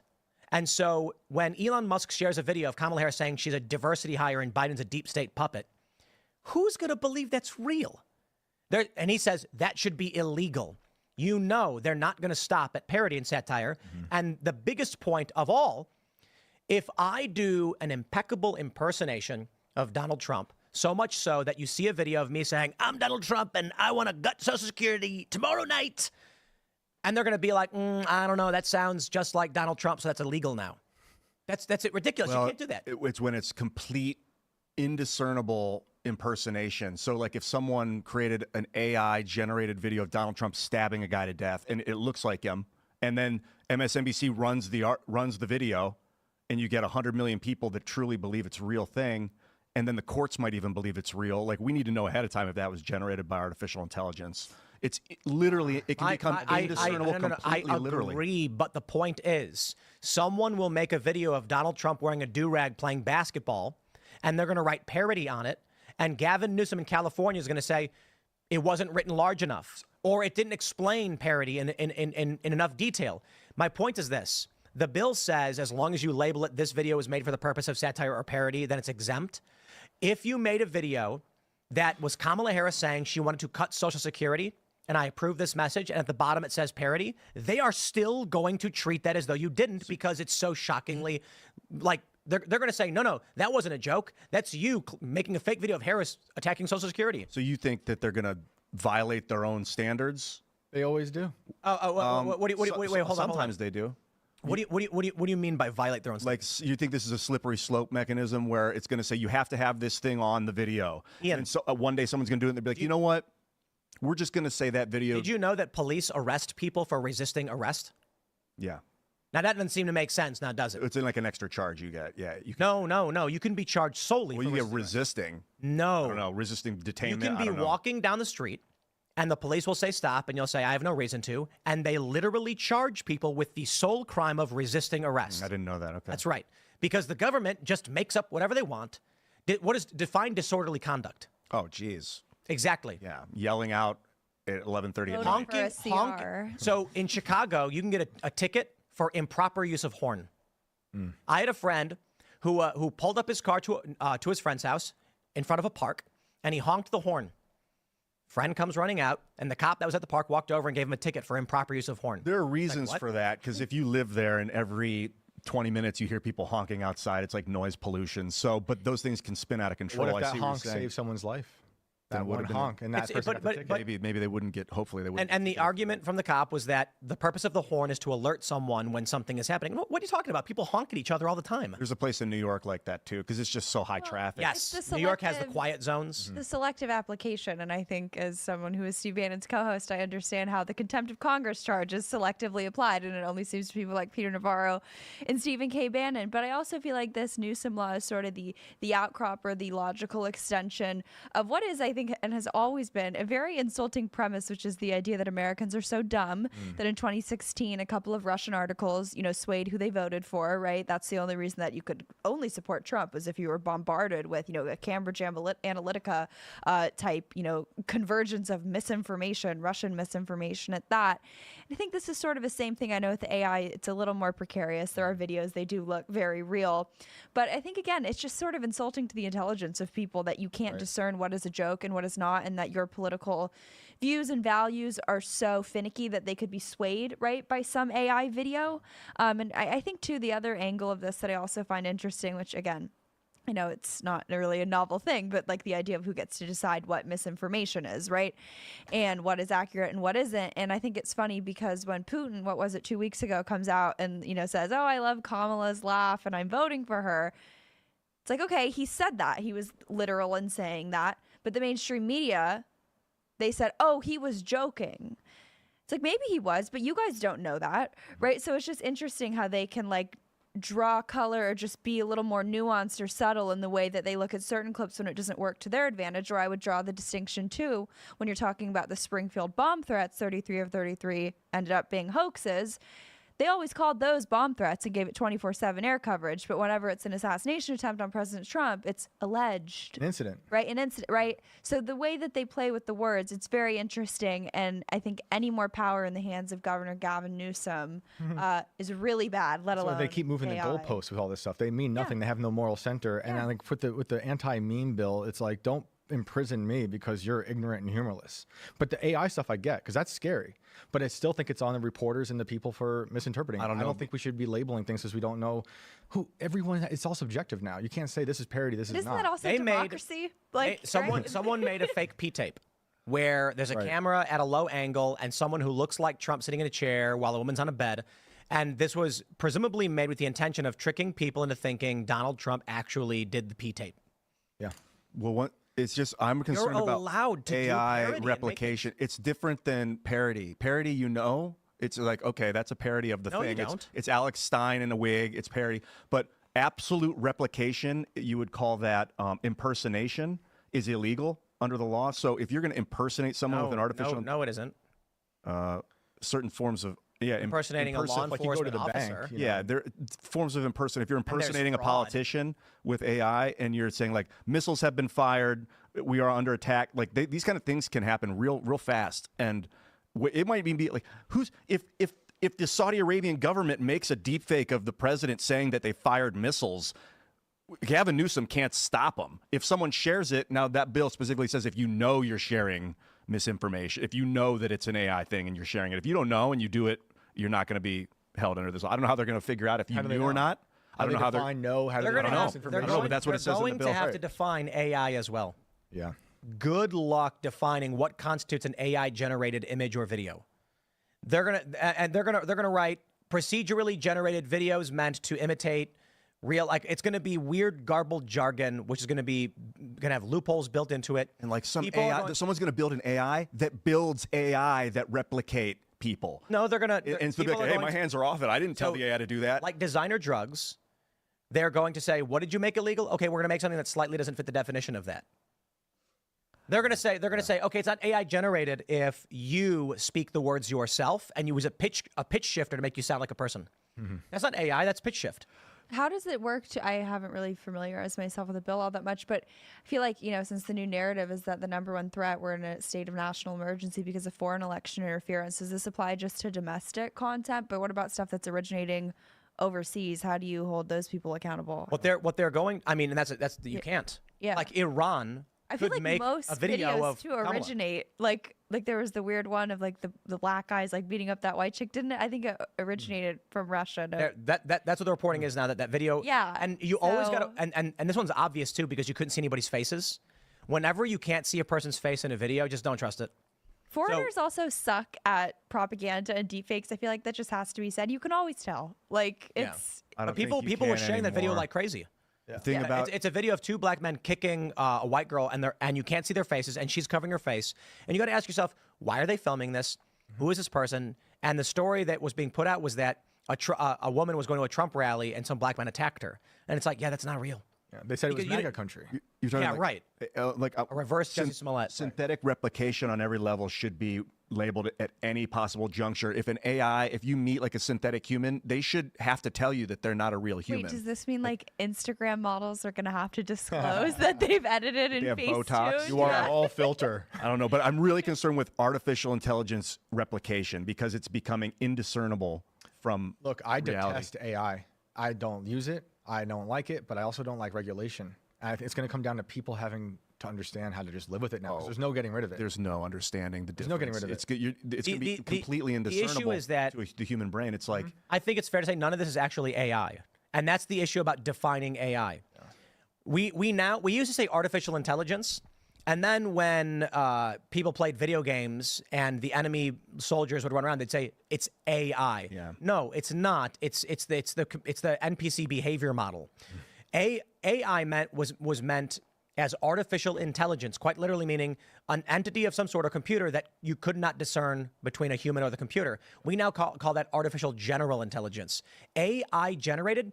This is just algorithmically generated video. That's a good point. Procedurally generated. Yeah, you might have videos. procedurally generated video that's indiscernible as well. So it doesn't really matter if an this AI is. did it or if No. if it was just There is no done by a AI machine. right now. There's no AI. We just use AI to refer to procedural generation. Well, people use programs like Suno or like. It's not AI. What is it? So artificial intelligence would be indiscernible from a human being. Intelligence that was created by man. Suno is not intelligent. It's procedurally generated music. Mid-Journey and ChatGPT and Yeah. Grok making photos, it's procedurally generated imagery. So you're saying ChatGPT is not AI? We colloquially refer to these things as artificial intelligence, but it's a search engine. It's an algorithmic, a procedural search engine. AI was supposed to mean you'd say, "How are you doing?" and you'd have a robot in front of you and being like, "I feel quite good today, Ian. How was your day?" And you'd talk to it, and the way it's supposed to be, artificial intelligence. It's was originally meant to refer to something indiscernible from a human being, like Data from Star Trek. Like it walks around, it talks, or the computer talks to you, and you're like, "Is this a person or not? I can't tell." We now call that AGI. And we're referring to, look, how is it artificial intelligence to make a photo of something? I don't know. Suno Can represents itself as AI. It says it's a I generative know. artificial intelligence music creation program. And they're using artificial intelligence because it sells and gets money for them from startups.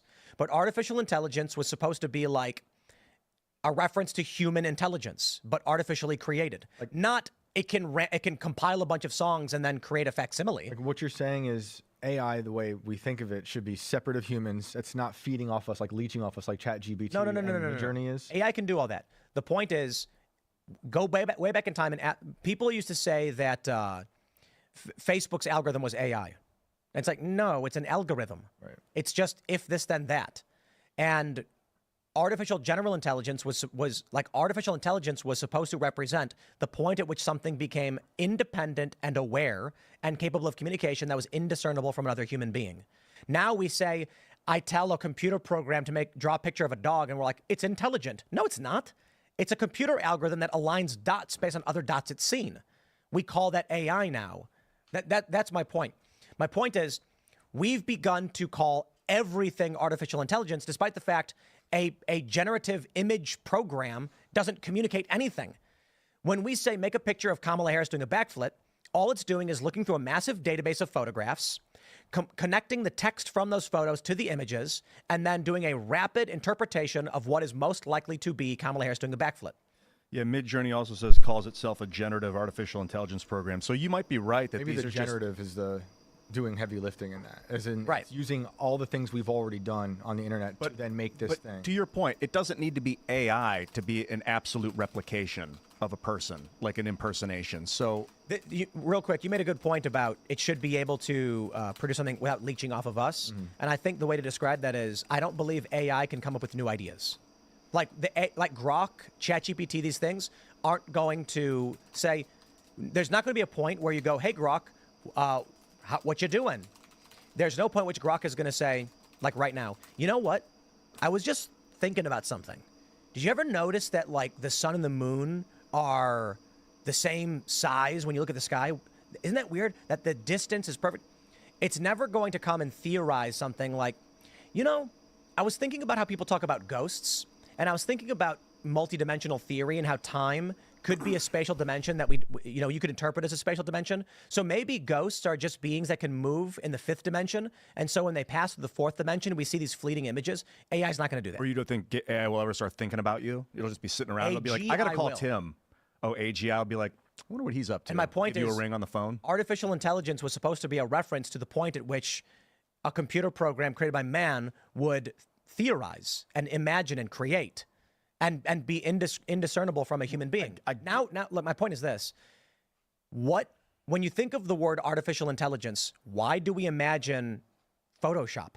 No, for real, you go into Photoshop and you circle an area and then click a button and then it will like fill that area in, and they call that AI. It's like... Wasn't this kind of the debate with the Rittenhouse trial when they blew up the picture and they were saying this is artificially enhanced? You know, and they were like computer-generated imagery about what this meant and how if we could even trust the CGI. image. I mean, that's CGI. It's really just Gavin Newsom being mad that the left can't meme, so they had to codify it in legislation. It's now illegal to laugh in California.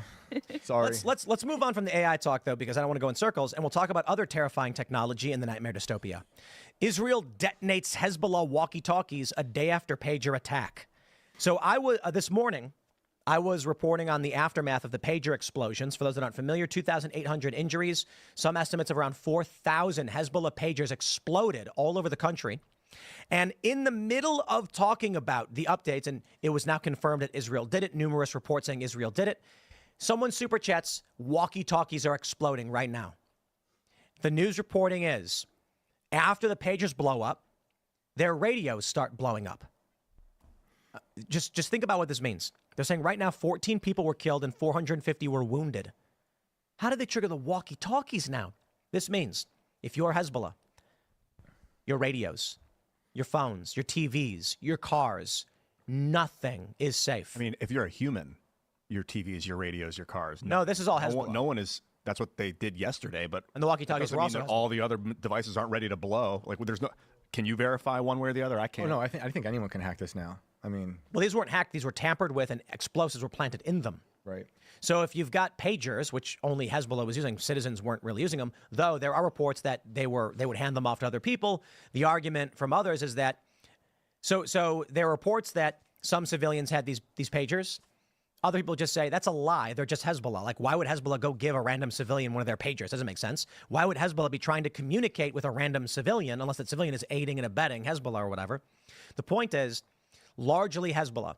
No, but the one thing I will say, if you are a regular civilian citizen in Lebanon, no more crowded gatherings. There's a video of people like dancing to music outside, and then one guy just blows up. Oh man! His walkie-talkie explodes, and then he what falls to the the ground. Israeli government will justify and be like, "Well, they must have gotten that from someone connected to Hezbollah, so they deserve to get blown up." No, the walkie-talkies, digital walkie-talkies are Hezbollah.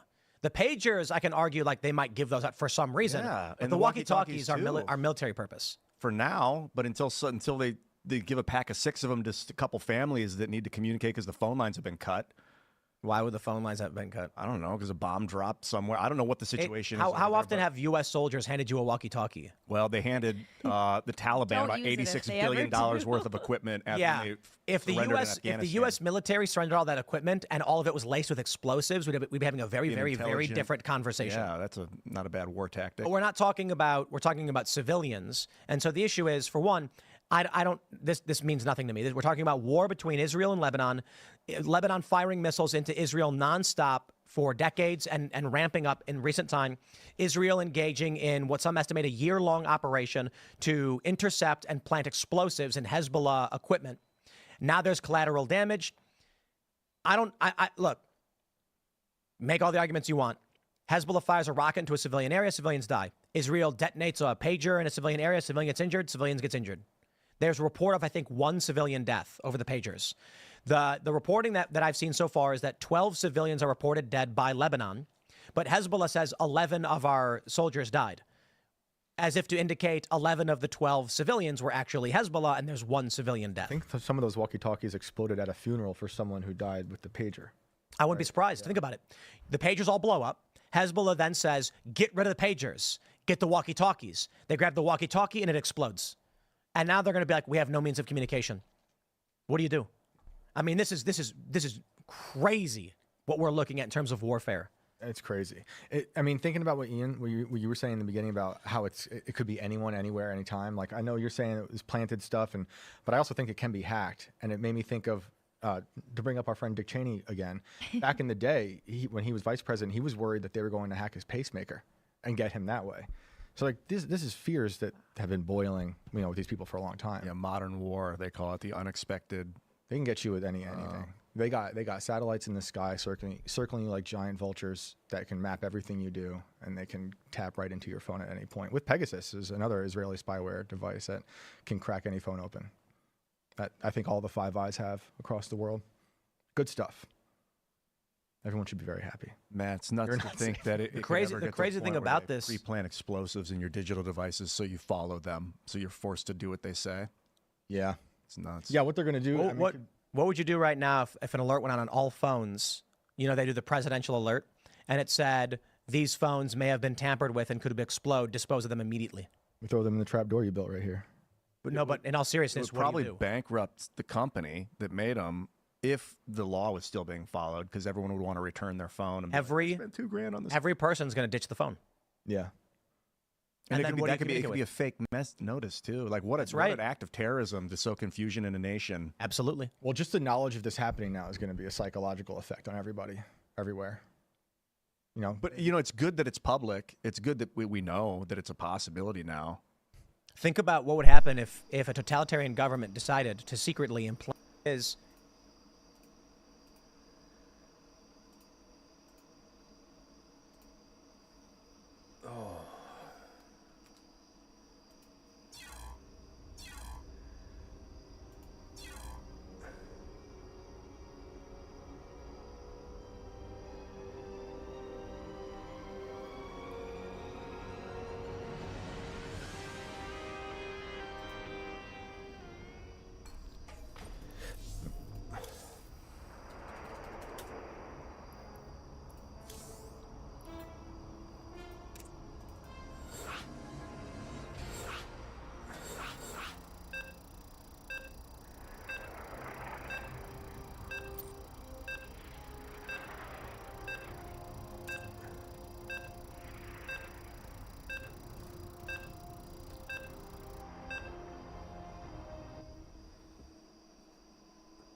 Initiation complete.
We require more minerals.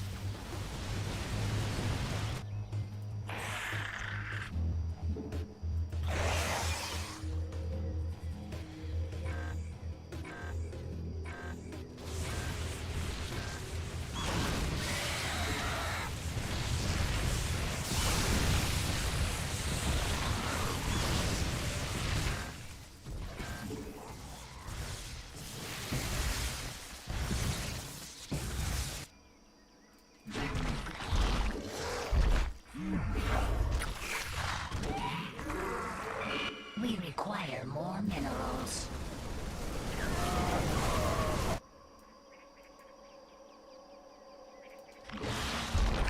We require more minerals.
minerals. We require more minerals.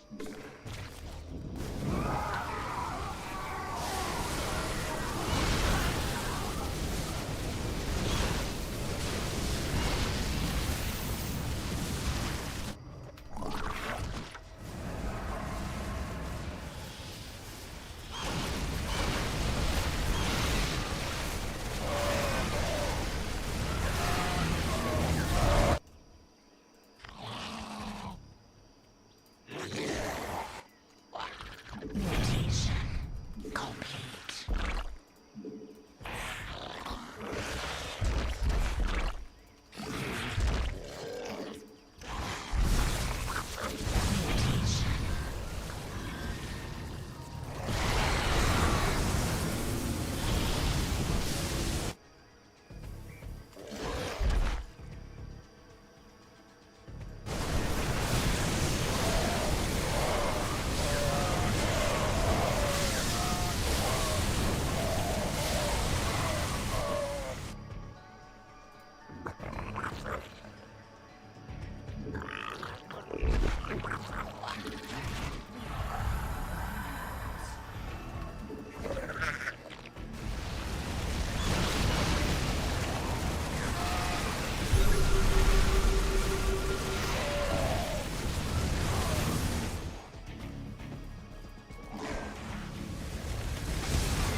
We require more minerals. We require more minerals.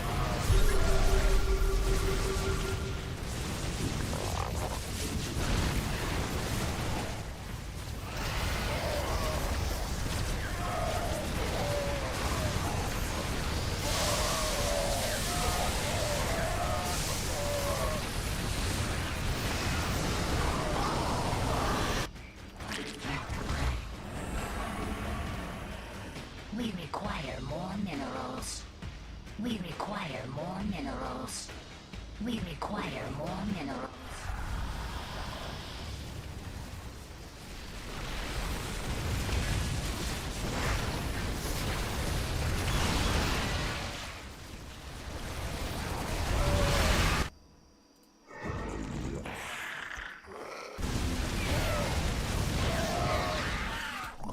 We require more minerals.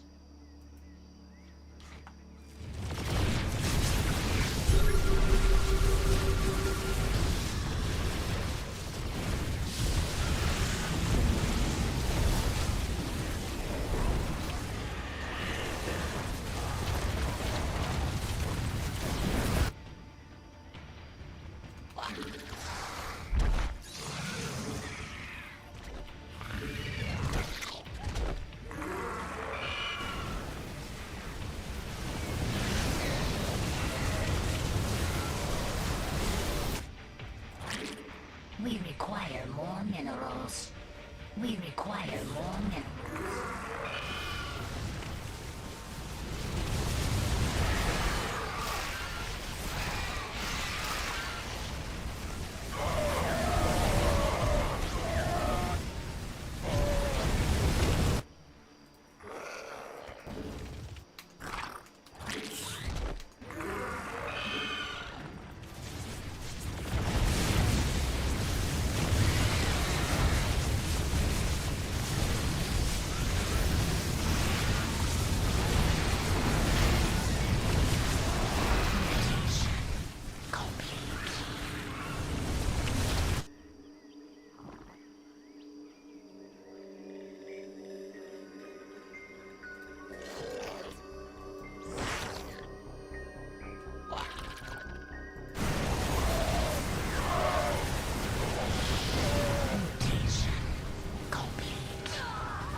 We require more minerals.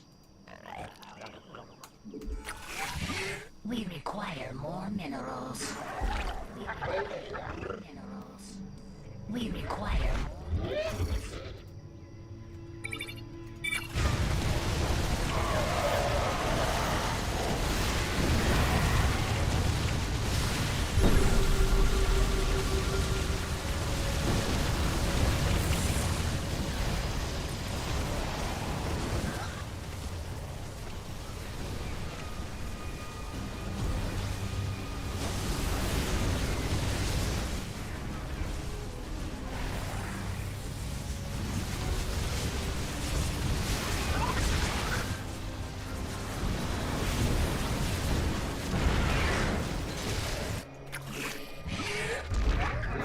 We require more minerals. We require more minerals.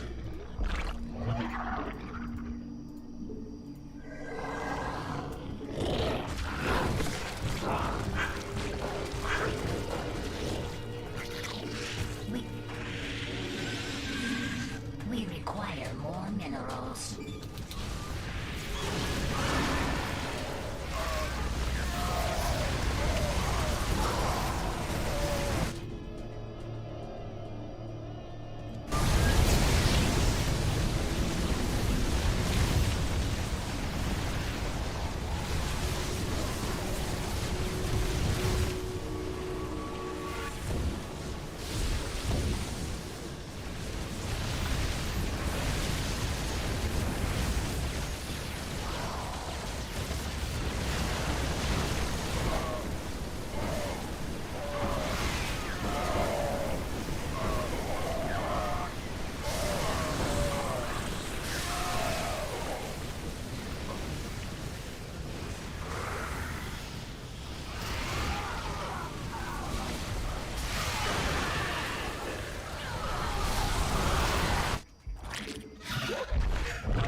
We require more minerals.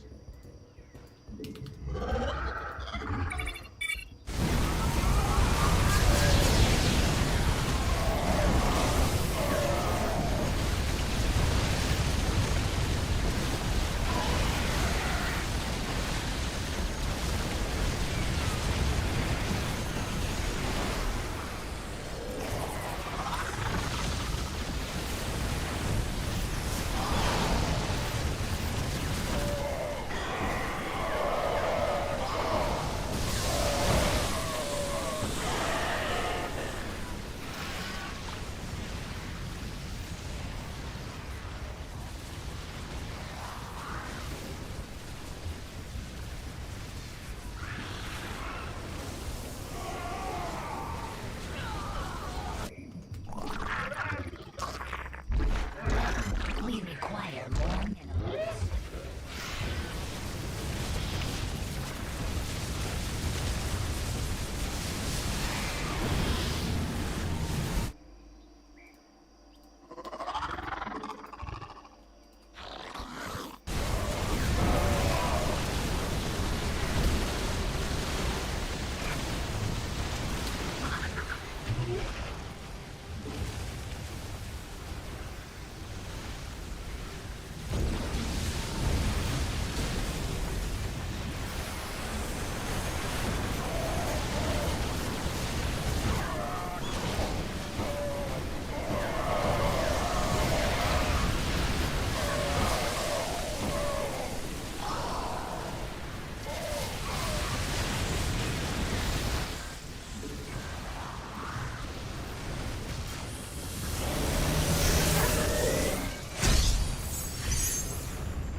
Mutation complete.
Upgrade complete.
Oh man.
Mutation complete.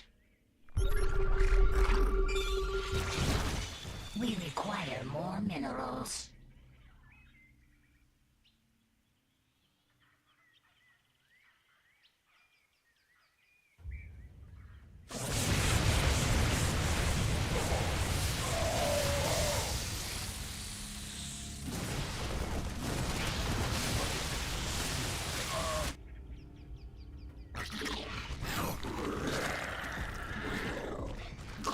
We require more minerals. We require more minerals. We require more minerals.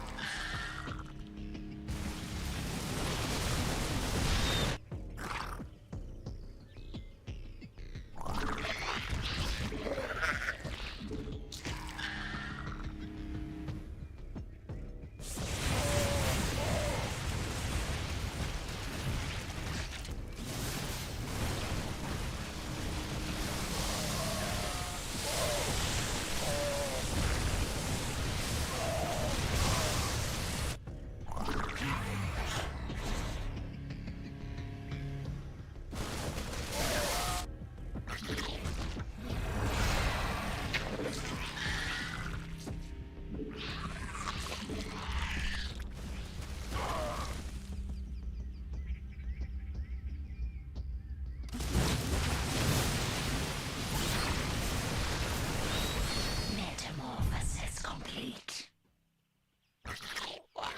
We require more minerals. We require more minerals. We require more minerals.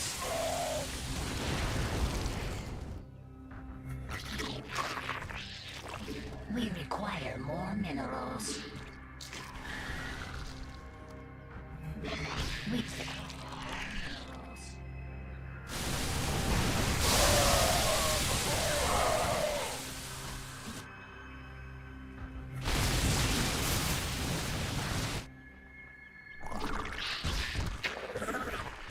We require more minerals.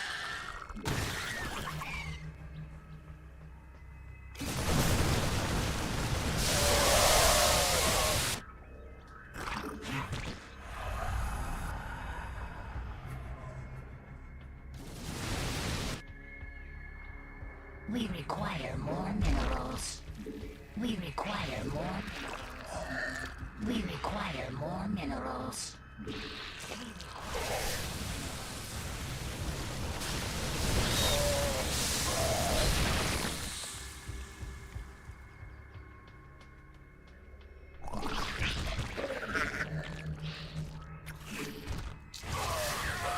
We require more minerals.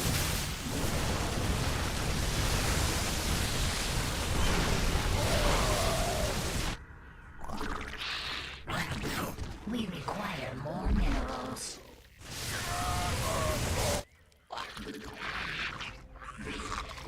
We require more minerals. We require...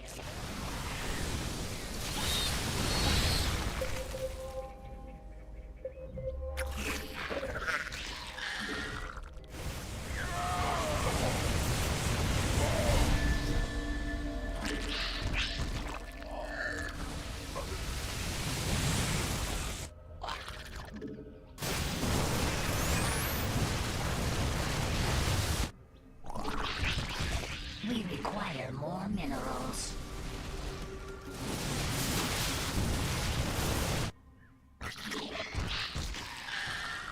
We require more minerals.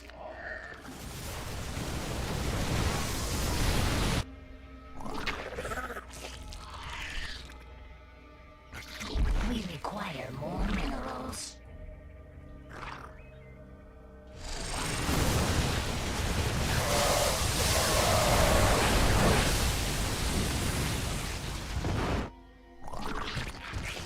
We require more minerals.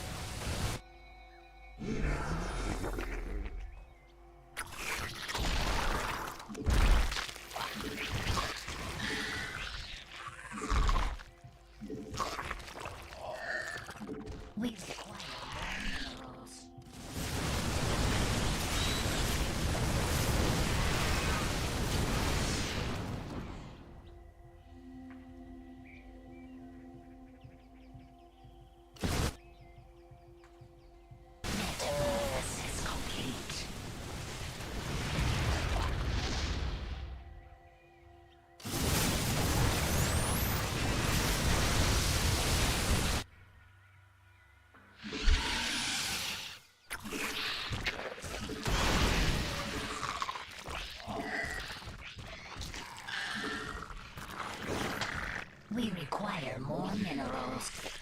We require more minerals. We require more. Why do I always get fucking trash bag allies, man? Always get fucking trash bag allies. This is so fucking easy. Just make Zerglings and Baneling. It's too fucking Terran. It's too fucking Terran.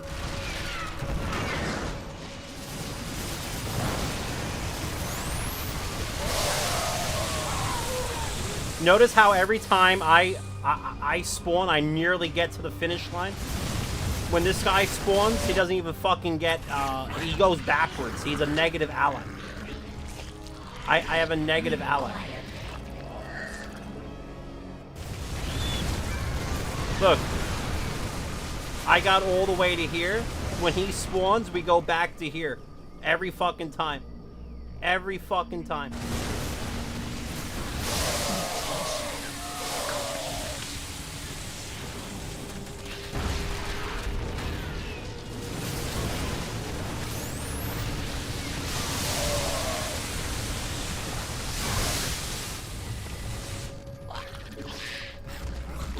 I just need this guy to quit the game. If he quits the game, I can actually win this.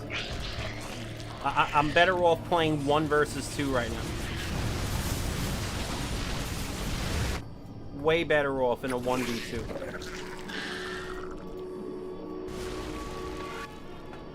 Like, this guy is so fucking bad, it's sad.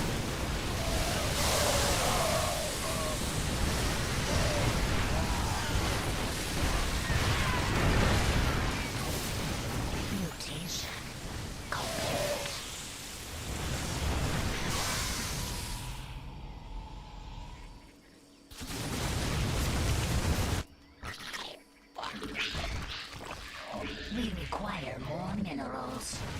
Look, he can't even kill the fucking wave, man.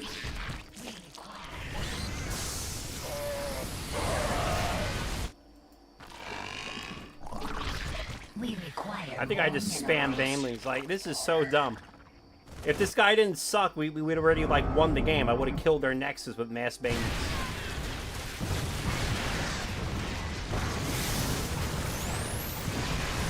You see, look. See how see how I'm killing almost both armies? Every time I'm nearly killing both armies. Like, I just need this guy to, like, he's making swarm hosts now. Fucking kill me.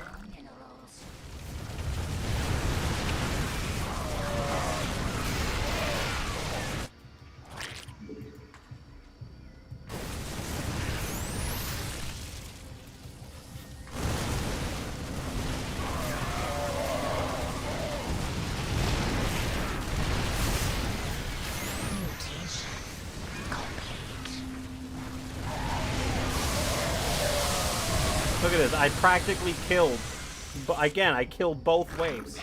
This guy can't even kill one, he can't even kill half of the living wave that I keep killing. It's so fucking frustrating. I just want him to fucking leave the game, so bad. Okay, look, he nearly killed it this time, nearly. Okay. We might actually win a wave now. No, there's fucking 18 fucking siege tanks. I don't know, maybe I get this. Yeah, I think I got it for once. Almost, that's really good. We're gonna go somewhere next wave. I'm carrying this dumb fuck so hard, man. He's making this so much harder than it fucking needs to be. Like, this guy is literally making the game impossible.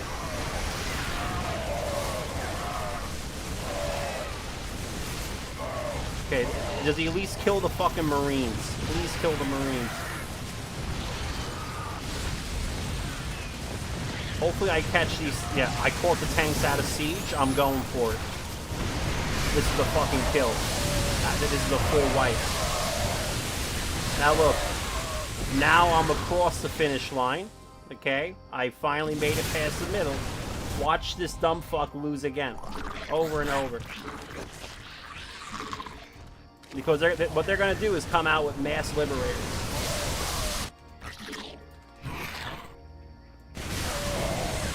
He might. No, he got it. Okay, finally. He's finally being useful. We require more minerals.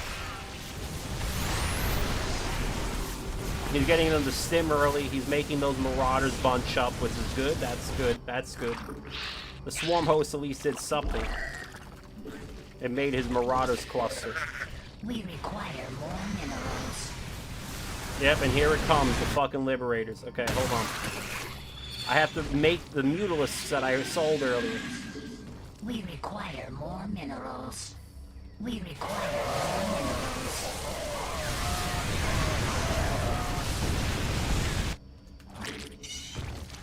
So I have to remake old units. We require. Like, this guy was so bad, he forced me to sell my mutalisks. Like, I did that so they couldn't make liberators. Minerals.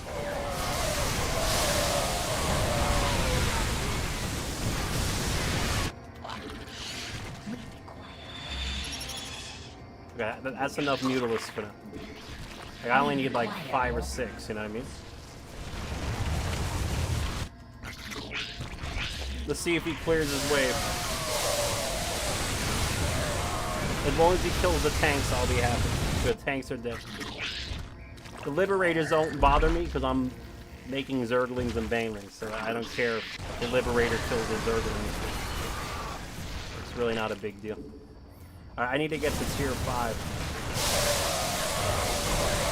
Tier 3.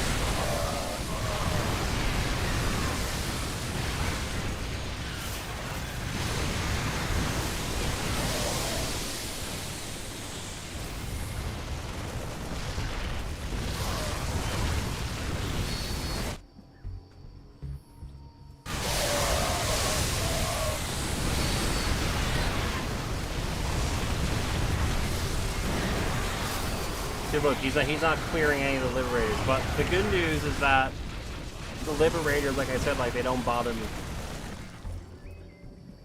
Because I have zerglings and banelings. In fact, if anything, the liberators help me.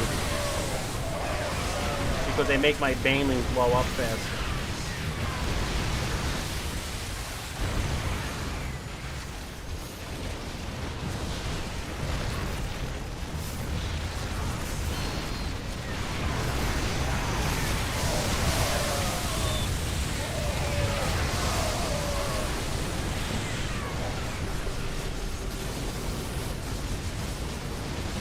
Metamorphosis complete.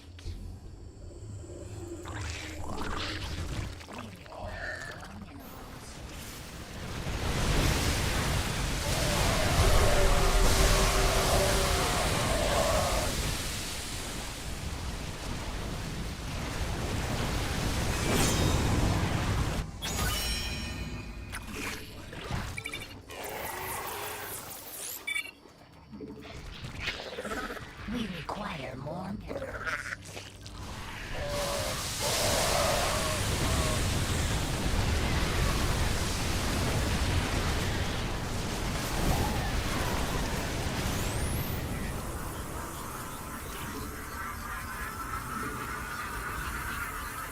Oh, good.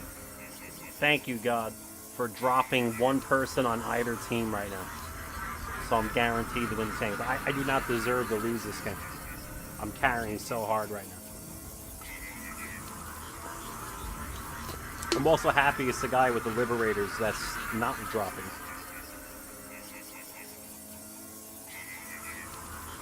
Because the liberators don't do anything to me. Whereas Pink with the Widow Mines is actually starting to counter me. So I'm glad that he got knocked offline. I actually deserve this.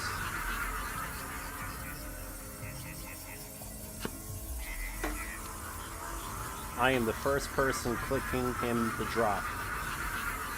Only takes one vote, and it's going to be me. Here we go. Goodbye. I deserve to win. Woo! They both quit. Oh, he pulled the plug. He pulled the plug.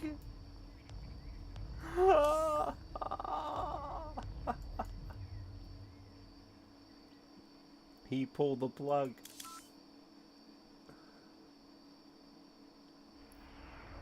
that's funny. He lost because he pulled the plug. His other ally left because they realized they were finally going to lose. I'll be right back.